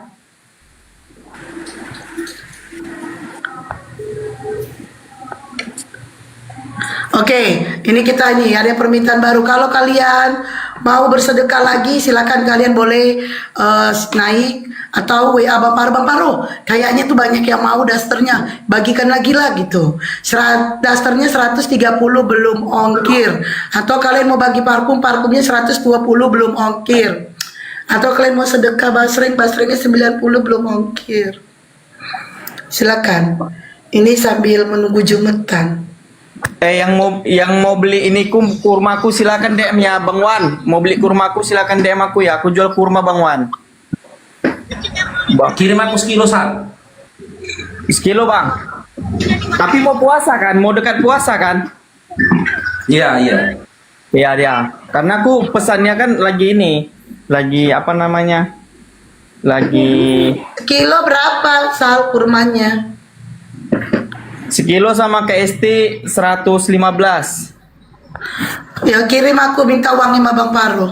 Iya kurang. Bang Paru, kenal nggak Bang Paru? Saya sama KST tadi. Astagfirullahaladzim. Seketika Bang Paro gelek. Apa tau gelek aku? Apa Sal? Gelek. Langsung ini Bang Paru, langsung Ngelek, dia ngelek, jaringannya ngelek. ada dah aja KST. KST mau kode sama ini, mau kode sama jemaah di bawah gitu. Jemaah, Bang Paro, Bang. Kirim sama itu SD sekilo besar. Gatul kan, nggak percaya. Pokoknya kalau aku ngomong tuh Bang Paro pasti oke. Baru kali ini loh, ada 2 kali aku minta sama dia. Kemarin token, hari ini nih kurma. Nggak penasaran aku sama kurma kau? Apa Wanabi? Penasaran aku sama kurma kau? Kok kamu minta naik, udah ada kunein Wanabi. Assalamualaikum warahmatullahi wabarakatuh. Yang jualan Waalaikumsalam. Bang Farouk, assalamualaikum. Kang Juma. Bukan jualan daster. Waalaikumsalam Bang. Enggak, Bang Paro. Oh, daster. Bang Paro mana ada jualan. Oh, kirain. Bang Wan mau beli kurmaku gitu. Iya, ntar doain aja, ntar dapat duit. Lah, gimana? Tenang aja Bang Sal, tenang aja. Sekalian ongkirnya nanti Sal ya. Iya Bang, nanti Bang tulis Farouk? dulu Bang ya. Oh ya. Iya. Siap. Itu Udah tadi aku dari tadi Bang di. Bunda, Tadi di lapangan, makanya nggak bisa. Al-Fatihahnya. Oh, udah bisa drive bahasa Al-Fatihah aja, nggak boleh tanya aku. Apa tuh Dral? Nggak boleh tanya aku. Apa Dral? Banyak kali ngomong. 2 menit Bang Faru, 2 menit. Izin dong teman-teman 500 juta di bawah, tolong di follow akun ini, akun cadangan buat keliling ya, buat live juga buat teman-teman. Makasih, syukron, barakallahu fikum. Lanjut Bang Faru. Sambil nunggu Jumatan. Sal, kata Bang Paro sama ongkirnya tuh. Berarti 115 tambah 55 berapa? 50 ya, Sal? Di DM aja lah, di DM aja. Kalau udah kan udah tahu ongkirnya berapa. Bang Paro, kata Bang Muhammadir baca WA. Nggak ada. Kata Bang Muhammadir. Itu dia Bang Paro lihat WA-nya, itu katanya typing di bawah.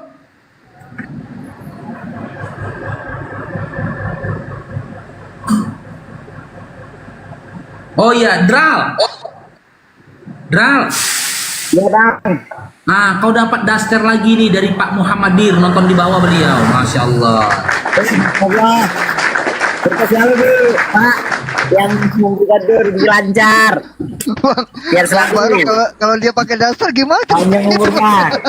Bang Faru terus Bang Faru. Ya ampun. Cuma lancar rezekinya selalu. Panjang umur. Sehat selalu. Dan dimudahkan segala urusannya. Amin. Diubah jangan Tuhan memberkati lagi. Semoga Allah mudahkan.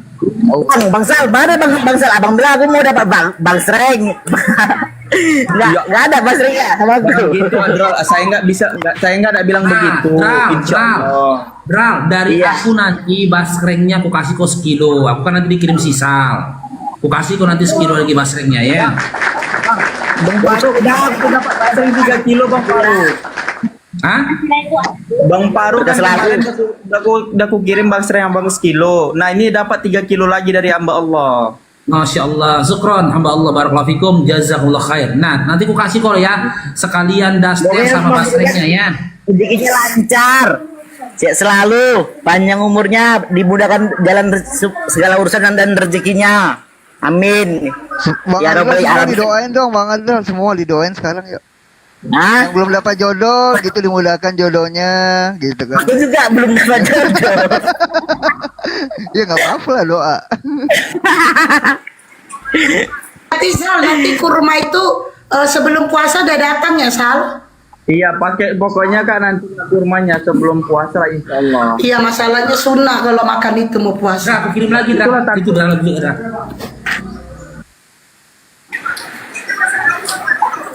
Jadi Bang Faru nanti bisa bagi si Adral juga, misalnya dia merasakan kurma kayak gini, nikmat makan kurma setelah puasa pertama kali gitu. Ya kan, kurma itu anggur ya Bang? Belum pernah makan kurma anggur ya? Anggur dari sana dia, dari Arab Saudi ya. Mau kau? Anggur dari Arab Saudi itu. Jangan minum anggur asam, alah. Betul, belum pernah makan buah kurma selama aku ini di dunia ini belum. Aku sepil dikit kurmanya ya, aku sepil dikit ya, ini yang dikasih lihat ya. Iya, kalau lihat pernah, tapi makannya belum pernah aku. Dral, rasa kurmanya Dral. Ini kebetulan yang pernah ngajar aku waktu di sana ya. Nah ini Dral. Gini kurmanya Dral. Oh, Masya Allah. Jangan aja, tahu nggak? Oh bulat. Terserah lah Bang. Yang penting gini udah di sini aku mau sholat Jumat dulu.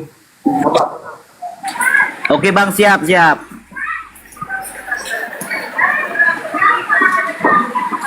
Aku ada kirim video tuh sama udah bisa baca Iqra.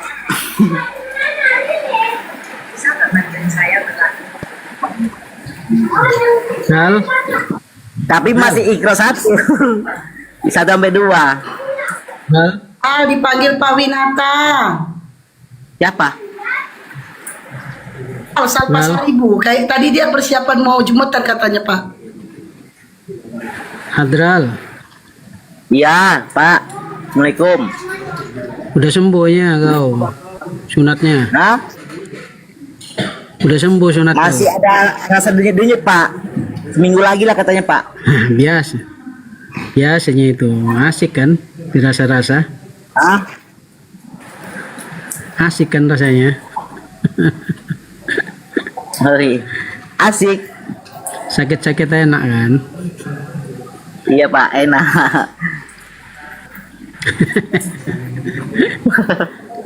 Kenapa aku tadi Sal langsung ngomong Bang Paro, Sal aku mau ke rumahnya minta sama Bang Paro. Kenapa aku ngomong gitu? Sumpah tadi malam aku mimpi kok bagi-bagi duit. Ayo udah. Siapa? Sal ini ada sedekah lagi nih dari Bunda Rumah Bayi Muri. Ya, beliau mau sedekah kurma sebanyak 500.000, berarti berapa sekilo, Sal? 115. Dia lagi persiapan duhur, Jumatan. 115 kilo. 4 kilo ya, aku salah aja lah. 4 kilo untuk pondok berarti ya. Berarti 6 kilo ya. Tagihanku sekilo punya.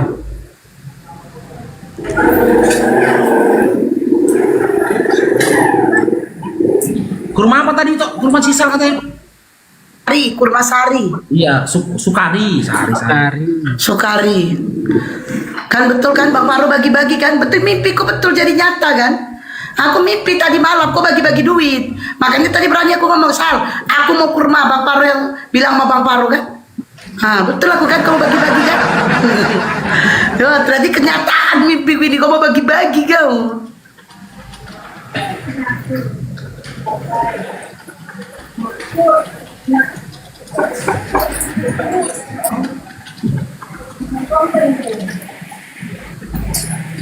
Kurasa aku nanti kalau sebulan ini aku udah bisa aku baca Quran, Bang. Amin. Pastikan itu.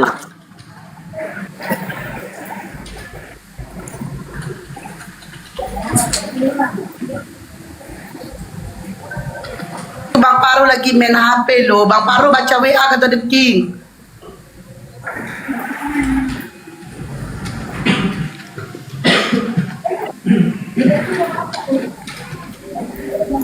Pula itu tadi kan kurma menyambut puasa. Keren kali tuh. Biasanya memang aku tiap tahun makan kurma.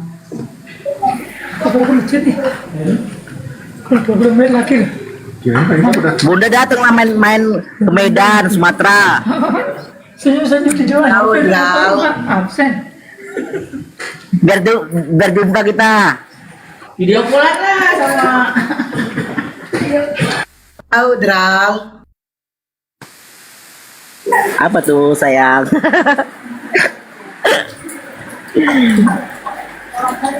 Wah, manggil sayang dia. Udah berani nih. Manggil sayang. Dral, sayangku. Ya, kita kan... Kapan kau menikahiku? Oh, tunggu. Insya Allah. Tunggu nanti ditunjukkan Allah jalannya dan waktunya dan itunya harinya pasti itu.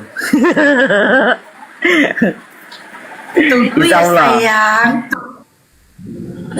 Diajarkan Allah semuanya sama aku dan sama kita semua. Bagi orang-orang yang taat, yang setia di jalannya selalu. Amin.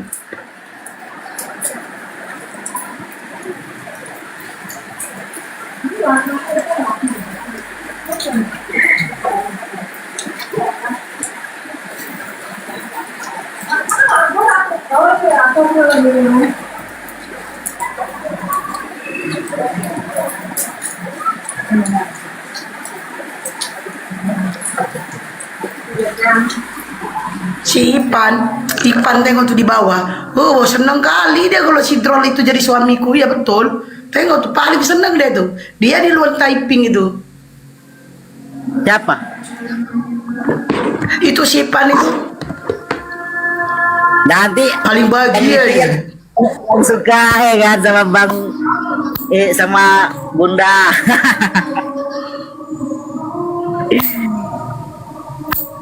Bila sayang, kenapa Bunda nggak pernah telepon aku? Entah WA, entah video call. Kapan pula aku nelfon kau? Aku nggak pernah. Nomor aku kan Bunda ya. Ngapain Dral aku nelpon kau Dral?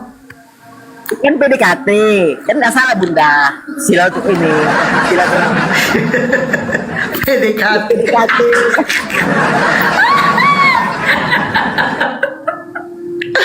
Astagfirullahaladzim. Nanti Bang Paro jadi saksinya ya. Dia kita nikah ya. Siap. Dral. Bunda pakai helikopter Bang Faruk.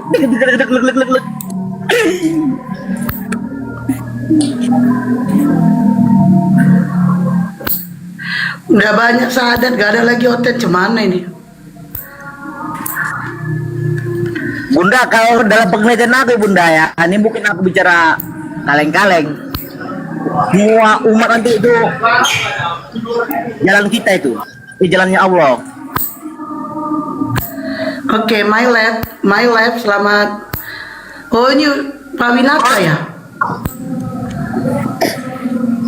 Assalamualaikum warahmatullahi wabarakatuh. Waalaikumsalam. Bunda, izin turunkan dulu Bunda. Siap.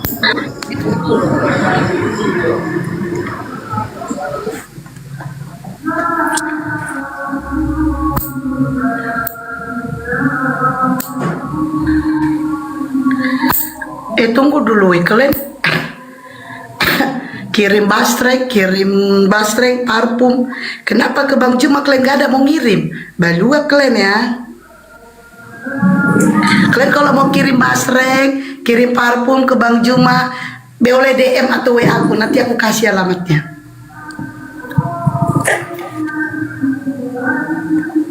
Bang Juma nggak ada. Mau kasih sama Bentar dulu Dral. Martin, selamat siang Martin. Selamat siang. Kristen Islam? Ya Kristen dong, masa Muslim? Oke. Tapi ini temanya detik-detik syahadat, gimana ini Martin? Ya.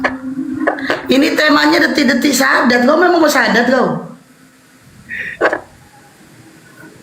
Siapa yang mau bertobat di situ? Yang mau percaya memang sukian. Martin, itu temanya. Iya, saya mau baptis kalian. Udah diganti sama Bang Paro. Saya mau baptis sama itu Suma itu. Kau mau baptis Bang Juma? Iya. Iya. Oh, oke. Apa kapasitasmu membaptis Bang Juma? Ya, tanya dulu sama Bang Suma, dia takut sama saya kalau debat. Oh, aku nanya kapasitasmu apa? Saya butuh debat dengan Suma, dengan Faruk. Gayamu kali, Bang Juma, Bang Paro tiap-tiap hari kau jadi ludahi rohani kau Bang Paro. Faruk itu kalau mau debat dengan dia tanya. Ya udah sama aku aja lah, sama aku usah ngebacot sama aku. Itu temanya siapa yang kutuk Yesus? Siapa yang kutuk Yesus?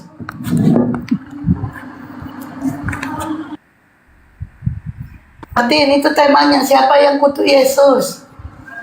Nanti kalau gaya si kok nanti Ustaz siapa yang meninggal tuh. Aku nanya sekarang siapa yang kutuk Yesus? Kutuk Yesus Martin. Siapa yang kutuk Yesus? Muhammad. Siapa yang kutuk Muhammad?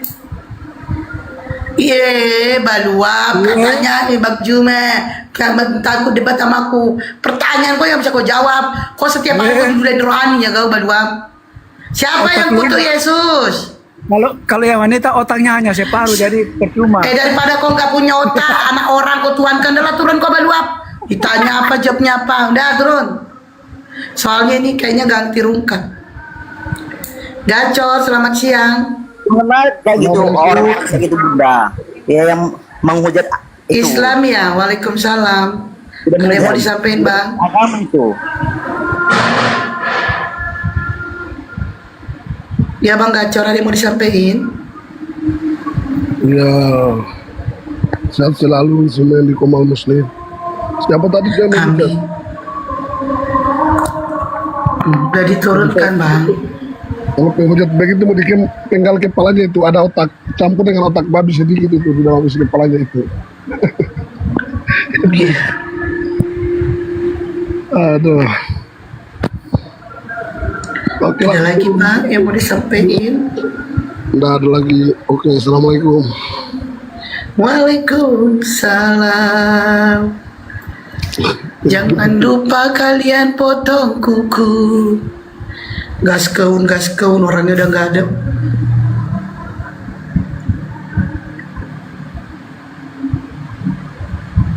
Potong kuku mudral. King, sehat kok King? King, The King, sehat kau?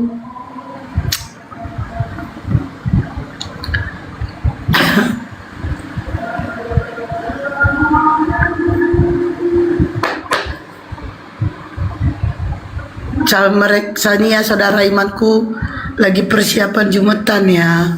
Jadi sambil menunggu kita oten.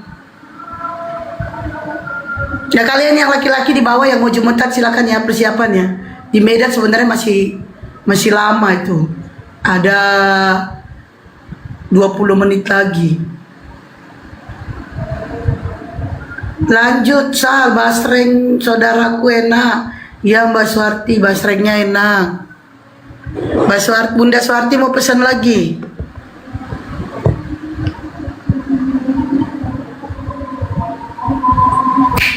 Woi.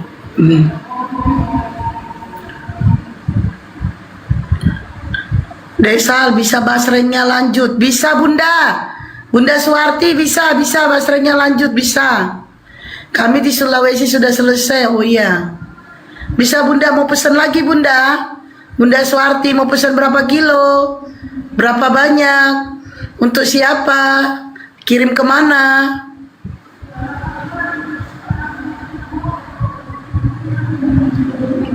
Kalian yang mau pesan boleh ya. Udah ada basreng, sisal, seharga 90 belum ongkir, ada daster 130 belum ongkir, ada kurma sari 115 belum ongkir, ada parfum 120 belum ongkir. Kok gue banyak ketawa kok Saririka nama susahnya.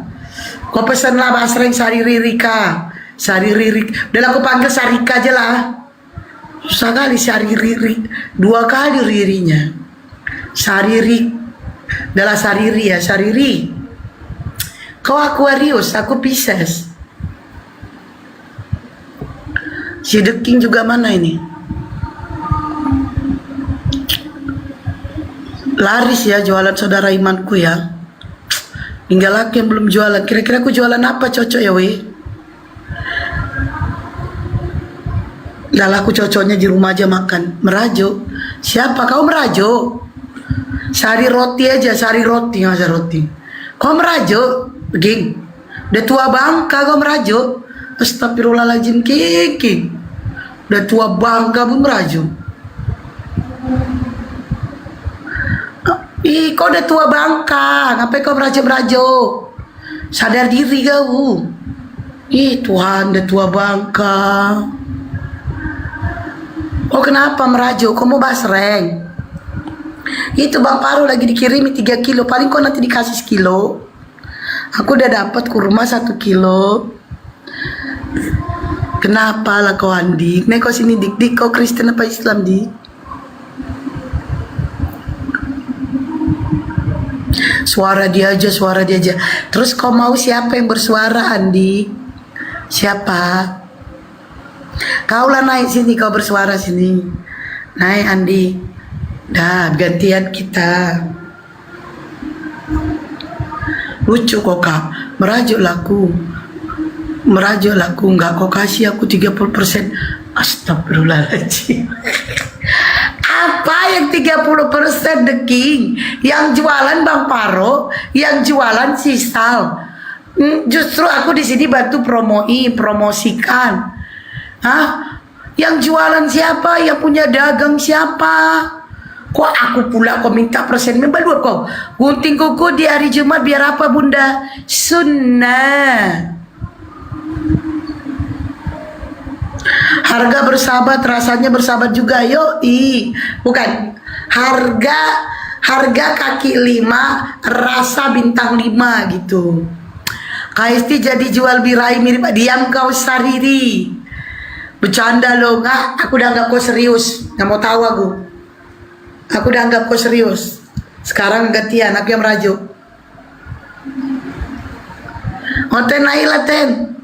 Nanti klik sama Bang Juma, ntar lagi beliau udah monitor kok. Gak laku aku Sariri, jual birahi kayak gatal. Apa itu? Sunnah potong bulu-bulu, astagfirullah. Ya itu sih iya. Tapi itu 40 hari. Itu 40 hari. Kalau kuku memang setiap Jumat. Kalau bulu-bulu itu 40 hari. Rambut juga gitu sih.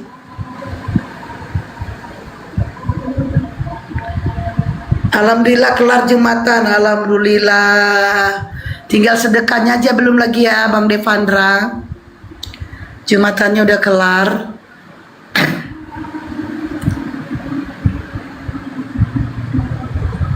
Asli gak ada yang minta naik. Oh Ten, naiklah Ten. Ini temanya keren banget nih. Siapa yang kutu Yesus? Coba itu diambil dari Galatia 3:13. Nah, yang jadi pertanyaan siapa yang untuk gitu loh.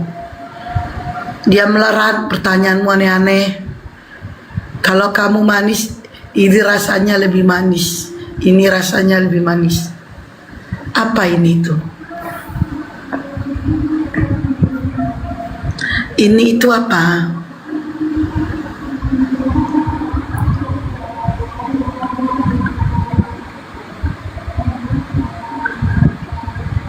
Aku mau cobain nanti asal baju. Tapi kenapa bunga-bunga ya? Baju setelan itu muat sih. Cuma bunga-bunga jualannya, oh jualannya. Aku kurang suka baju bunga-bunga gitu. Baju setelan harganya 130 belum ongkir. Begitu juga daster 130 belum ongkir. Ukuran all size. Oten udah langka, bahkan hampir punah, betul sekali. Biasanya kalau lama tidak tersalurkan suka mudah. Astagfirullahaladzim. Ini Wendy ini lama-lama aku blokir kok ya, bikin kata-kata gitu ya. Terus apa urusannya sama kau coba? Mau tersalurkan kek, mau enggak kek, mau marah-marah kek, mau enggak kek, urusannya sama kau apa? Jadi maksudku aku harus berjin gitu? Emang sakit gue ya.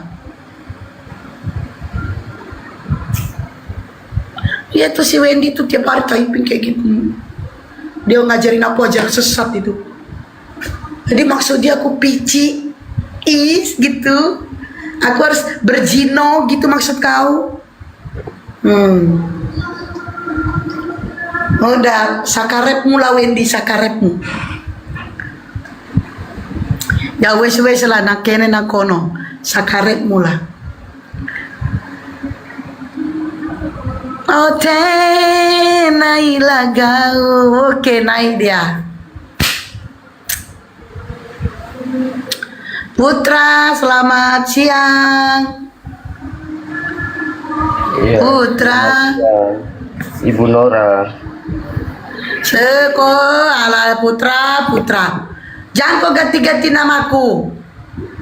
Tahu, kau sendiri yang ganti akun gitu. Ya udah mengganti nama akun, tapi nama aku tetap gak ganti. Badua. Iya. Oke, Putra, kau Kristen apa Islam, Putra? Saya Kristen. Ajaran Putra. baik saja. Yang saya bawa. Putra, itu tema kita siapa yang kutuk Yesus, Putra? Ya, insya Allah dan ngomong sama Sal pesan kurma. Ya Bunda Suwarti, Masya Allah. Pesan kurma ke siapa Bunda? Pesan kurmanya berapa banyak Bunda? Pesan kurmanya untuk siapa Bunda? Adakah untuk aku Bunda? Putra, itu temanya. Siapa kutuk Yesus? Siapa yang kutuk Yesus? Kalau Mesias datang tuh menceritakan tentang Bapa, kenapa kau? La ilaha illallah. Putra, coba pertanyaanku, siapa yang kutuk Yesus? Jangan takut saudara. Hati nggak bisa berbohong gitu.